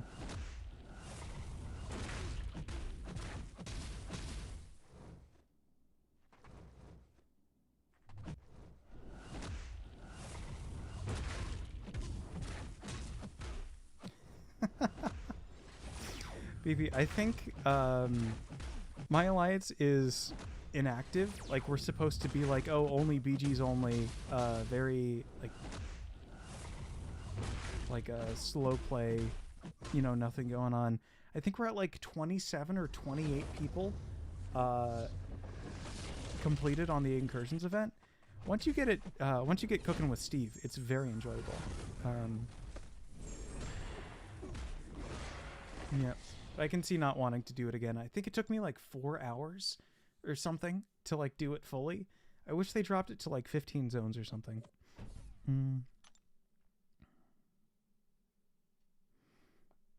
Where is it? Symbiote sector. We are 27 people done, and this bonus selector is pretty good.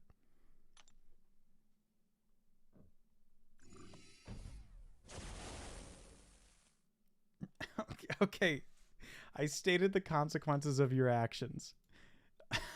I want you to be fully aware that you are coming in here and you're stating again, trying to get around what has been enacted. You're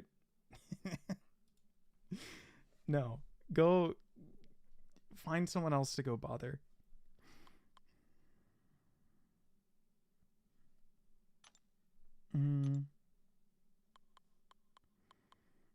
There are consequences to your actions.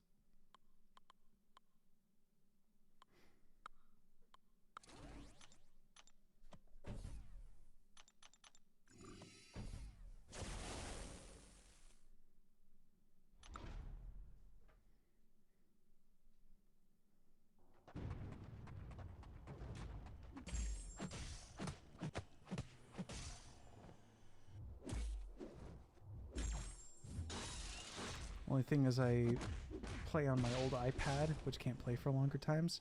Yeah, I know for a few people who had baby accounts, what they did was they, I know it's a little bit too late now, but they carried one of them through via like the team incursions.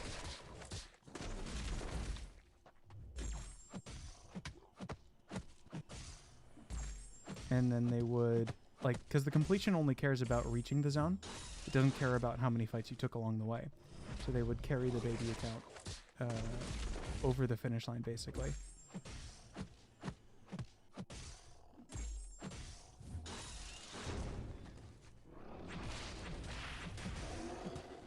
I know that, unfortunately, isn't craziest, but hey, if your alliance is bugging you to do it, offer them like, hey, yeah, no, I'm fine having my baby account be like the actual piggyback that goes in and does this. But I can't play for this extended period of time. If you want to actually do the event itself and then have my account piggyback off yours, then we can get that final point and solves both of our problems, is what I would recommend. Because I know a lot of the overheating comes from the actual loading of the game itself, which you shouldn't have as an issue if you're just worried about the part of it.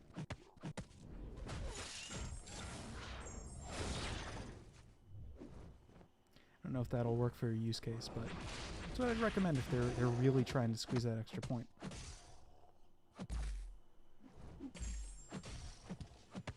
Because if anyone else were to join the Alliance, they wouldn't get everything in the past, I believe. So we did have someone new come into ours after the thing had been like completed. They were unable to claim the prior event points after they got done with it. And I believe they had claimed it in their prior alliance, which makes sense, but I don't want 100%. Alright. Dude, get out of here. Seriously, this is... No, don't.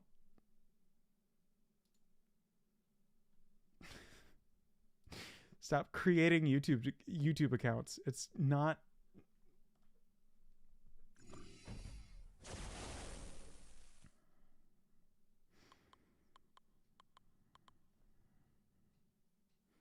Actually, I think I can do something here about that. How's that appearing in OBS? Oh, that's fine. What I can do...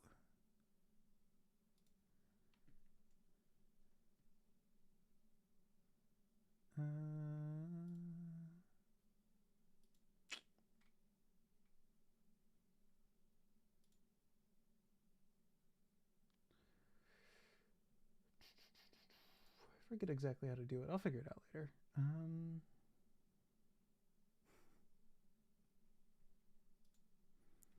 I think I want to take Gentle to rank 3 eventually. Oh, he's fantastic. I've been a big fan.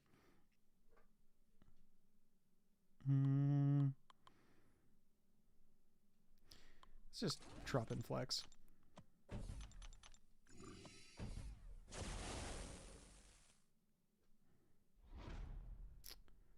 More for defense, he's a great dual threat. I think he's probably one of the better dual threats that's like come out this year. I am becoming a large fan of him.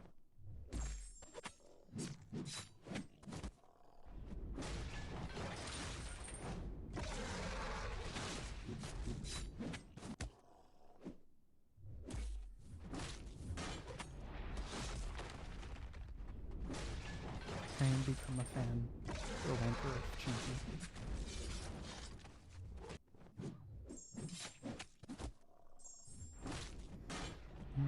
Okay, will this let me build up to like, I don't know, a larger number than 3? Yeah, there we go. 6 is fine. Another important thing to consider, PP, is that people are getting experience with him in raids, and usually when a champion like gets experience like that, if they're known for a particularly hard mechanic, like for example Destroyer Special 2, when he became a what was it? Flavor of the Week. He very quickly lost his defensive edge because people knew how to fight him then. It was a very cold water moment. And so I don't think that's happening to Gentle to the same extent, and he has a lot more offensive capability than other ones. But yeah, the Summer of Sufferings. There was a... like, the result of that was that he lost some of his defensive edge. So as these champions... Oh, I've made a dire mistake. As these champions become more defensively viable, this is gonna suck, by the way. I did not realize I was up against Gold with Domino. In case you're unaware, Hulk Ragnarok has this Face Me ability that causes him to regen, which results in your damage being regenerated. However, Domino's attack should now like have that damage regenerated from critical failure, which is weird that they're not. No, they are. You can see it for a second. Dracula should be the easiest boss. Yeah, I have no doubt. He was very simple when I did the other one. I don't like recoils, never used them. Yeah, gentle is like, if that's the case, I would recommend bringing him up as high of a sig as possible, because his sig shuts down the recoil. He's just such a powerful offensive champion that they needed some way to nerf that part of his kit. But, you know, it's not the craziest thing in the world. I should be using him somewhat soon here. This is the last lane, right? Yeah. 1, 2, 3, 4, 5. 5 fights. One of them is Daredevil, Hell's Kitchen. That wasn't as bad as I thought it would be for what it's worth. Use Sinister here and then Onslaught for DDHK. But I'll show you how to gentle, basically. Higher sig removes his recoil entirely. And he has under the right scenario, I should say. But yeah, no, it's I'm not a big recoil user either. And the like Sui masteries are not my cup of tea in terms of like non-grindy gameplay. I used to use them a lot when I would go for like featured champions in Arena. That hasn't been a thing for years. So I can't even imagine when the last time that was. Let's see if I can get this dude to use his special before he like enters his turbo annoying mode.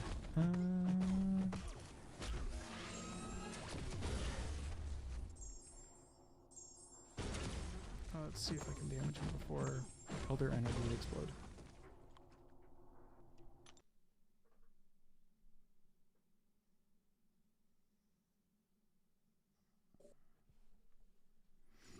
And then Onslaught will convert my stuns into passives and prevent DDHK from being very annoying against me.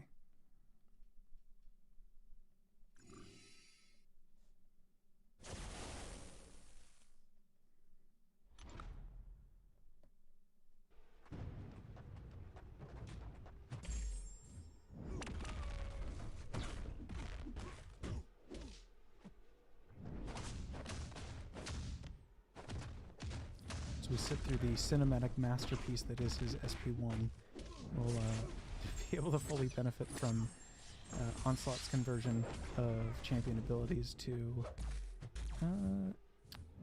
passives. Because if for any reason he shrugs that off, we will simply have to deal with it being non-passive.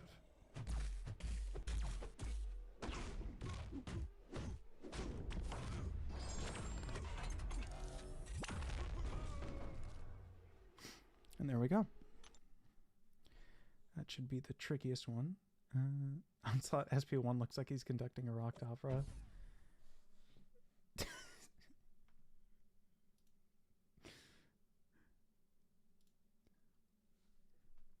Yeah, it's true. They do be swinging for the fences.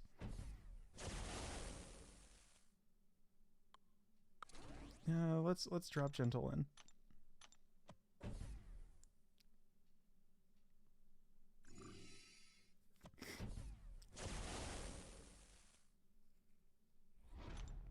His I believe I only have him like Sig 60, so he does still take some recoil damage.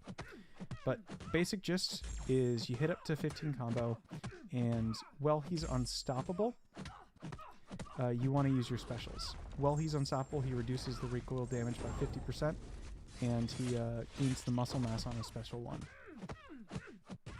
There's a few tricky ways you can use like strikers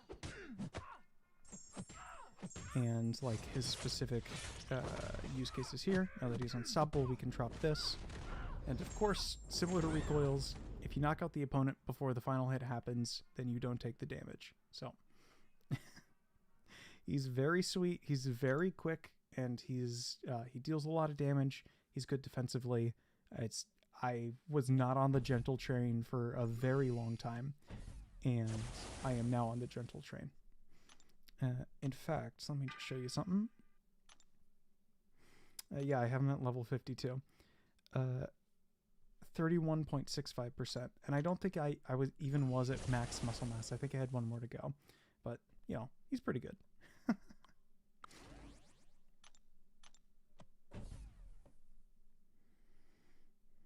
Can't wait for this guy to move into the next stage of acceptance.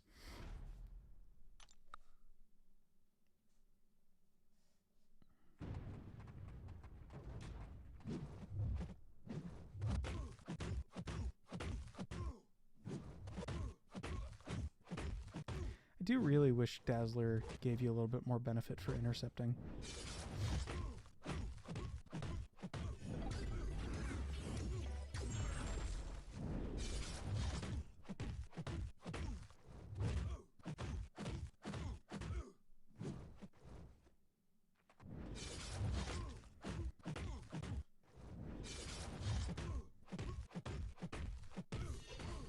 Speaking of big specials, didn't even get to the final one. But yeah, Dazzler also hits like a truck. The mutant theme of big special damage has never been more prominent.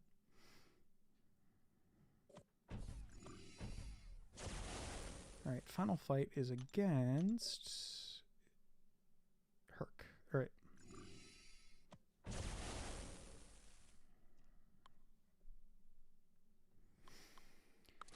Yeah, we'll use him.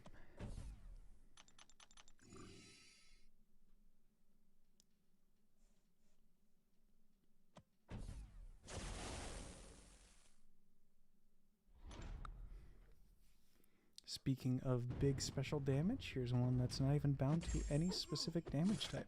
Except, like, you know, bleeds, but this is why we bleed.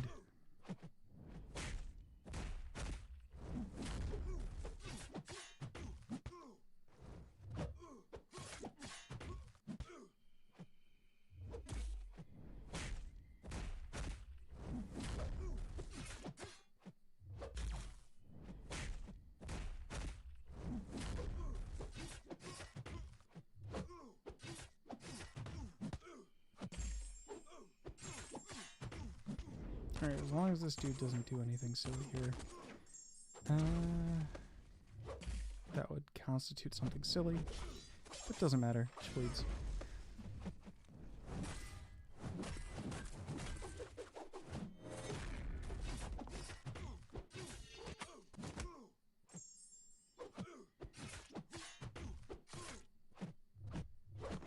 There we go.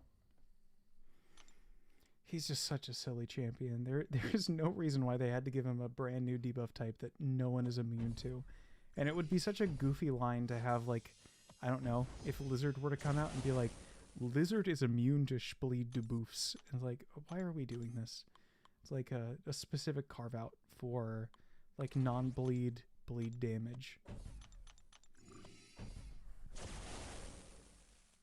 I think I used She-Hulk last time. My rank 3 short list is big right now. Ooh, I'm very excited to see who you are considering.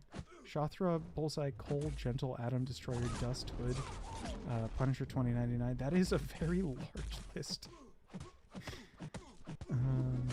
Alright, let me just take care of this this dog. I go.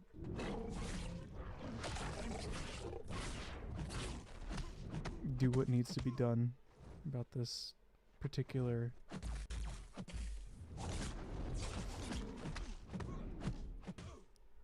dog that they made that song about. Oh great, now he doesn't even refresh the traumas. So there's a better alternative than saying I need to traumatize the dog, but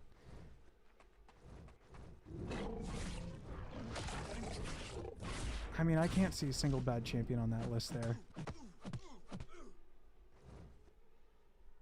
maybe Punisher 99 is towards the bottom. I've seen things. Also Diablo now that he's awakened.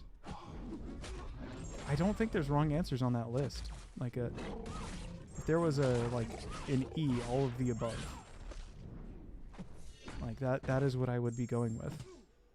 Like there's not a particularly bad one there.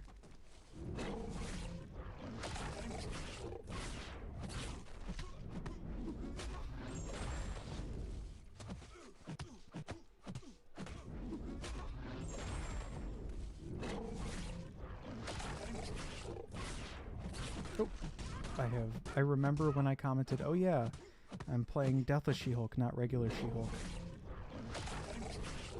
I should remember that she doesn't count her unstoppable. But, in my mind, Hood and Diablo kind of cover the same footprint for what you're aiming for, right? Because both of them are good Deathless Phoenix counters. Both of them are just, you know, good Nullify champions. I would go Hood over Diablo personally, but I mean, poison damage is something that we're seeing being asked for more in the Cosmic class, which is a little bit strange, but I'm not going to question it. Difference between old and the new. I forget, is that the third quest or the fourth? It's the fourth. All right. Realize I can just go into the edit. Champion screen. Who do we got? Like Gladiator? Well, Gladiator's his own thing. It's I'm not consider. Do you like Gladiator? Is that one big sentence? I think Gladiator's neat. I would not say I'm particularly a big Gladiator fan, but going to go use the bathroom again real quick, and I will be right back. Pearls of drinking so much. If he comes back, you know what to do, PP. I'm gonna.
All right, I'm back. Also in the fence with him, my buddy likes him. He just has such a unique playstyle that I like haven't really had the chance to learn.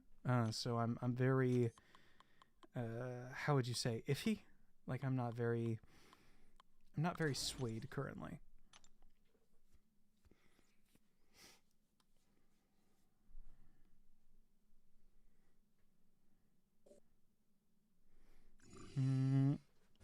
I know Karate Mike likes him quite a bit. I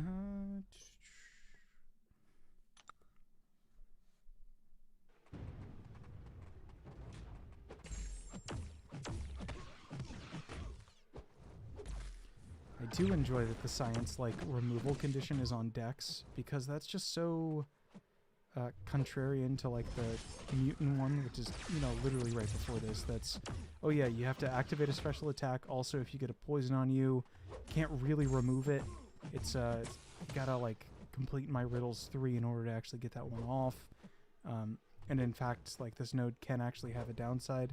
It's just so silly to have a, like, you know, a big old beefy champion like node set that can actually, you know, genuinely hurt the summoner next to, you know, something like this that's like, oh yeah, of course, you know, just dex an attack.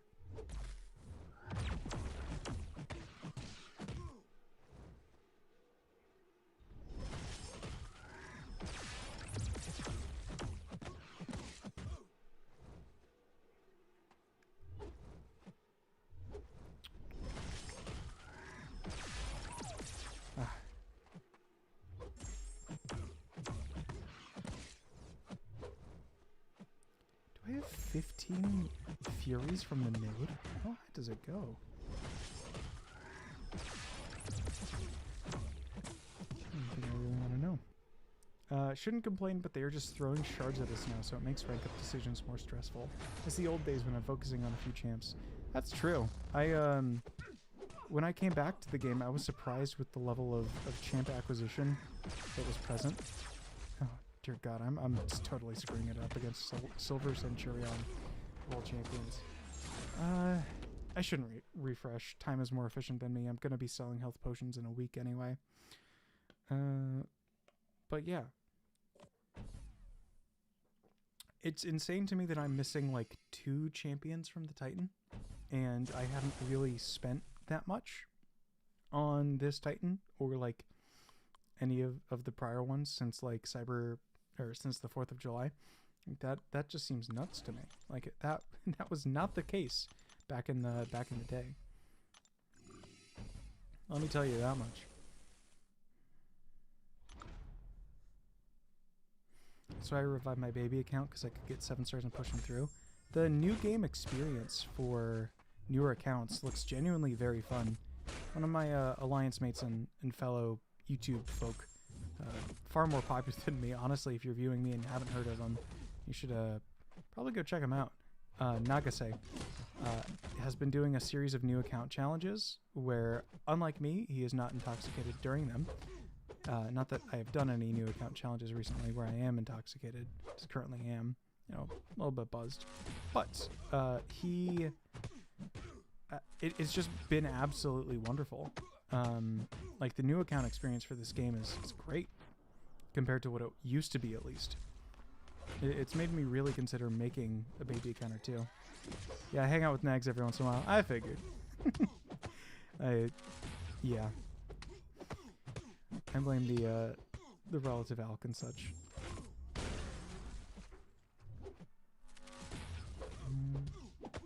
I've seen me kicking around. But yeah, the new account experience looks great. It's after Summoners Fest, if I have more time, I've been considering doing like a longer format new account. Oh, I failed that.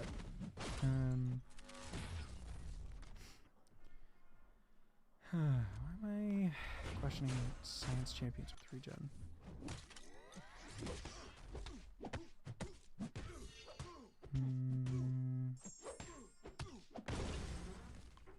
That was a good shout.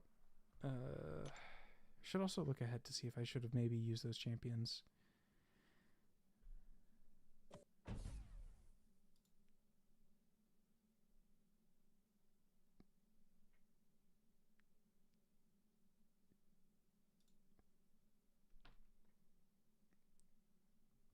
Yeah, Paragon seems to be like the break-even point.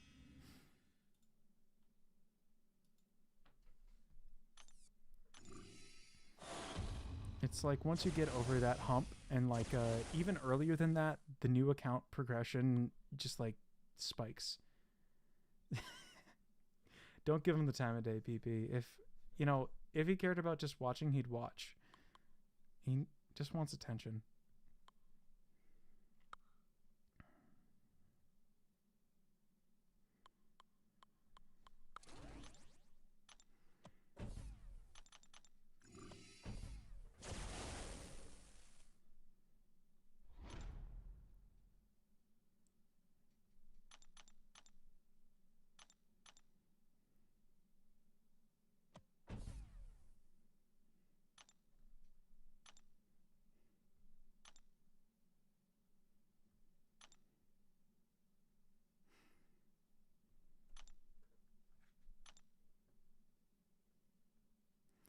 Ooh, the Dodgers won the World Series. That's pretty cool.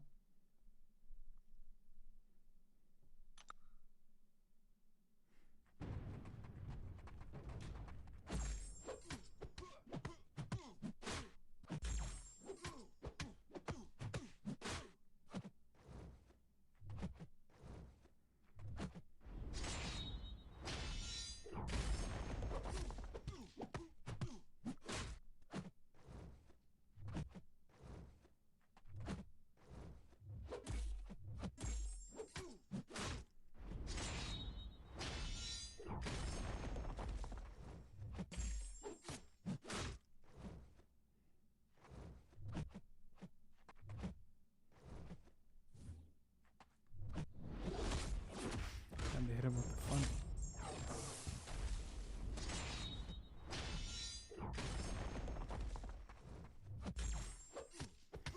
I know I should be doing the special 1, special 2 loop, but I like charging that heavy just so much.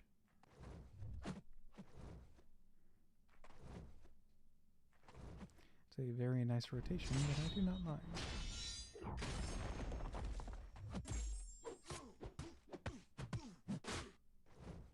I get 1 dex now that I'm at max poisons. There we go. Of course, I could have put this into a different damage type so I wasn't taking gradual damage from the poisons. That would have been smarter, but eh.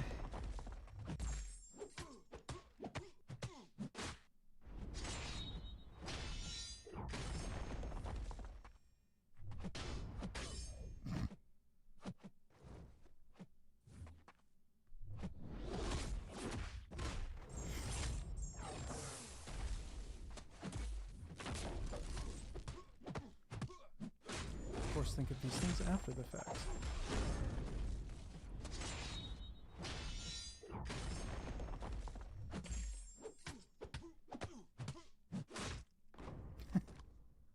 There he goes. Would have been cool to check to see if there was like a region champion coming up on the path or something. I'm just flying by the seat of my pants here. Nimrod. Oh wow, there's a Sauron. I could have used him against the Sauron and gotten a little bit of regen left. Besides that, nothing really comes to mind. Well,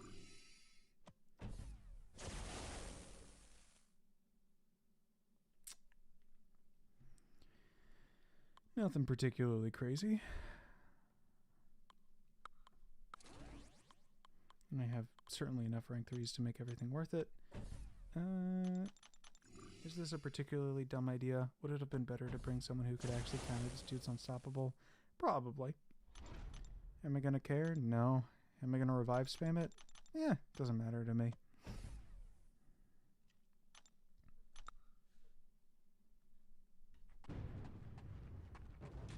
Is there new content releasing in November that might be Everest related?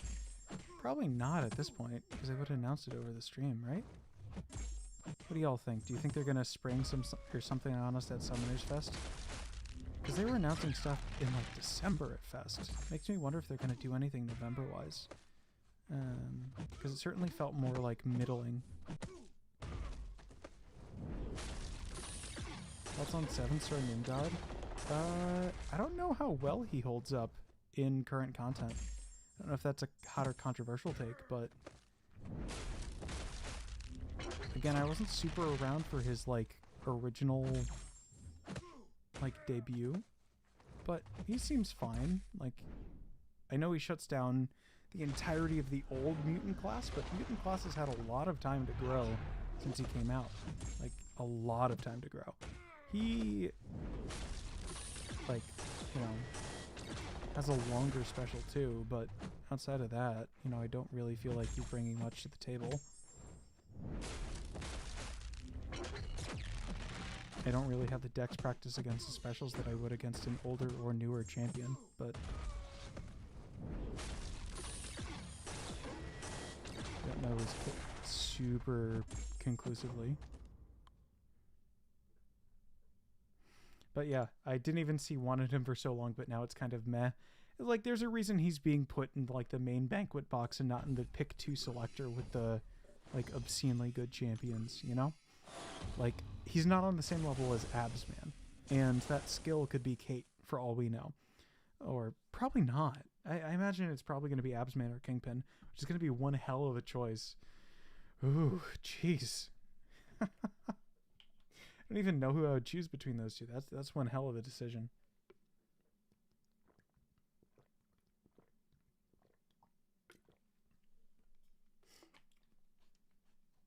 Yeah, exactly. I would want both. That's what makes it so difficult. For the low price of like $500 or something, you could get both, knowing Kabam, but you know how it is. They gotta make their money somehow. What's up, Snoozed? What's up, Suzu? Did someone else's stream potentially just end?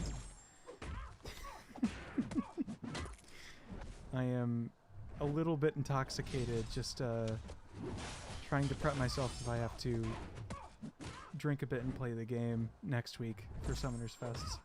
And I just saw it on suggested. Happy to have you in here. So I'm practicing my intoxicated gameplay currently. So if it's particularly offensive, please don't mind it. I also put off doing this monthly EQ for as long as I possibly could, in hopes of gaining a little bit more prestige. Since Abido is not on, someone needs to be intoxicated. Lol. Oh dear God, I'm just doing it for the one night. I don't think I can stand this for multiple. I might be on tomorrow night as well.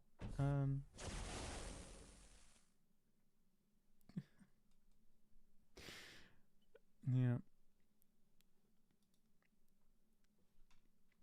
But yeah, it's a matter of fact, and you know, there always has to be someone online. I should add a relic to Void. Go do that real quick.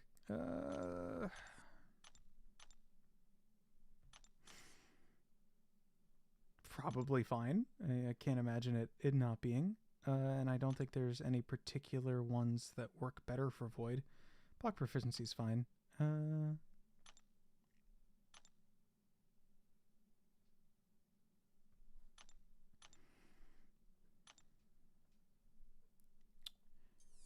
But yeah, if I don't know what skill champion they could drop as like a 7-star for the first time that would be on the tier of Absman that wouldn't be like, I don't know.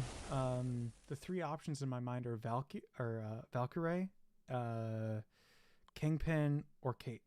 I think Kate is too powerful to come to the game as a 7-star right now. I think she's cracked. I think if we see Kate, it's going to be with CGR. If Kingpin, there's a chance. If there is, you know, and I think most likely, if it's a champion that's good, it's probably going to be Kingpin. But I could see them doing Valkyrie. Hulkling's another one, but it's confirmed to be skill. It's there's a really good skill champ coming. That's what they've threatened us with. So we know the class. We know it's skill, and it's presumably on the same tier as Absman, which is scary because outside of those three, I'm not sure what else they could have outside of like a potential rework, but they've heavily implied it's not a rework. It's a new champion coming. Nope. I am sucking at Dex and not special. Well, what can we do?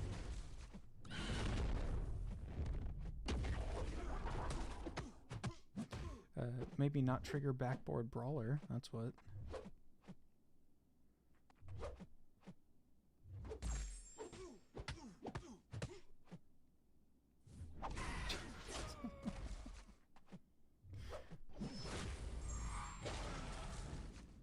You're considering Zemo a fail? Dude, Zemo's cracked. I'm quite a big Zemo fan. I would love to get a Zemo. That just might be my Battlegrounds brain, giving it a factor, but I love Zemo. And especially in this BG's meta, if you haven't pushed into Gladiator Circuit yet, he absolutely cooks. He's also really good for most science defenders, like everybody that I'm looking at right now, save maybe Spider-Woman. He's great for Photon. Does really good jobs for like close or most everybody else. He's not a bad result. You didn't pull like Symbiote Spidey. He's pretty decent. I wouldn't be I think I'll grow on you. I think you'll like that pull more later on. See if I can quickly build to a special 3 here.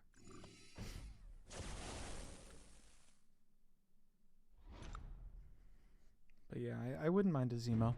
Zemo and... I'm actually chasing Zemo. You had to spend units doing Elder? Oof. That could be a little bit of a kick. And that one does suck, though. I'm intentionally nerfing myself to do Elder through a little thing known as alcohol. So, gonna get a bit more of a challenge. I feel like I'm saying that every minute because I keep on, how would I say, getting hit in the face, and that is not something that I normally do. For proof, you can look back on any of my prior Elder streams.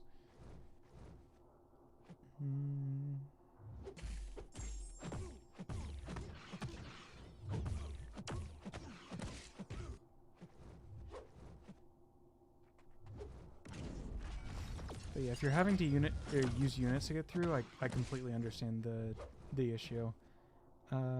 However, fun fact, if you do decide to push in Battlegrounds this season, or, you know, just chill around and do the bare minimum, there is another Titan Crystal inside of the solo event.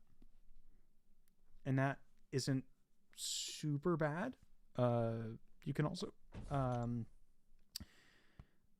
sorry. You can also push up to get this Titan Crystal, which doesn't even require placing high. It's just about playtime. And it gives you a ton of 7-star crystal shards. I believe a full tier 7 basic. There's 1, 2, 3, 4, 5 of them. And each one gives, yeah, it's a full tier 7 basic. And a lot of other rewards. So Zemo is an absolute killer this meta. He's one of the best champions for the entire thing. So, you know, if you want to invest a little bit more time into finishing that mode off, then you can definitely get another Titan for it. I don't even know why I'm looking around too much. Is there a champion in here that I need to worry about? Strife, maybe? I don't think so. I know, but it takes like 71 games to do or so. Is it 71 games inside of...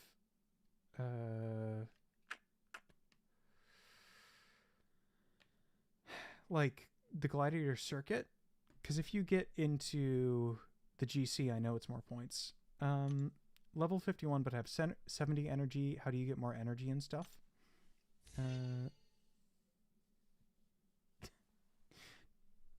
Dude, just come in another day and don't have this account. And don't say stuff like that again. Easy as that. All you need to do. How do you get more energy and stuff? Just take a look at the Summoner Level Up rewards, which in your profile is this button right here. This will show you what the new rewards are. It's not letting me tap it, but right here, as a perk of level 66, I'll have an energy limit of 73. You get 72 at 64 and 71 at 62. Just as a fair warning, because there are a lot of XP to get past level 60. If you're getting the daily super event for this new quest energy limit, the amount of XP it takes to go from level 1 to level 60 is roughly about 1/10 of the XP that you need to get from 60 to 61. So it's significantly more XP to go up those levels. Just as a heads up. But how do I have 70 at level 51? I'm not quite sure. They might give it to you a little bit early. I noticed that in Nagase's stream when he was doing an earlier, like a new account challenge. I'm not exactly certain either, but I'm certainly not going to question it because it inflates the values of your energy refills quite a bit. Gen tier, not gladiators, yeah. If you sneak in at the very end, you can get a lot of easy matches like low tier, but I completely understand not wanting to do that. Just throwing that as an option for you so your pull doesn't hurt as bad. I had like this account for 9 years or something. Oh, there's a... What's it called?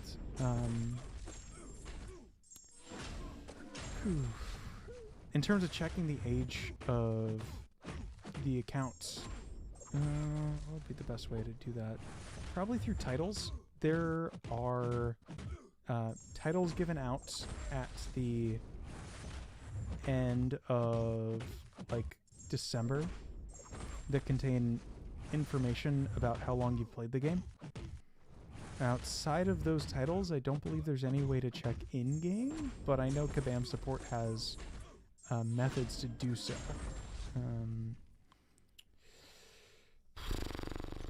Don't know any way immediately through the game outside of like titles. If you've been playing for over 10 years, you have this like nasty green banner that says veteran on it, and then there are like is it Experienced Summoner? No, that's 65.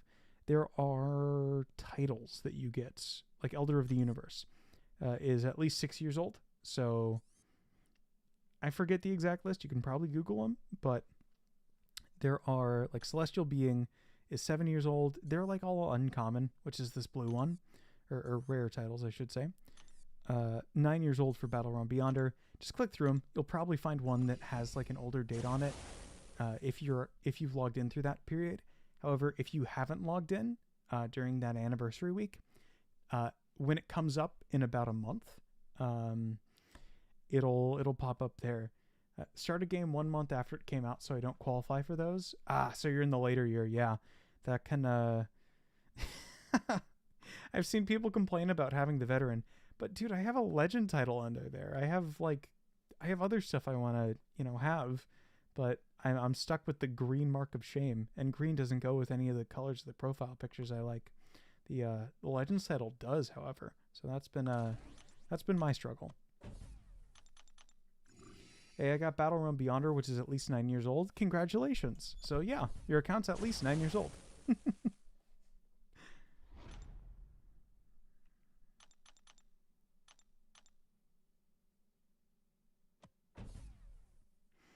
Yeah, that's the only way to really check. So yeah, if you have the Battle Realm Beyonder title but not the banner, then that means your account is in between 9 and 10 years old, from what I remember. I might be getting my dates mixed up. We might be approaching the 12th year. No, 2014.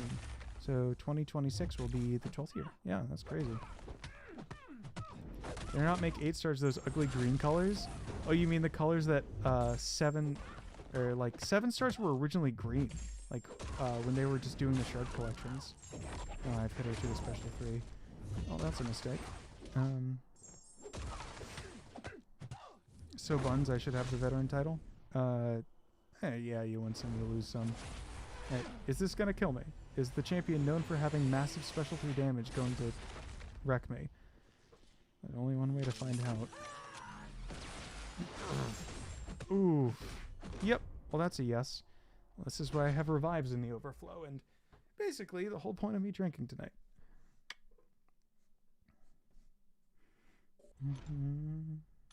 But yeah, I think I have 30 in the overflow right now. Just far too many than I should. But yeah, the original shard design for 7-star crystals was this ugly green, and everybody in the community was like, hey man, that kind of looks bad. And then Kabam was like, yes, we agree, it looks bad. We're going to go fix that now. And then they went into a corner and then fixed it. And they came back with the purple that we currently have.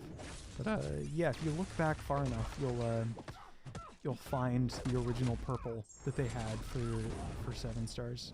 And by God, am I glad they changed it. I'll tell you that much. It looks awful.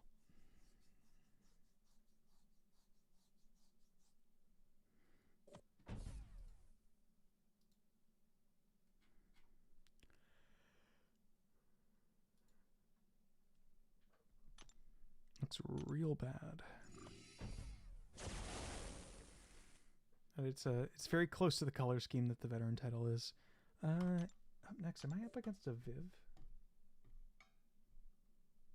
Did my water bottle just break? That's so funny. Yeah, Viv. Okay.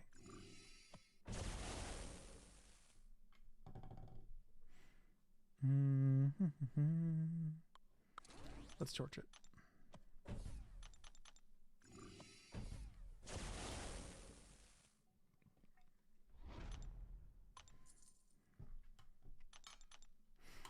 Let's not make stupid mistakes against Viv's unblockable specials.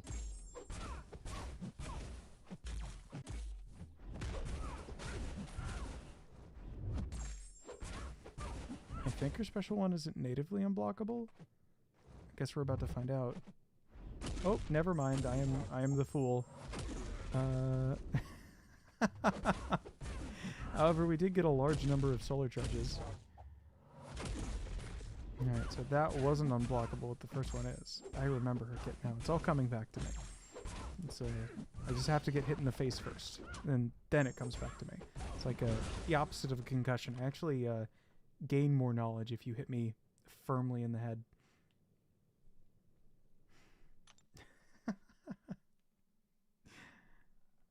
Yeah, but they gotta put in some sort of title selection sometime soon. I wouldn't mind being able to customize from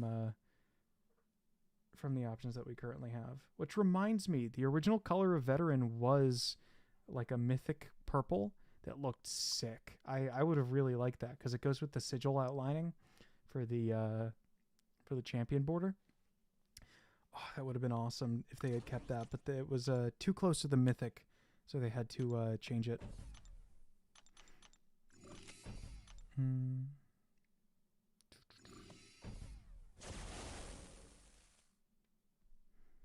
Very much excited for that. Remember logging in and seeing it when it first rolled out, because my account is actually a little bit older than most others. I was in the beta in the Netherlands, so my account has like an origin date of October of the year before it came out. So my account's a little bit on the older side. Yo, can you gift refills? I wish I could. I have far too many, as you probably just saw. But it's not a mechanic that currently exists in game. I'd love to give them out if I could, but gifting is something that they disabled from the game, because people would like find ways to make money off of it. It's like a weird backdoor. But yeah, yeah, it used to be a mechanic, and you couldn't like gift ones in your inventory. You had to gift ones that you bought with units.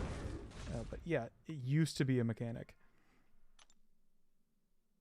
Oh yeah, Act 5 absolutely kills your energy. If you haven't seen it already, there is a few ways you can get energy refills for free. Number one ways that I'd recommend would be the daily super event. That's 1 per day. And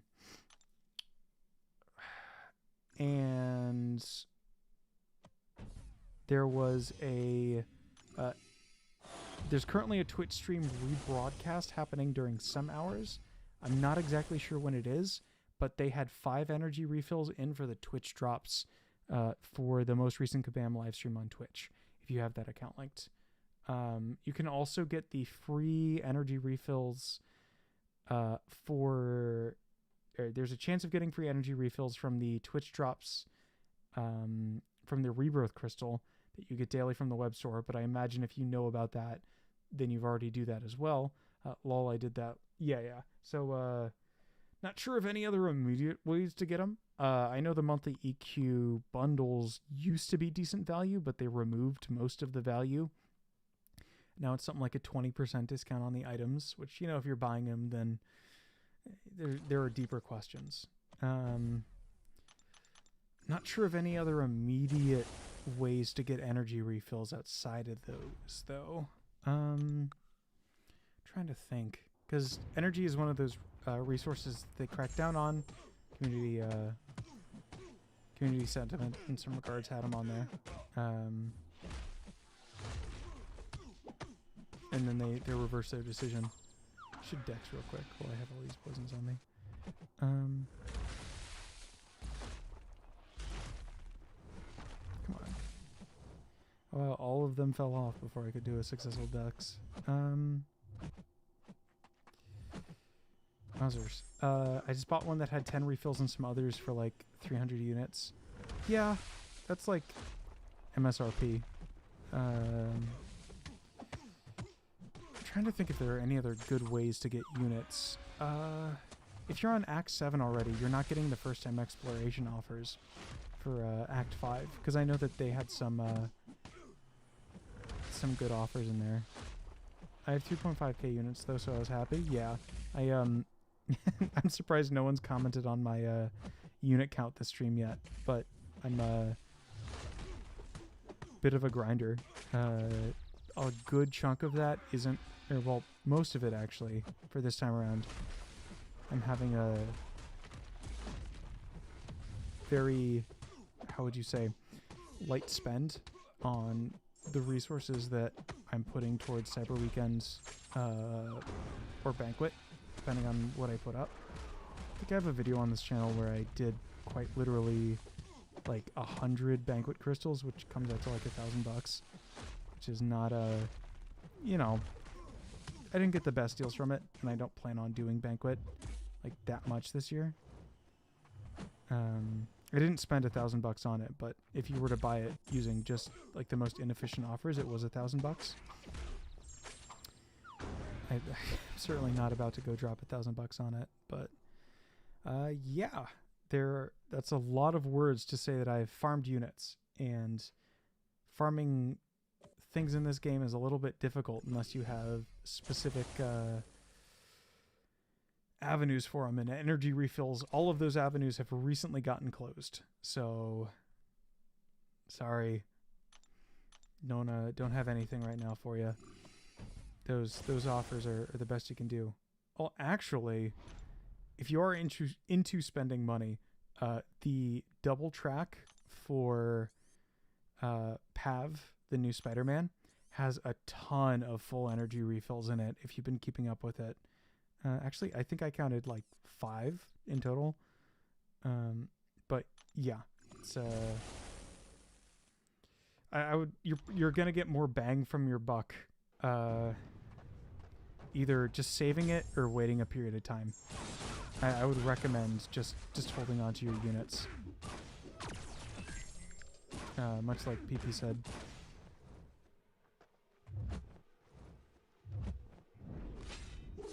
Yeah, the daily, assuming that you're actually going to play enough to get the champion, any of the subscription, like, cards are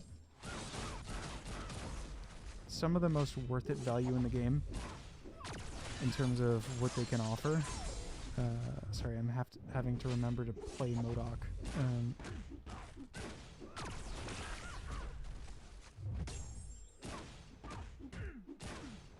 Yeah, they come with a lot of rewards. It's kind of surprising. Even if you don't, I would not recommend doing it if you're not going to get the 7-star at the end of it. But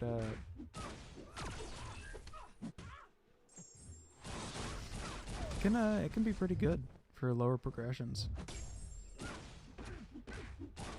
Ah, I mistimed that. Oops.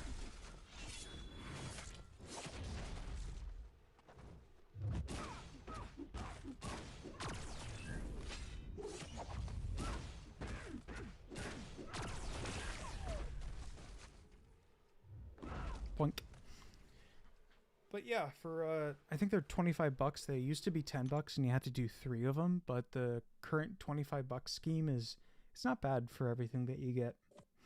It's if a Titan crystal were $25, yeah, it wouldn't be the craziest thing in the world. Also, the $5 monthly unit deal is always good. That's basically one refill every other day. Haha! I actually have something funny to show you. I subscribe to both.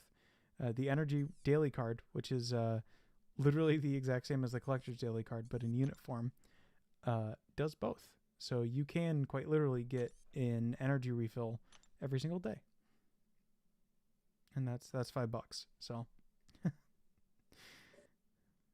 I budget for the game a little, but time investment and the time cards are the best way to spend your money outside of big exclusive events, because you know they want you to keep logging in and playing the game, and I'm going to keep doing that for a while, I think. So as long as we're aligned on that goal, you're not going to prevent me from doing that.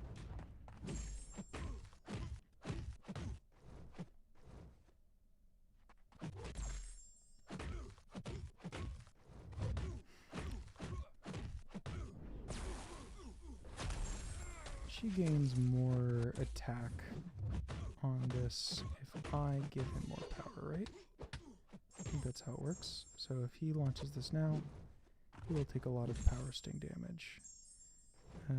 If he has the power stings on him, I guess that would be an important qualifier.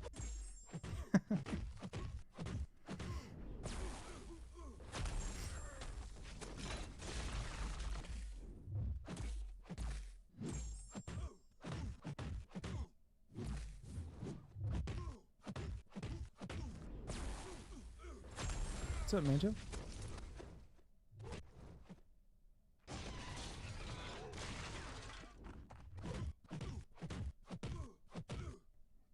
Dear God. Oh, perfectly balanced, by the way. Oh, she hits like a freight train.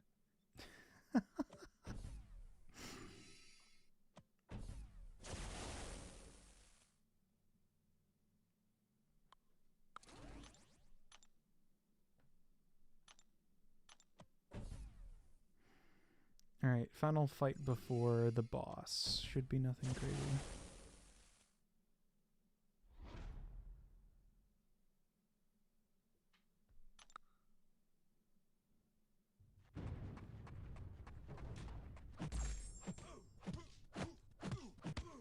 Gotta worry about his glancing somewhat. Let's see if I can put his concussion on him. I'm so excited for Banquet. They seem to be doing interesting things with it this year. I'm interested to see the champions that they reveal. Something worth considering, I guess, is that they're being very, not coy, but they're being very transparent about it. We have all the details for the cyber weekend sales, and they've publicly stated 3 of the champions that will be in the event. So I'm very interested to see what comes of it. I also believe Luke Cage's concussion shuts off the node here. I don't think I'll be gaining Furies, but he does hit like a freight train, which I feel like is a common denominator here. Not quite as freight trainy as Jessica J. Drew.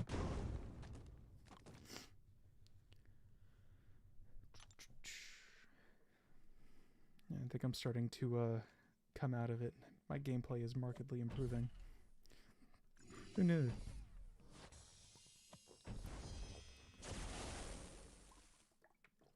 Alright. Let's pick our buddy Gentle out for this one.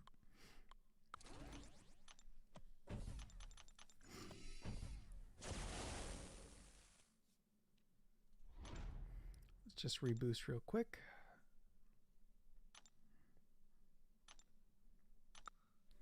Let's see how bad old Frank is. God, I love his silly little run animation.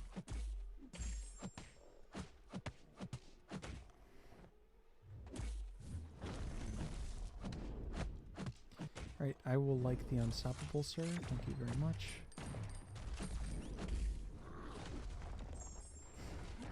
Give me some muscleness.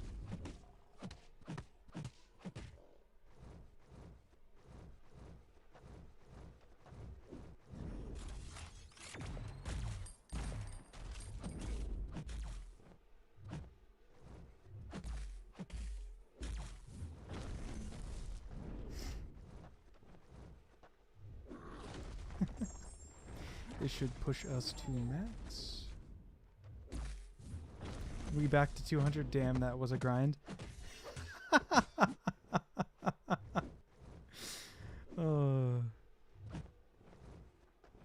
Welcome back, Messiah.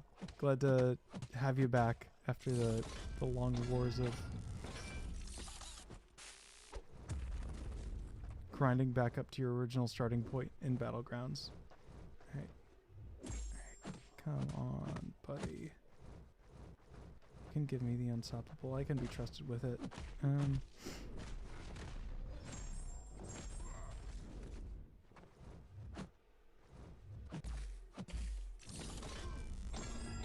Oof. Come on, don't kill me. Alright. Ow. These will, though. Jeez. Okay.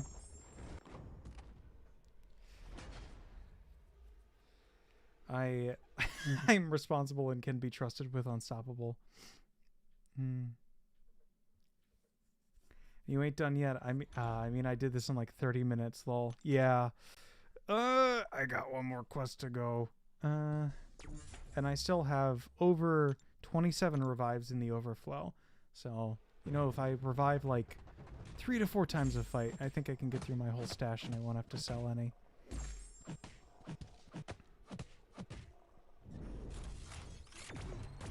And that's exactly why I did that. So I would be forced to revive eventually, and not because I mistimed his unstoppable.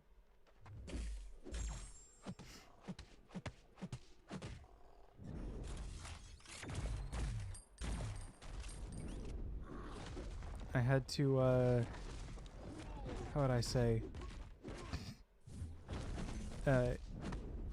consume some beverages to make this challenging content.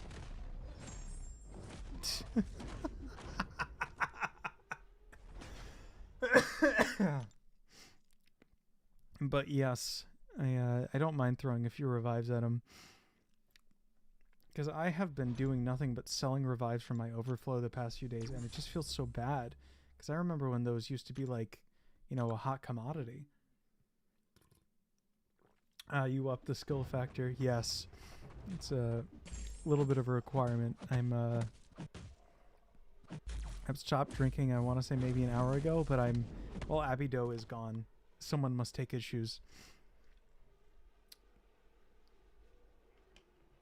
So I can't promise I can get as mad as him, but I can't replace him in his full entirety, but I can at least follow his ways and follow his teachings.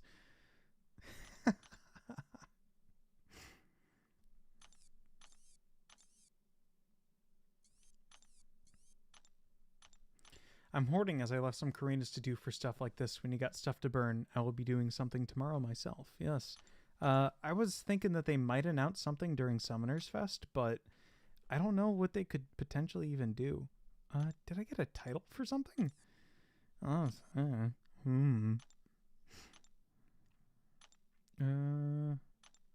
what reward milestone am I on? Oh, that's really funny. I'm not even through the like bulk of them.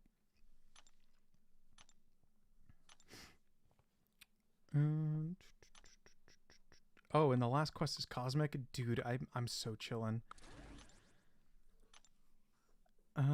Yeah, I have some Karinas left over from like volumes 2 and 3, but I'm not like, the rewards are so piddling, and I'm not gonna like, you know, like, this is fine. It's just like the volume 2 stuff, like Abyss of Legends with only mutant champions in our roster, fine with them. It's like a 3-star A-Force or Illuminati. You know, whatever.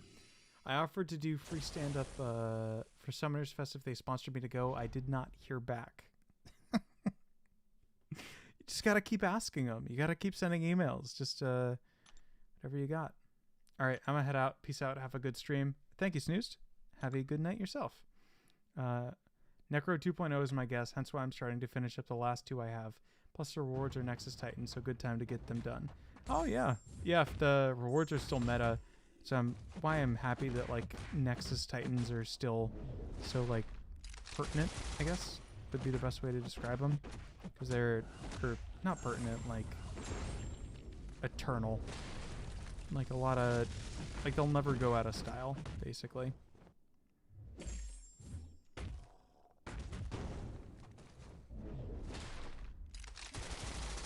Alright, buddy, I'm gonna need you to fix something else here for a second. Oop, that Petrify is actually doing quite a number.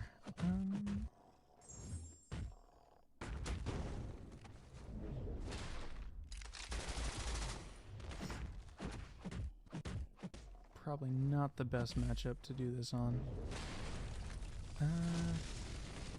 Yeah, I'm just gonna choose a different champion for this one. That is not the sauce.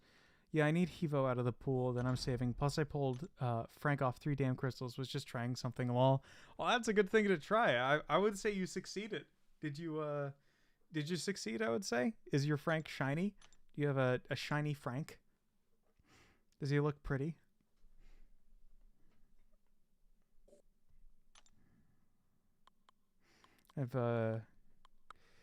I'm hoping we get more customization stuff as it comes down the pipeline, because yeah,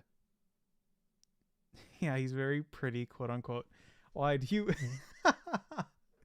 What are your thoughts on the customization a Frankenshine? That's good. I like that one. What are your thoughts on the customization, Messiah? Do you wish you could turn it off, or are you okay with having a shiny Frank in your deck? Ideas was hoping for an Evo or a needed dupe. That's really funny. Just like pulling the chase item that like Yusafa's like, I'd pay thousands of dollars for this, and it's just like, and it's you just sitting there looking at like, oh, great, I have Frank now, and he's shiny. I got a Frankenshine, like sitting there looking at it like, oh, what am I gonna do with this guy? Put him in my BG's deck? Like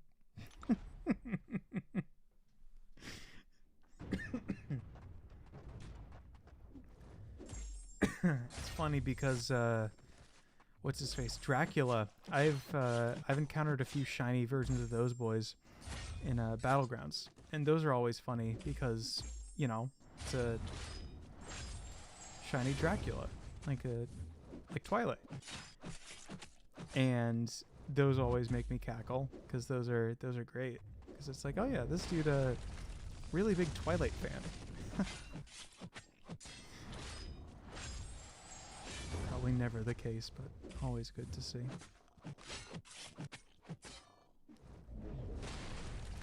I hope they make $1 billion off of it and don't have to merchandise other ways. I'm okay either way, didn't mind it. I'm more geeked there resetting the unit spend. That's more important. Banquet is key this year. Yeah, I certainly don't mind that. What was the price range for Yondu if you want to get him? Wasn't it something like 10k units or something? That I do not mind. I did not like spending 30k or whatever for Torch. That felt bad. That felt real bad. Well, thankfully I don't need his dupe, but if Torch needed his dupe, I would have genericked him. I haven't used a single generic in the history of my account. I currently have 2 of them sitting there.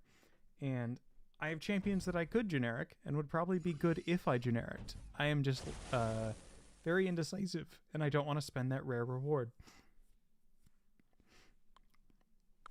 I'll spend class gems, but I spent a class gem on Nico and like 80 signature stones, and I have just been dreading opening Titans because Nico, after I brought her to Sig 80, is now a natural Sig 180, and if I pull her one more time, I will be in the dreaded like whale zone where what's it called, where if I pull her, I have done the magic trick of turning 20k Titan shards into 1200 Titan shards, I don't like that magic trick. That magic trick makes me sad. And I don't want to do it. I'm holding the one I have for high Evo. Prestige, I have 3 or 4 class. Oh, that's nice. It's, I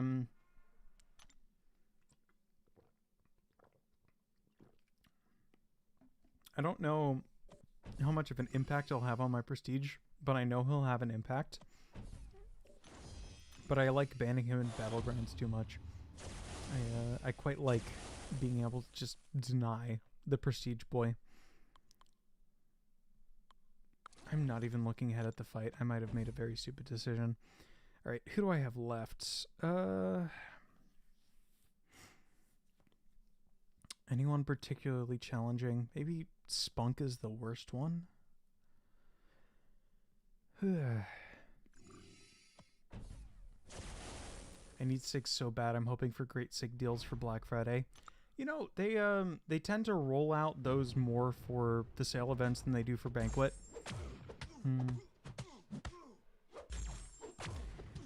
But, you know, it is whatever. I don't find him to be a challenging defender. I'm more so saying in like the regards of what's there. Like, what are my other options for a challenging defender that I could even potentially have here? Like, I can't think of many options. Like, technically this guy is a challenging defender. If you're not using one of the most broken champions in the game as a 6-star.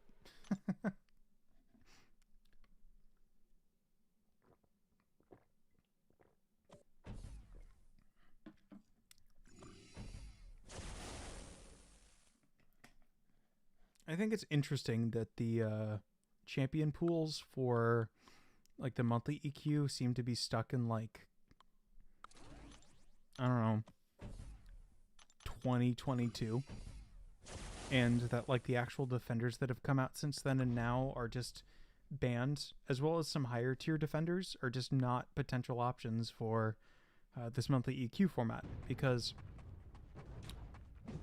I don't know, it's just, I wouldn't mind seeing more difficult defenders, but I understand that making this like with the format that they currently have, making more difficult defenders results in not fun times.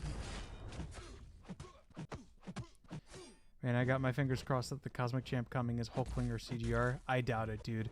I doubt they would do CGR, man, but it would be super nutty. But I think Kate or Kingpin is coming. Oh yeah, 100%. The thing I have to say to like potentially CGR or Hulkling, wouldn't they just put it in the selector if they were to do something like that? I think they're telegraphing that they have 2 very overpowered champions in like Banquet, and those 2 overpowered champions are Absman and then a skill champion. Outside of that, I don't really know what they're gonna do for the box champions, because they, you know, Nimrod is decently OP, but I wouldn't mind seeing like a more impactful one outside of it. Sorry, I'm like half paying attention to this White Magneto fight. Go turtle up for me, please, real quick, and then I can end this with another special, I think. Well, I have to do a few more hits after this.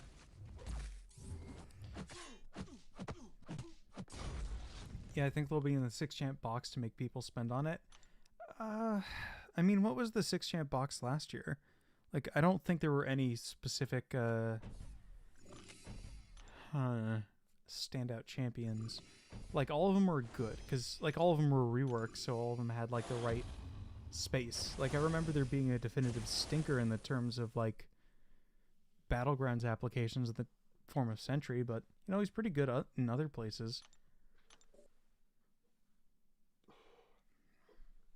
He's grown a bit on me in the past year.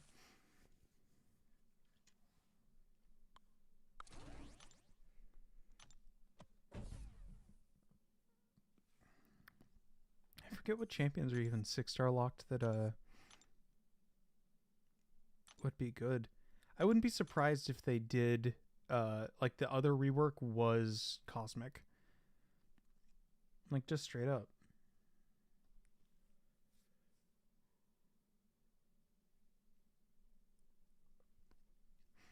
Like if Hela got a rework, Icarus, Airwalker, like Venom the Duck, even with the egg event that's happening with Brian. Like there are a lot of champions. Now rework has to be mutant. Really? I don't want to burn daylight on this, but I wouldn't be surprised to see... I'm not playing this correctly. Too many needed over Cosmic. However, Cosmic has the problem of the stuff that's there is just too broken. Like they're too good. They're too sauced.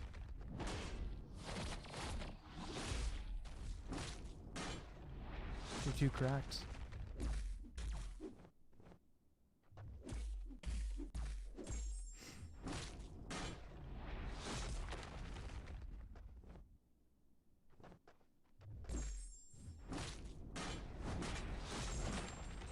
Like, Cosmic can just do this, and this is considered like a very normal Champions kit.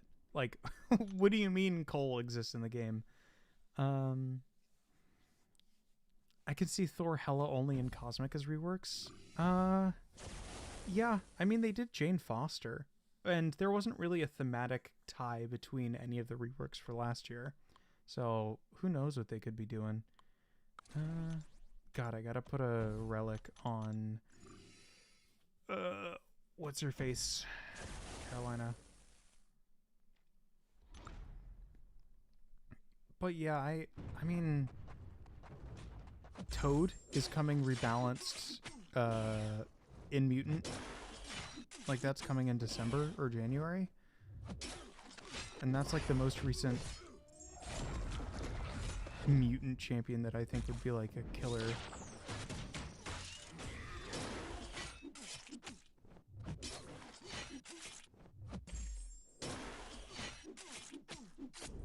Oof, well. And also, aren't we supposed to get, what's your face, X-23 soon?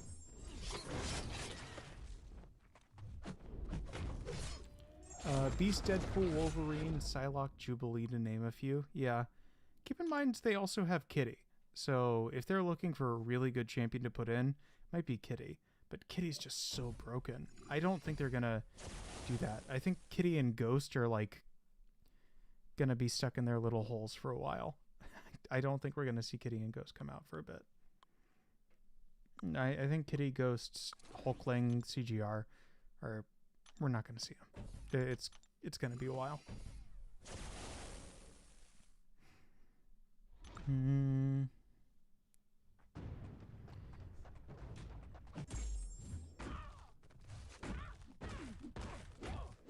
Trying to think who might be more likely to come to the game. If you know, based on those classes. Because I do think it's nuts that they gave us just like the full reveal of Thor Jane Foster. Because I totally thought they were aiming for a similar system to last year, where they had a ton of champions that were, how would I say, reworked over the span of like August to December, and those were our champions for Banquet. But I was disproved of that pretty much. Like, they straight up called out that line of thinking during the last live stream. They were like, no, this isn't what we're doing this year. Here's your treats.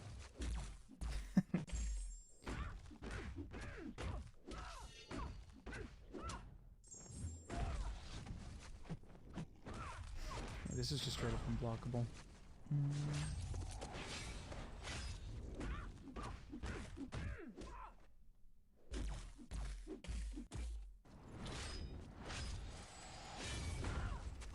There you go. Some nice regen off of Angela's armor breaks.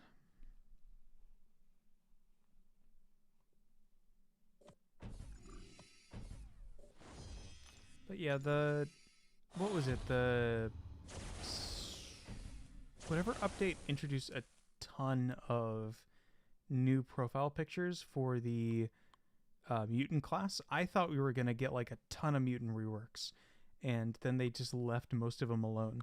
I thought that was nuts. Like, I am surprised by the number of champions that they just haven't touched that got like full-on mutant profile reworks. Like, what are you talking about? Like, they gave brand new profile picture to like Magneto, and like some other, like Gambit has a new profile picture. What are we doing with these? Like, why are we putting them in here? They don't even look that disconcerting to me anymore. Like, Nightcrawler's new profile picture, you know, kind of fits him. And then there's just some hyper realistic ones, and then Havoc is I know they're not releasing Havoc because that is a face only a mother could love. Those eyes are cross-eyed, like fully and completely. And they've gone ahead and gave Colossus a new coat of turtle wax. And we're supposed to believe that he's just in a second dimension now. Like, it's like the art style is borderline just completely different between those profiles, and I think it's so funny.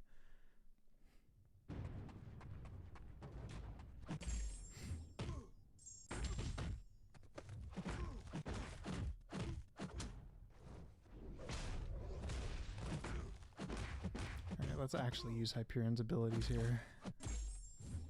That I could be inclined to do.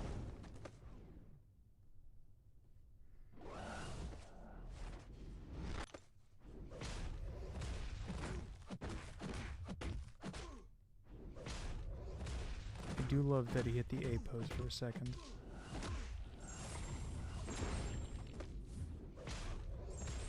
Bro, I hate ordering with DoorDash. They always fuck it up.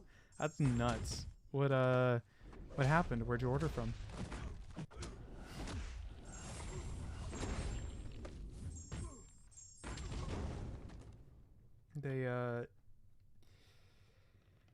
I've had a very chill week, and my girlfriend's been over for the majority of it, and we've had, I want to say, like, I cooked for like 2 of the nights. I made this big stew. It's absolutely fantastic. I love a good big stew or a soup. And some of the other nights we've been door dashing or getting stuff because we've just been, you know, too busy with things that we're currently doing. It's just not the best probably long term for us. But oof. Yeah, they haven't messed our orders up bad. We went out 2 nights. I cooked 2 of the nights, and we door dashed 2 of the other nights. So it's a big old wide old spread. Got a completely different order. That sucks. Well, at least that's an easy complaint and claim.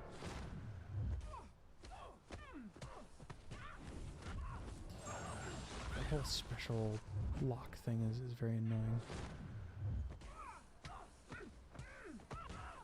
I just realized I've been waiting to use Serpent on a champion with a lot of armor ups, and the path node literally gives everybody armor ups.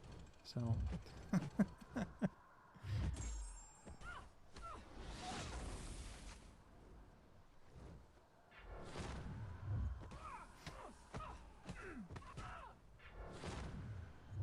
They're not trying to refund it. They messed up your pizza the other day. You gotta get through to like the right rep. They'll do it. Worst case, like, charge back on your card or something. Be like, hey, they really messed this up. And then, like, include an attached, like, photo.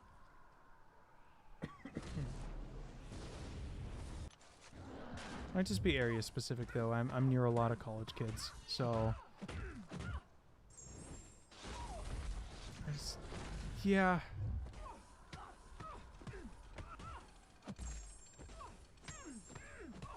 So what did you order and what arrived? I'm imagining you ordered like sushi or something and they gave you like a full lobster or something. 1, 2, 3, 4, 5, 6, 7 more fights.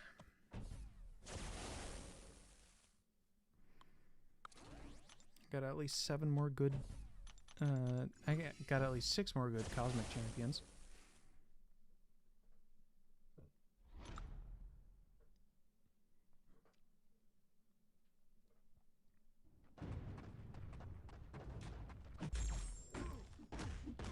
Well, Taco Bell burrito and a chalupa got tacos and fries. Oof. Yeah, that's quite the upset there.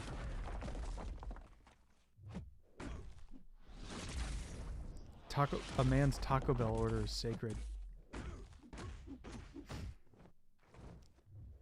I thought this was some podunk accessorial joint.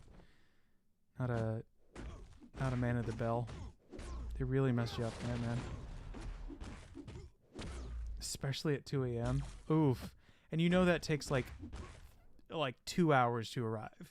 Like it says it's gonna take 45 minutes, but in reality it's you're in it for the long haul. You like check the app sometimes and they just show you an image of a middle finger, and because they don't even care anymore, because like you've reached like the witching hours.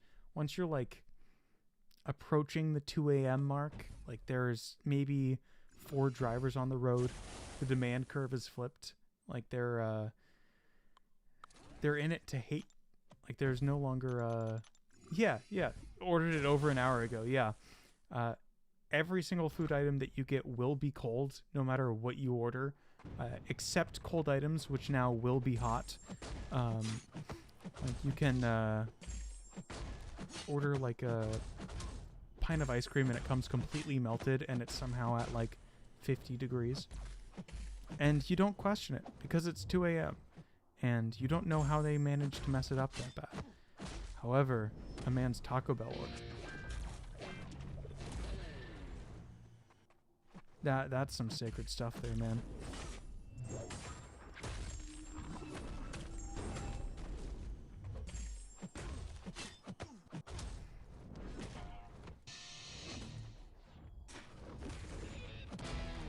I wish you luck on getting that one patched.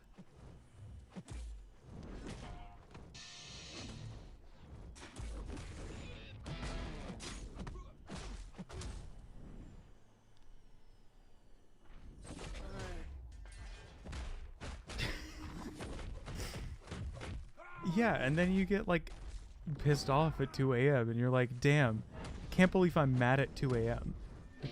Who gets mad at 2 a.m.? And you're like sitting there looking at the Taco Bell order and you're like, man, I could eat this. Like there's a real chance I could just eat this now. And like this is just what I've been served by the Taco Bell gods. And like that's just what I have to live with. And you look back at it and you're like, oh, this isn't my order. This isn't my wonderful family. This isn't my beautiful home. House, home. However the song goes. I gotta flee. I gotta run. Like, and then you're like sitting there like, man, I'm overreacting to getting the wrong Taco Bell order at 2 a.m.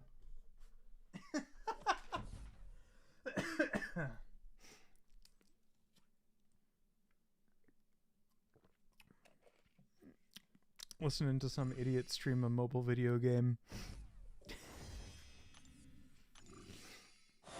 It was far too many shots in. Oh, I've been here for 5.5 hours? Jeez. Right. Ooh, probably not the best option for Daredevil.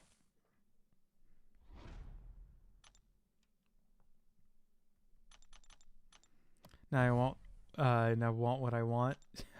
Best of luck, dude. It is 2 a.m. It's the DoorDash witching hour. You're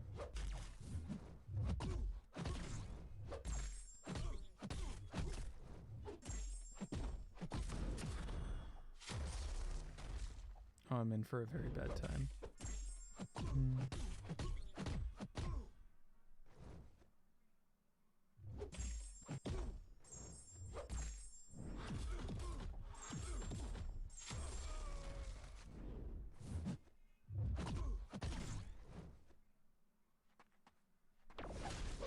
Hey, what's up, Imbalanced? How's the grind going?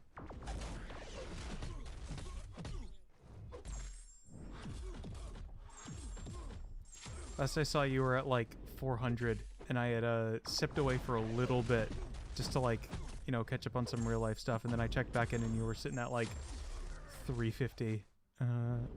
So I can understand the tilt a little bit.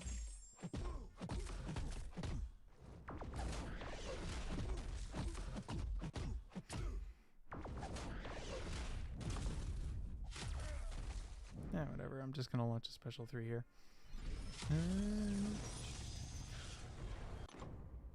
It do not matter. I don't care if he can evade. I'll just parry.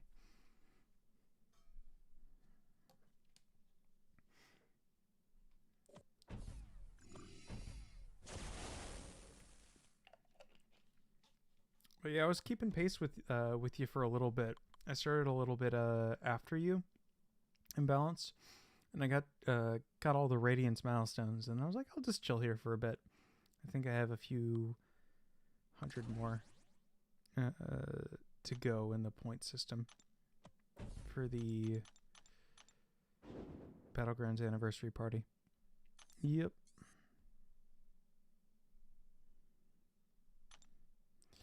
Oh, but Messiah, they can just take down any champ now. And they're probably going to put out a little bit less powerful champs as a result. Just because there's no such thing as fixing it in the posts, basically.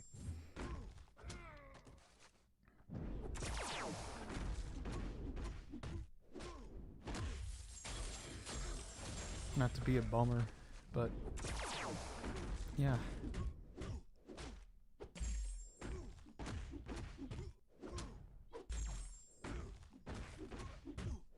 Oh god, I don't know how to dex this special too.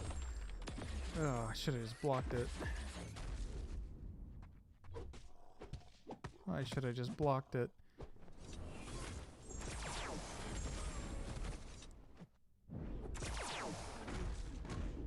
As long as they give a rank down-ish, I don't care. Think they're gonna give rank down stuff? I still have some stuff from Moleman's rank down tickets. Oof. You know. Hour 6. I think I'm struggling a little bit to dex Cyclops Special 1.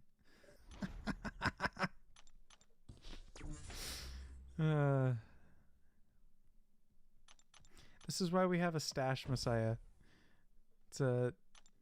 This has all been seen ahead of time.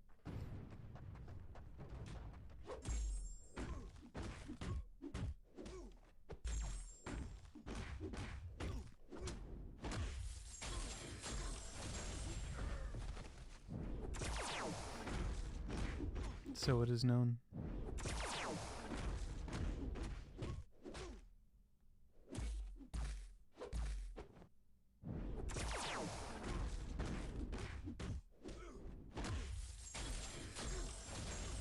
Sure, that's the reason you're using Old Man Hulking on offense and sucking. Of course. Yeah. It's I'm using a champion whose weakness is high-powered specials against a champion whose only ability is high-powered specials. It's not because I'm bad at the matchup. It's not because the RPG ask is exactly the opposite of what I'm doing here. I haven't faced Cyclops enough to learn his special 2 dex. It's totally the other option. Dude, he just kind of shoots that. That's crazy.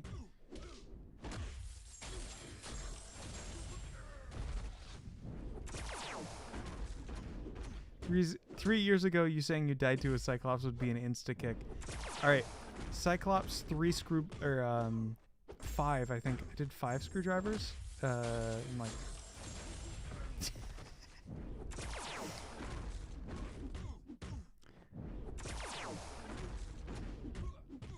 I'm coming out with all the excuses, Messiah. I'm gonna say some things you've never heard of before.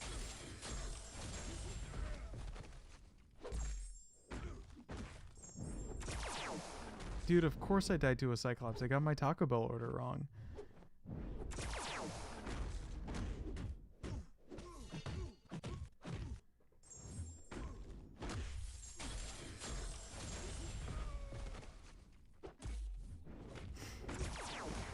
Hey, you know... I got him down in the end. So be it. So be it.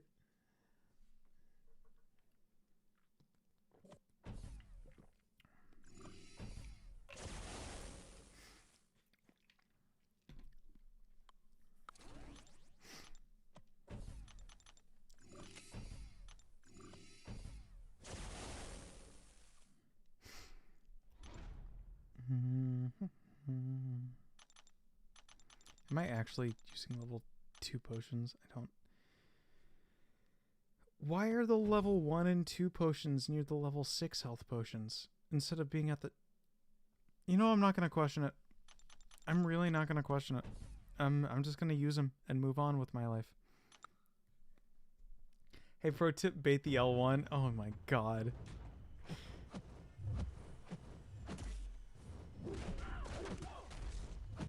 Do you know what this guy does, Herc? It's he's a good champion where you can't lose with him legally.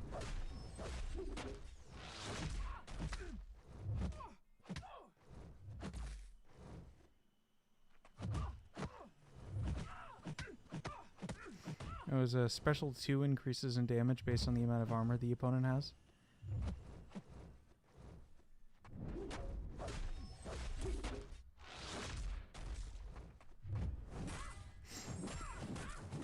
Should probably go get the crits from the special 1 though. That would be probably helpful. Right. For my next trick, I will die to a Danny Moonstar with her marked passive, which is only against skill champions.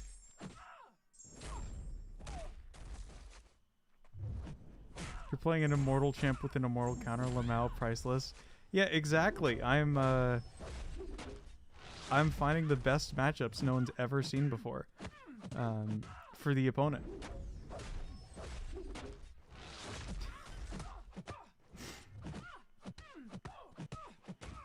I have to give them every possible opportunity. I'll hit into her block too. I'll give them the old one too.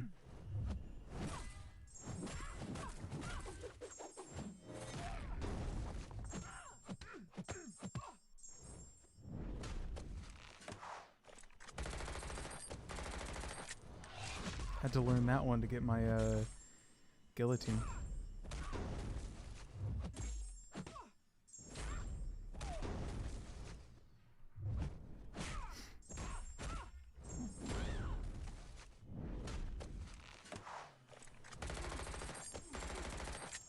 Wait, what's next? Skill versus mutant? We're gonna find out. Ignore that final hit. We pretend we don't see it.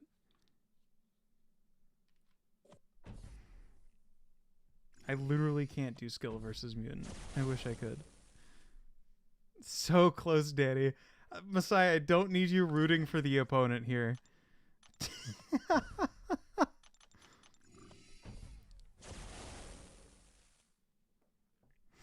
Actually, you know what? You can. I'll give you a little banner. You can stick it in your front porch.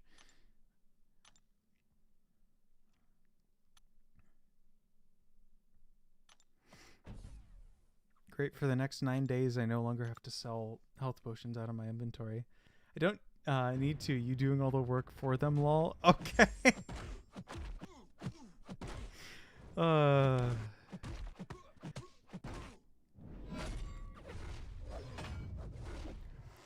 See how the god mod is made.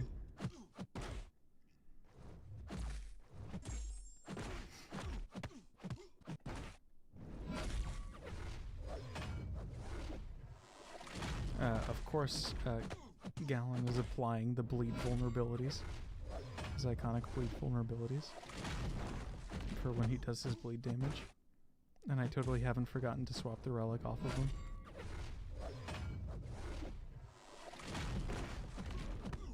I don't even know what his special 3 looks like. Or what it does. We're gonna find out. Don't you miss me? Yeah. It's been a while, Messiah.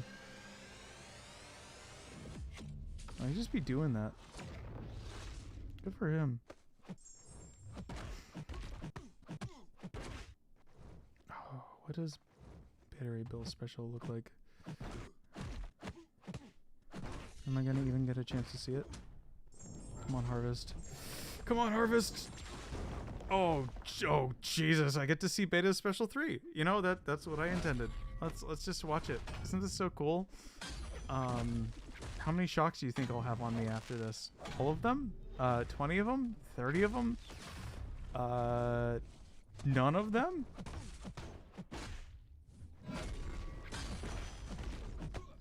That's right, guys. Gotta lock in.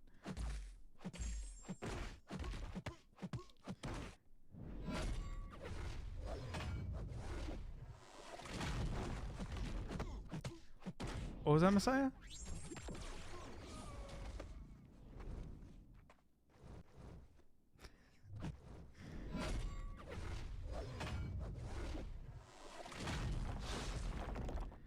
He slid under that like a piece of Teflon on a warm day. Look, I'm showing off Gallon's regeneration. Ain't that a cool mechanic that he has?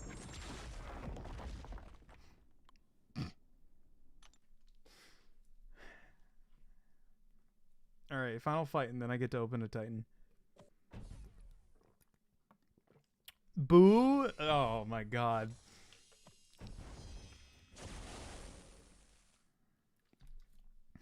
What do I even use against this guy?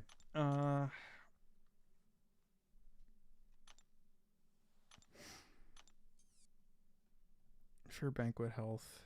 Combat Deja Vu, Placebo. Someone come get this noob lol. Alright. Alright. Who do I even care about?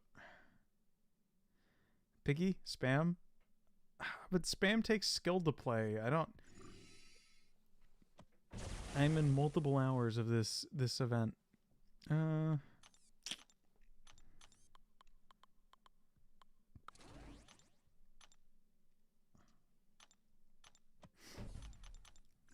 You right, use thing. Oh my god, I'm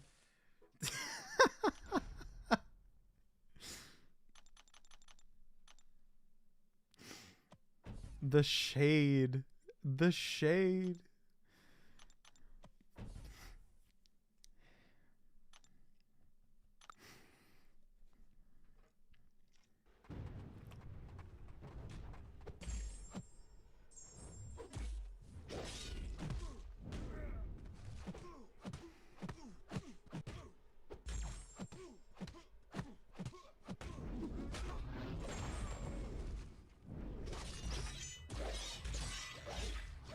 Oh my god, he's bouncing all over the screen. Dear god.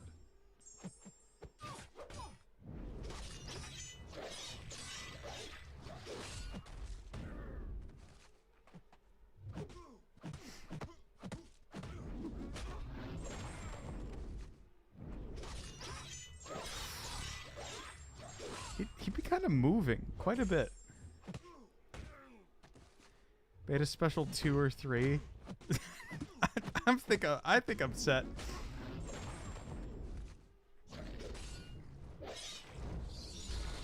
Why are there bats? Did you put the bats in there?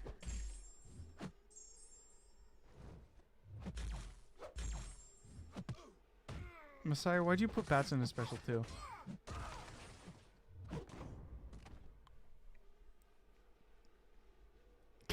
Come on, Drac. All right. All right. Oh, a little bit much there, eh?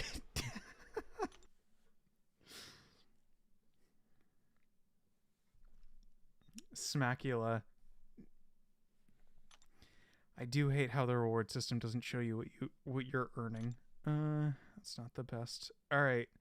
I think I'm close to a 7-star awakening gem. I have tier 3 class alloy crystals I can open? Question mark. I have a 7-star relic, and even though I have a decent chunk of 7-star shards, I'm saving them. I'll open a Titan, though. There's probably some other residual items that are kicking around in here for some reason or another. Sure, ultimate crystals. Why not? Oh, 3-star vision. That guy was rare back in my day.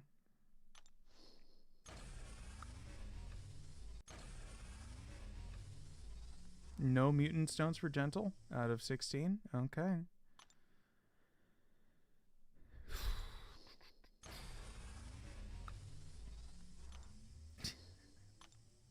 The stream name isn't even clobbering time. 3 dupes. Oh my god. Oh, what are the odds? All right. That's so unfortunate.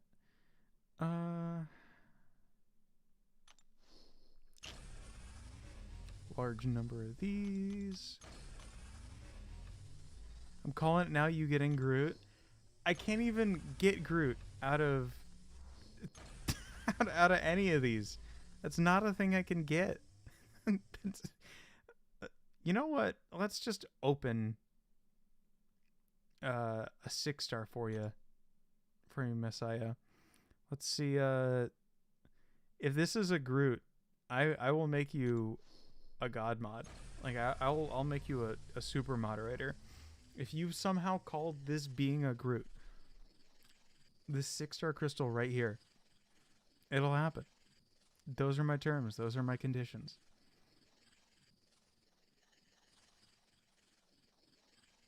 Tell me when to tap it, or you can let fate decide.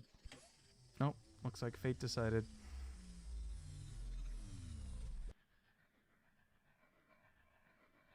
Oh, so close.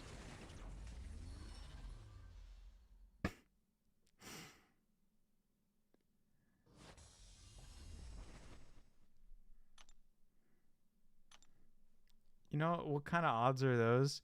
You're right. Let's do one single Deathless King group box. I'm good. Hashtag forest fire. Let's do one 6-star Nexus relic for you too. You know, just to see if a group pops up. Ah, sorry, man. Oof. Very unfortunate.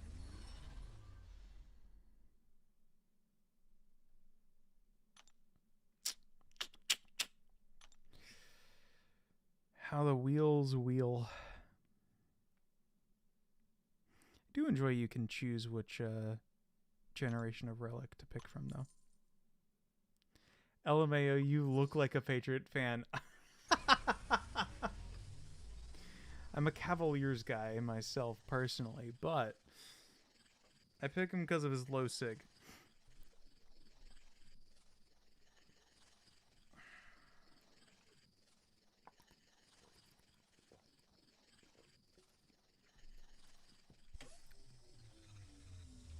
Sure, tell me anything. All right.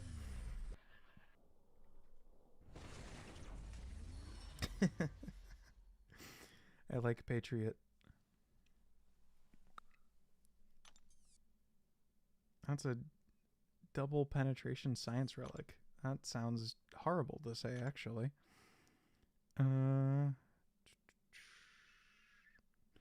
Why is the regular relic above the wave 2, but the wave 2 is above the regular? You know, some things you don't question.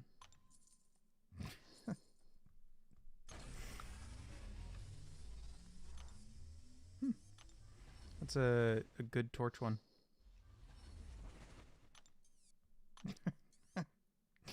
I'll zip it, Messiah. Alright. I don't think I have any other major crystals to open here. Dear God, this tab's gotten long.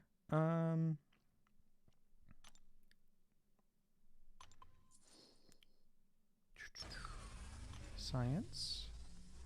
And a paired alloy. Because why not? Should really add a separate relic shard section for all the stuff that's coming down the pipe for them. Alright, bread and butter before I shut this thing down. Let's take a crack at this Titan Crystal. Number one biggest wants are Jean and Zemo, currently. Let's see if we can land one of them. Worst possible pull would probably be a Nico, because it means she's Sig 200 now, and I don't think I can escape attempting to open these without risking it for the Nico.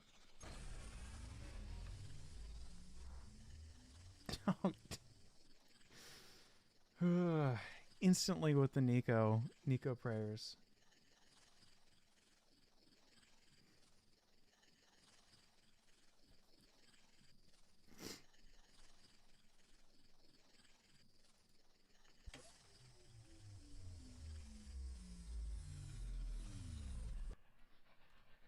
See, oh my God, let's go.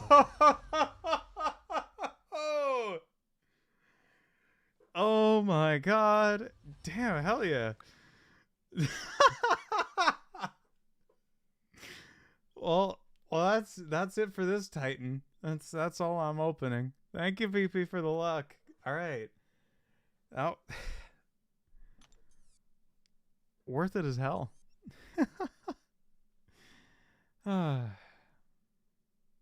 Future results may vary. I appreciate you, PP. All right, let's go see if someone else is streaming right now. It's 2 a.m.